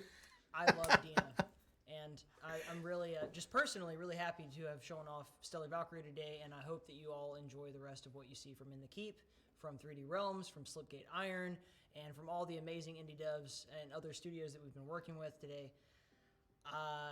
Realms Deep kicks ass, and I hope you've enjoyed it. Are you done? No? Okay. Are you done? Yes. Oh, okay. Okay. Bye. Bye. I'm going to say this right now. 3D Realms, if you ever think of bringing me on board to host Realms Deep, I am going to be good and shit-faced for the duration.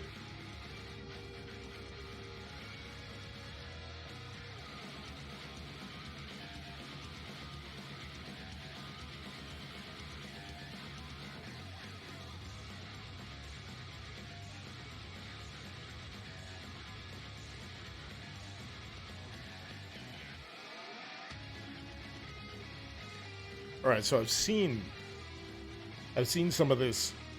It's called Buff. I have no fucking idea what's going on. Part Tony Hawk, part first-person shooter. That building has arms. I do not know. Are we past 1 million boomer shooters yet? Not yet. Not quite. Plus, it depends how picky you're going to be with the definition.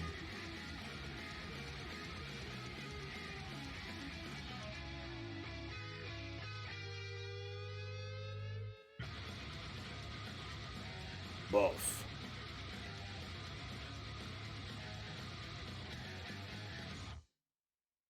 Neat.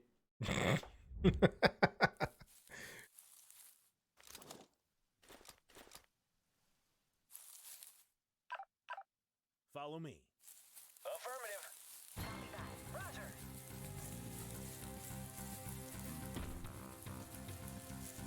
Oh no, not from the developers of Borg Nukem.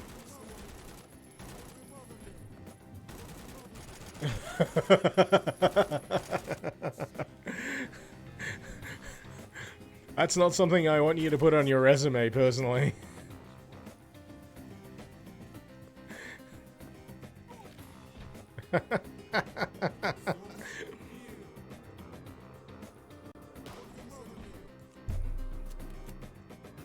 Retro Borg Nukem, I did a video on it. I didn't like it. It's aged poorly. Sure, it was probably neat at the time, but fucking hell. I can't hold that against them. I can't hold that against them. They've probably improved by leaps and bounds since that particular game. I mean, they've got this. This looks leaps and bounds ahead of Borg Nukem.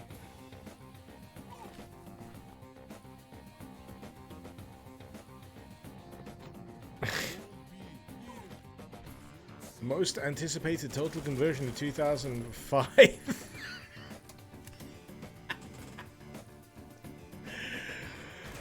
Oh, that's throwing that's some shade. That's some personal shade. Oh, my sides. Oh, my sides hurt. I've been chuckling too much. That's maximum oof right there. Just, ooh. Oh.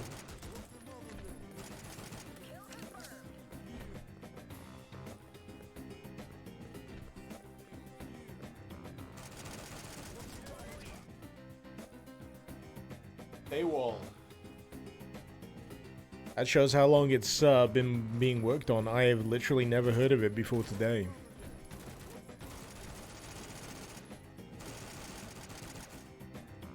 Features include dying.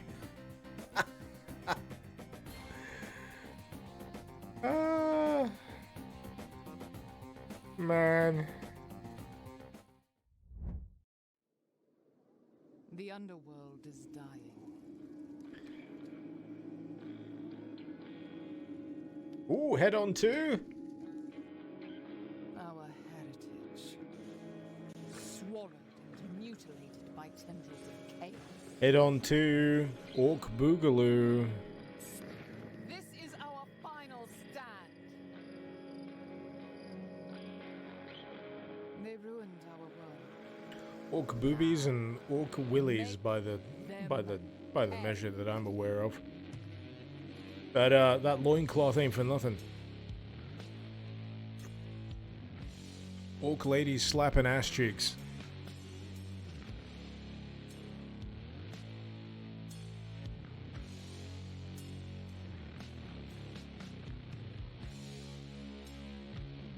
Handmade. Handmade.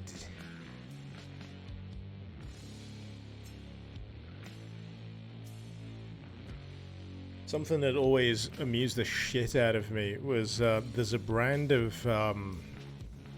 crisps, as we call them in the UK, that boasts that they are handmade crisps. And all I can think of is some poor bastard having to hold the raw material for a crisp over an open flame and just having their hand fucking cooked. Ah! Kettle chips, that's the one. Handmade. How do you fucking hand make a chip? Surely that will be very painful. McCoys are quite nice. I love McCoys. Ridged for my pleasure.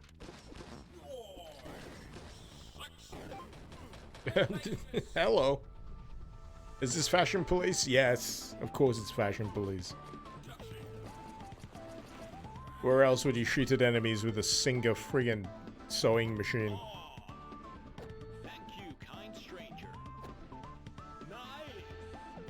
They better not. They better not be throwing any shade at people with cargo pants in this game, because you will lose my custom, good sir.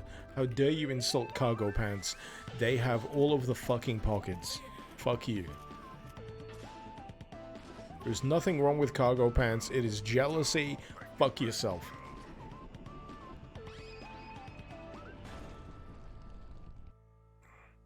Like I said, it's literally jealousy. Hey, Nightmare Reaper represent.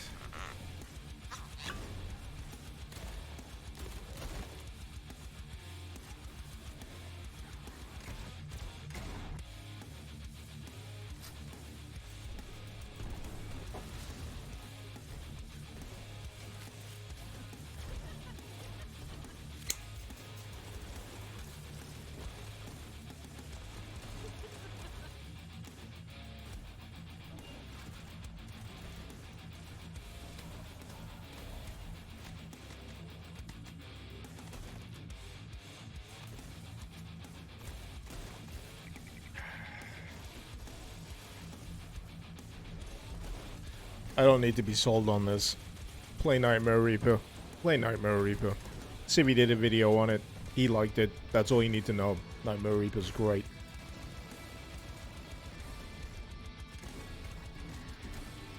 Scary Atheist, the best thing about visiting the UK is the 2,000 different types of crisps. Yeah. Oh, we really do have a lot of flavors. We really do.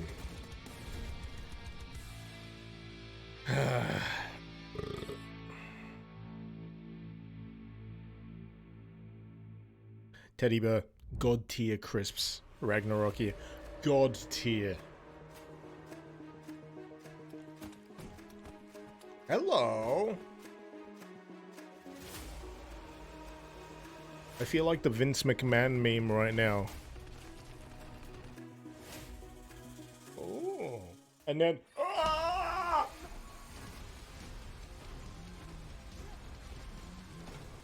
Where the fuck are you coming from?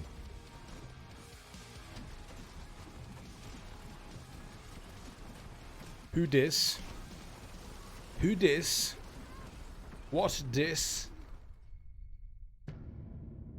Cosmic Dawn. Hello. I'm aware of you. coming soonish. So next 5 years.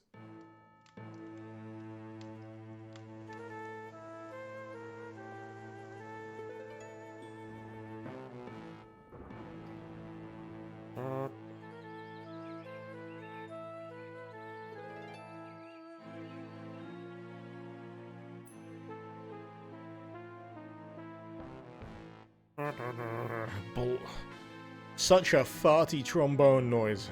I should know. I play trombone. Or I used to play trombone.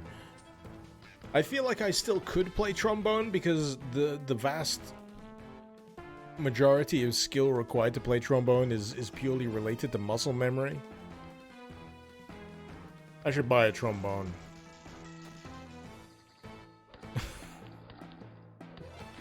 Hip Celt, you play the arse trumpet? That's pretty difficult.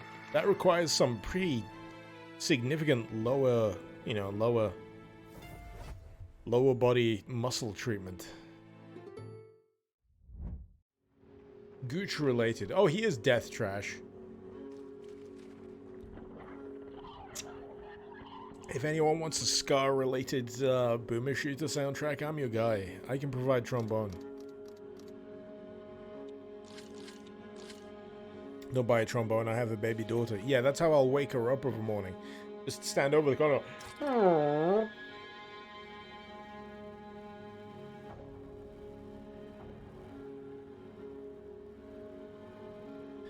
And thus the PTSD will be established. What if I made a synth track with a trombone solo? Hey, if the saxophone can worm its way into that particular seam of nostalgia, why the fuck not a trombone? I gotta be honest, you can make a trombone sound quite, melancholy. You know, if you have it laid in the background.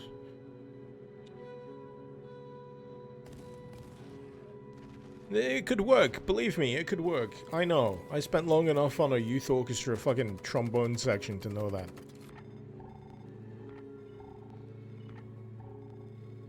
Kraken Temple sounds like my kind of place. Absolutely. That's why I'm interested in this damn game. Death Trash is the Fallout everyone deserves.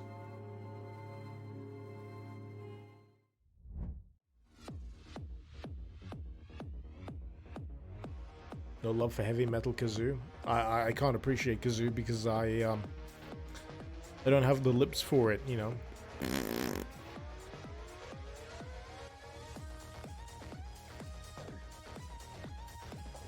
What can I say?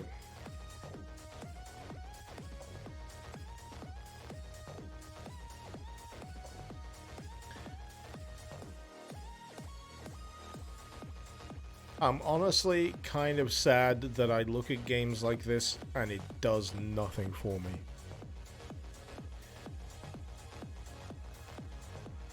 I feel like an absolute asshole. Because I'm like, sure, you know the average amount of effort that's required to make a video game? A lot. A shitload. A gigafuck of effort is required. And I look at stuff like this and I'm personally, you know, that's what you gotta say. Personally, not my style.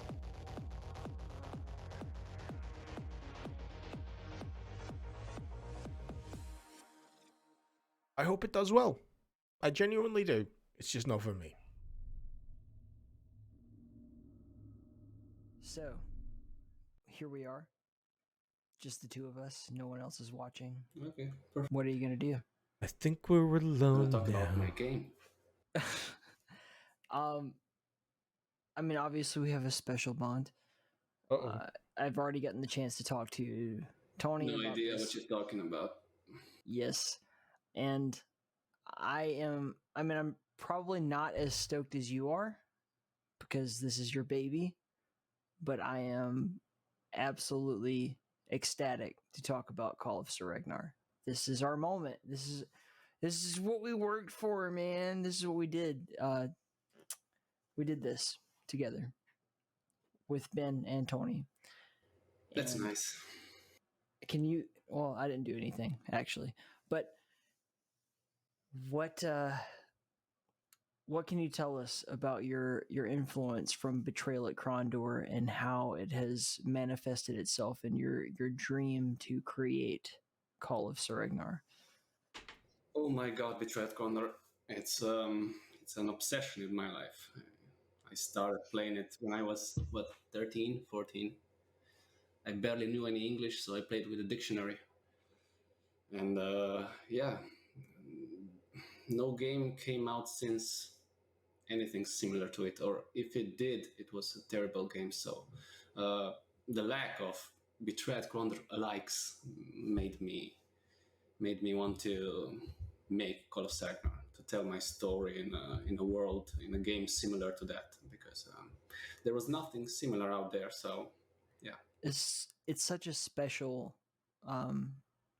experience for you, obviously, but like Surregnar is taking your nostalgia, like the things that you remember and that you love about Call of Surregnar, all of the great gameplay mechanics, all of the puzzles, all of the tropes, and bringing it to a modern audience, making it something that is tangible and is something that people can put their hands on today and say, like, this is still going. This is the experience that I've always wanted, but I never still knew going. it was even available to me. And it wasn't, other than going back and playing a game that, to be fair, I'm honestly surprised that Realms Deep has run this long this year. Largely inaccessible. How long was it to last year? Was it this long? Younger person. it is. I won't deny it. It's an old game. It has outdated controls. It's outdated graphics, so it's hard to get into. But if you put your time into it, you'll experience something that no other game can provide. But for the people watching right now, if you are looking for something that will give you the feeling and the experience and the beauty that was Betrayal at Krondor, look no further. We've got a trailer for you right now. Suck it. Last year was much less. 4 hours and 2 days. Oh, 4 hours in 1 day, right?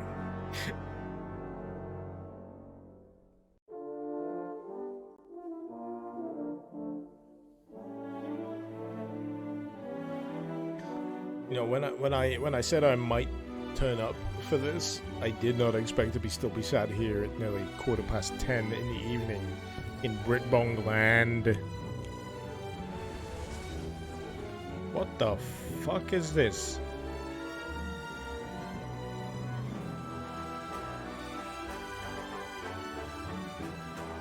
Actually, what the fuck?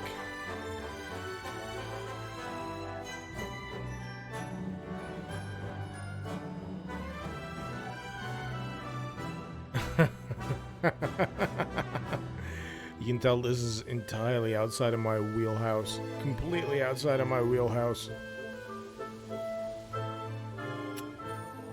Cool. Of course I didn't play Krondor. You think I am some kind of nerd? It's Combustion.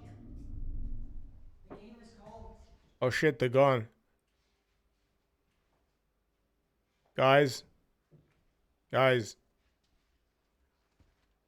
Dude. Oh, hey! Are people still watching? I guess everyone left. Well, that gives me an opportunity to have a little one-on-one talk with all of you amazing people watching this year. I hope you really enjoyed Realms Deep 2021. We tried to put as many awesome things in there as we possibly could. Fred presenting this like a YouTube apology video. I'd love to say a few words to our incredible crew. As you might already know, Realms Deep is run by a fantastic volunteer crew. The whole event is a non-profit event, and the sole purpose of it was to present and showcase a lot of the games that don't have a fighting chance at many of the large-scale game shows that you see out there. And we really wanted to help as many of these developers out as possible. I hope you also liked what you saw from us. And here at the end of the show, we do have one last thing to show you. A really cool little game that we think you guys will like a lot.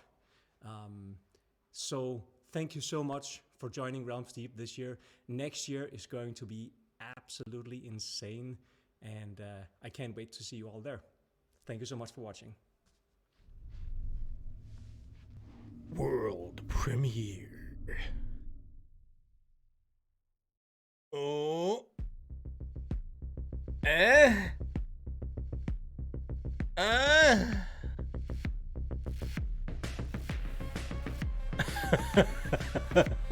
Excuse me.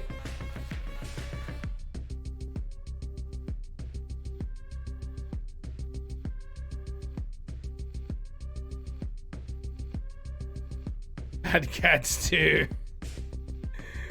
Blade Runner by way of cats.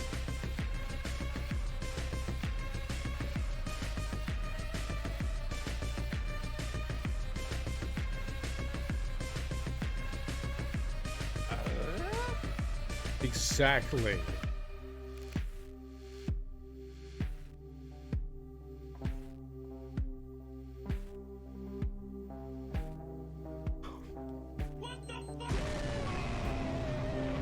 How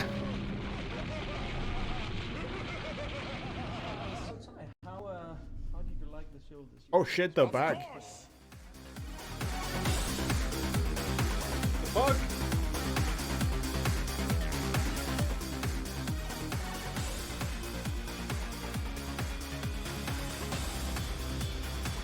Realms Deep sound guy, if you can hear me, dip the volume and ramp it back up in 5, 4, 3, 2. Oh fuck!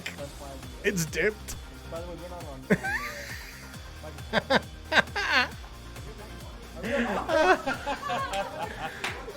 It's fine. That's Let it fine. ride. Let it ride. Cue the marking music.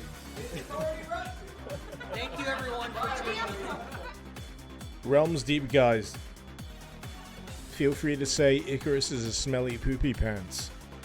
I'll give you 10 seconds. 10, 9, 8, 7, 6, 5, 4, 3, 2, 1, and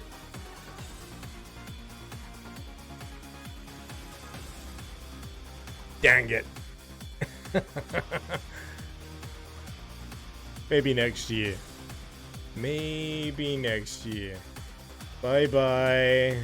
You crazy, crazy sons of bitches.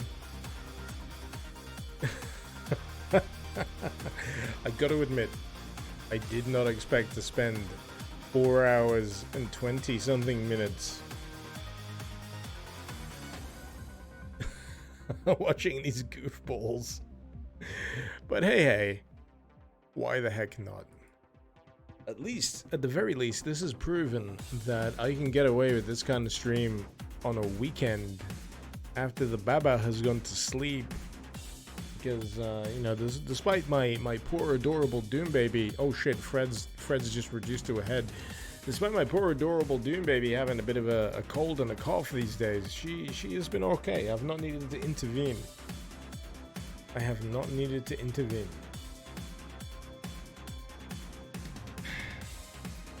I don't know what to do from here on in. I was thinking of having food. Personally, I was thinking of eating something. I have some chicken soup. But I feel like the calories that I've ingested from the alcohol are going to see me through to the morning, so.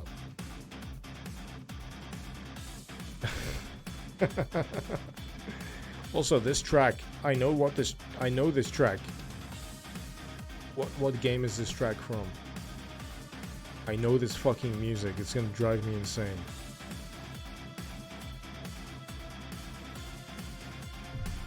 It's fucking good music as well. This little drop. Oh, there they go. They're gone.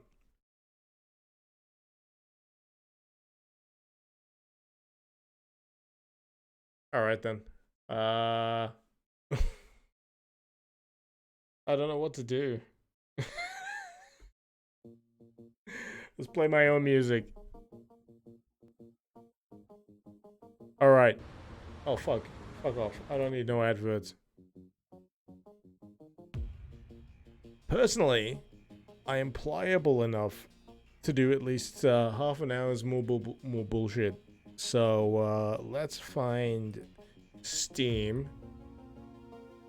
Let's go to the store. Let's see if there's any demos.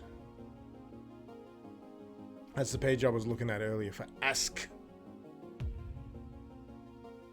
Let's see what they got. Mudred Templar. Play your mod, Marissa. I don't think I'll have enough time to do it justice this evening. Especially in my personal state of mind right now. So Cultic, I've got a download for. I don't know if anyone wants to see me play that. So games with demos. Limitless Hunger is... I don't even know how to describe that. Conscript, White Hell, Chains of Fury, System Shock. Project Warlock apparently has a... I can't tell if that's with the sequel though. That's what gets me, because I got Project Warlock. I don't know if that's with Project Warlock 2. Jaywalking Gonna Dip? Take care, dude. Thank you very much. I tried this Diluvian Ultra. I couldn't get into the rhythm of it. Ooh, okay, let's try this. Let's try this. I want to try Peripetia. It intrigued me. So I want to try it.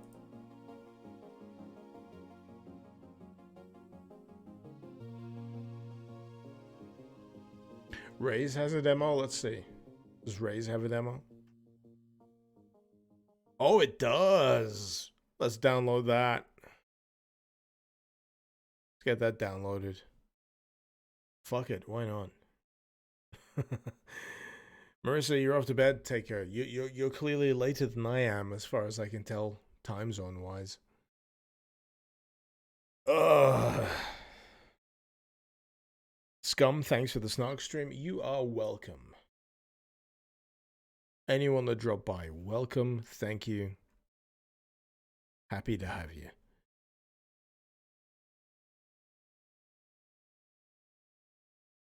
Okie dokie. So, what have I got on the download here? Let's see. I have got Jupiter Hell. Yeah. We got Rise. We got Peripetia. It's really difficult for me to pronounce this. Peripetia? How would... I don't even know. I don't even know. Alright, let's have a look. If there's any more demos that I feel like downloading for this evening.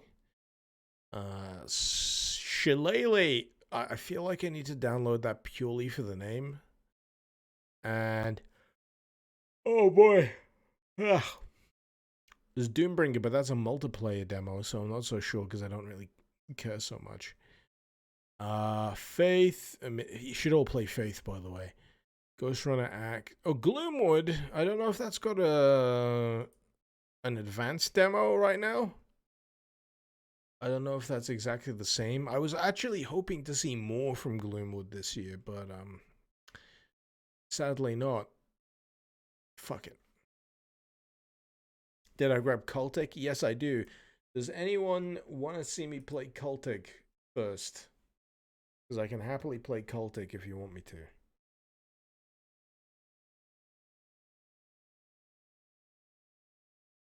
It was like, why the dick not? Sure, why not? Let's play some Cultic. Right, this is an honest question. What is the best Twitch category for me to jump into now that I'm running through demos? Is there a demo category? I'm not sure if there is. It's an absolute pain in the ass. You know when you want to just showcase general shit? I don't know whether I should just leave myself on just chatting because no one really ultimately gives a shit.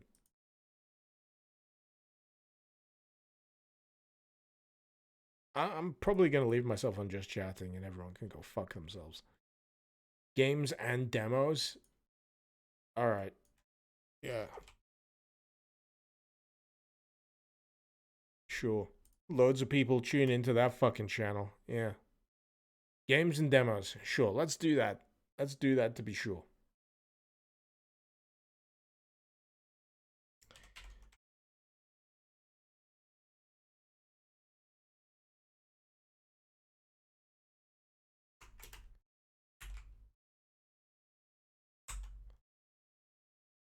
Alright, I've updated my stream.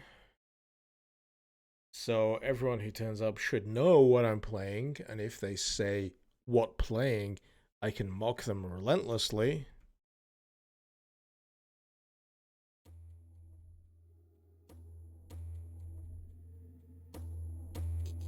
So yeah, I would eat, but I'm not really all that hungry. I think all the calories I had from drinking beer and rum have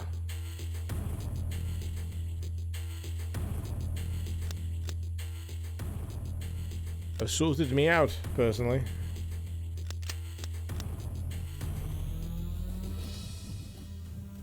But yeah, this game is super crunchy. Super duper crunchy. Don't forget water. Oh yeah, believe me, I'm all on the water. So originally I tried this on hard, but then I had to wheel it back to standard, so I'm gonna try hard again.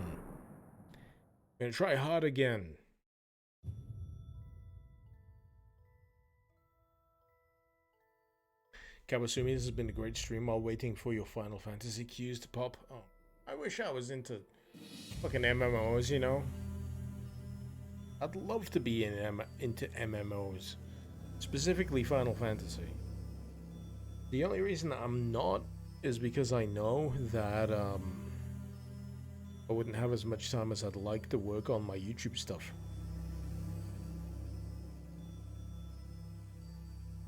This is why I constantly entertain the thought of becoming full-time Twitch. Because then I can just say, fuck it, I'm gonna do this. I don't have to worry so hard.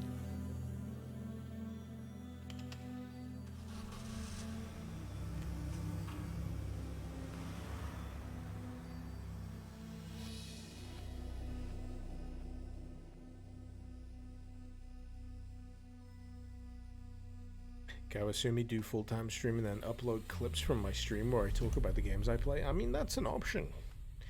But I feel like I would need to hire a editor to run through those streams for me. So I could do those kind of, this is how I feel about X, Y, and Z. And I have absolutely zero experience with how to approach that kind of stuff, because I'm still, as popular as I may seem, I'm very much small time.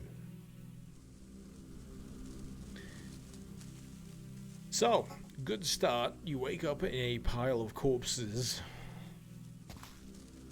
Maybe do WTF is style. I would love to do that, but the only thing that's stopping me doing that is respect.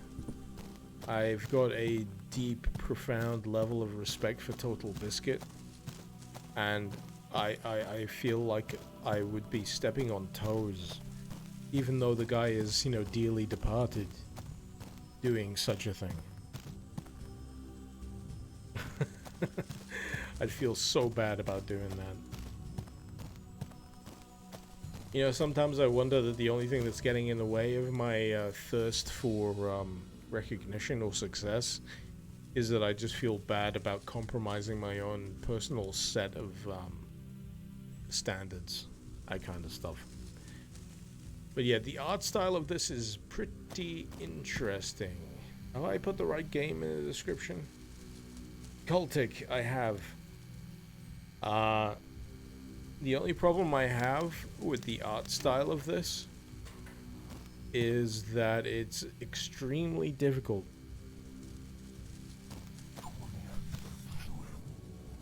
to make out the enemies against the background.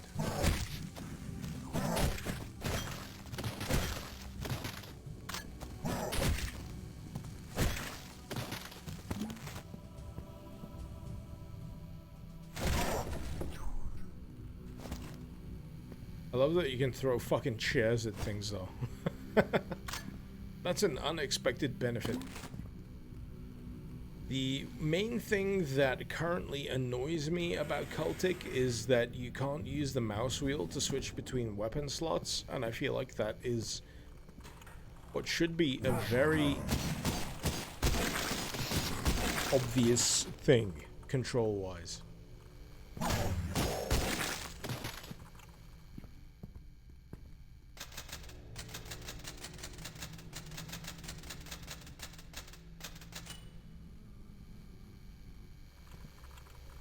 Is color dithering on? I don't fucking know. These are the options. Dithering off. There we go. I don't really fuck with anything if it's a default option. Because, personally, I regard that as the way it's meant to be played. If it's default.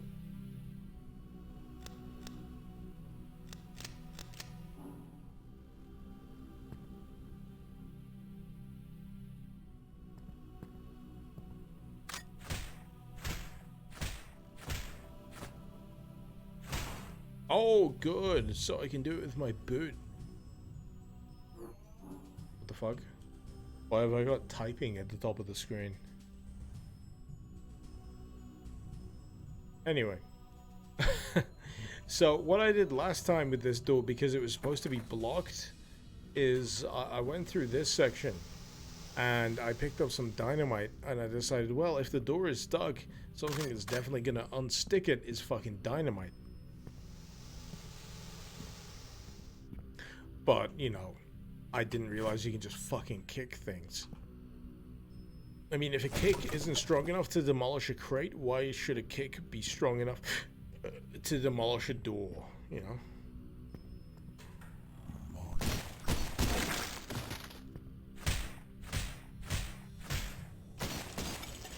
Because there's like a secret behind this.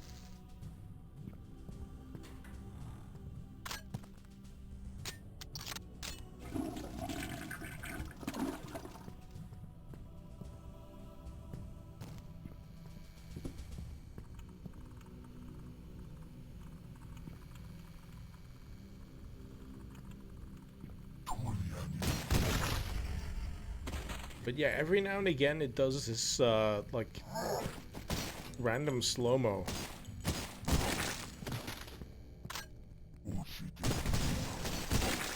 Which is interesting.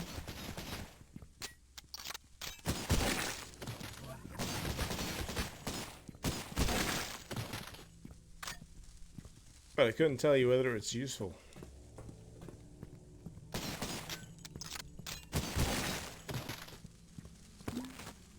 Kawasumi, you love the weight that this has. Oh yeah, it's certainly got weight.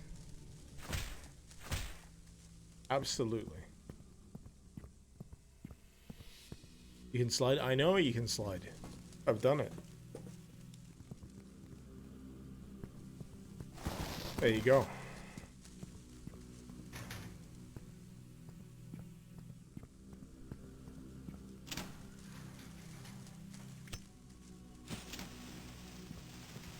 Oh shit.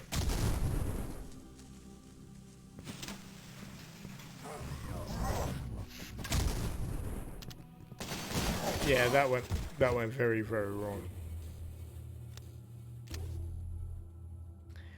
Never mind. Fuck, why did I spawn out here?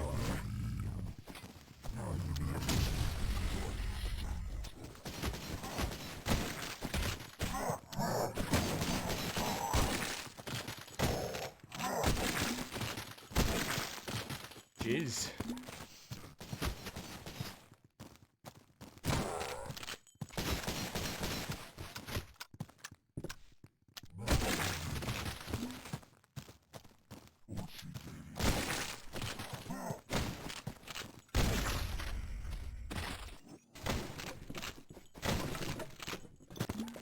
Well, I hope that, you know, works out. So yeah, my biggest problem in this is absolutely the fact that the enemies just blend into the background. Super difficult to make them out sometimes.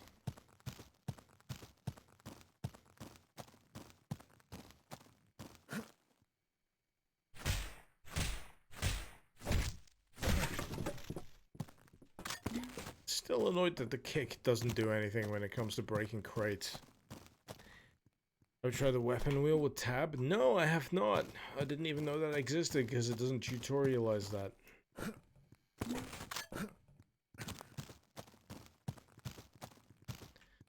Still feel like it should have mouse wheel up or down for other shit.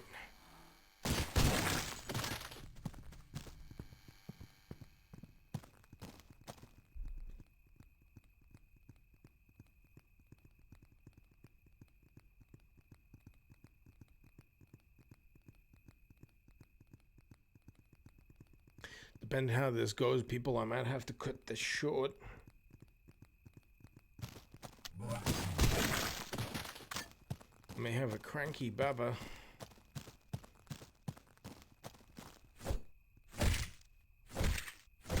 But at the very least, I've been able to supply to you at least, you know, 4 hours minimum of Realms Deep Snark-A-Thonish stuff. So, yeah, that's good.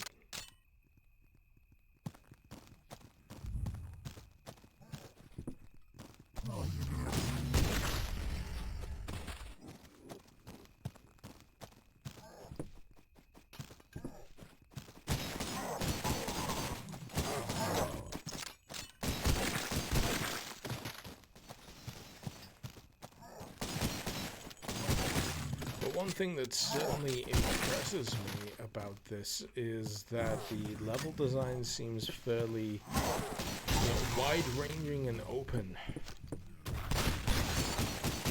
But yeah, the counterpoint to that is the fact that enemies are absolutely fucking difficult as all heck to spot against the background. So, watch out for that.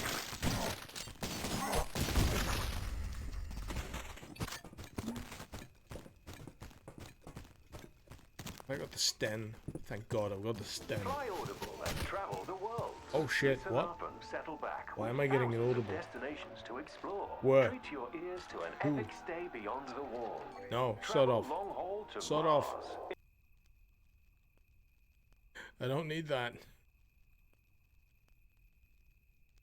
Why am I getting FPS in my top left-hand corner? I don't know what's enabling that. Seriously don't know what's enabling. Anyway.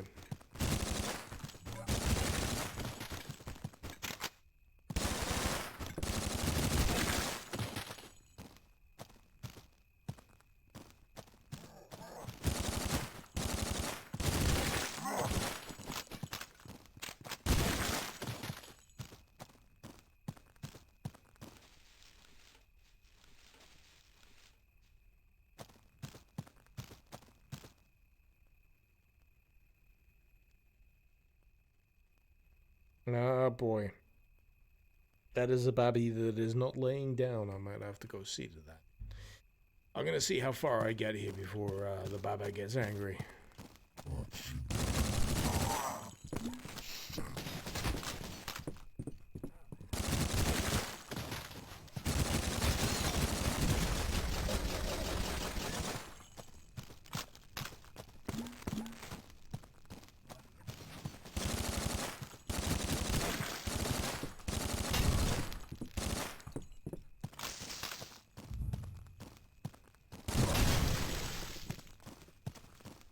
But yeah, if you like how this looks, I imagine you're gonna have a good time with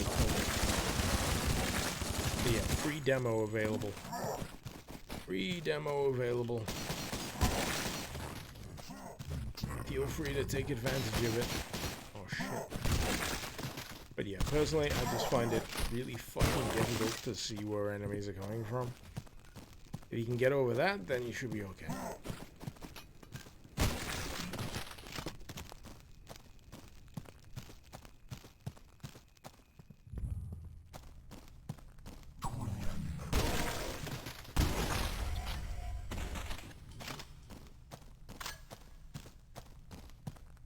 You wonder if there's dry reloads. What does a dry reload mean?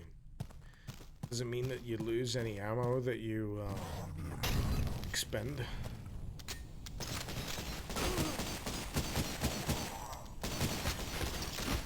Ah, fuck. That was a bit of a dramatic death. Reloading from empty mags, it doesn't. Nah. It doesn't. When you said dithering, you meant color filtering?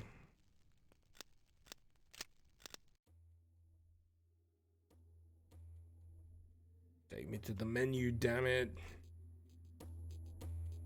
These skelly enemies are already a painkiller? The cultists. Let's see. Video. Dithering. I turned off dithering. But you meant color filtering. Okay. Anyway. As much as I'd love to continue, I'm gonna have to take it as a break. I am sadly bound by the tenets of the GMT time zone, and I am tired as fuck. So at the very least, I hope you've enjoyed the last 4 hours or so of me snarking over the top of Realms Deep 2021, a little snippet of Cultic, and I will see you at some point next week. But until then, this has been Mr. Icarus. Thank you very much for watching. Icarus out. Here comes Flame Boy. Swa, swa, swa, swa, swa, swa, swa, swa.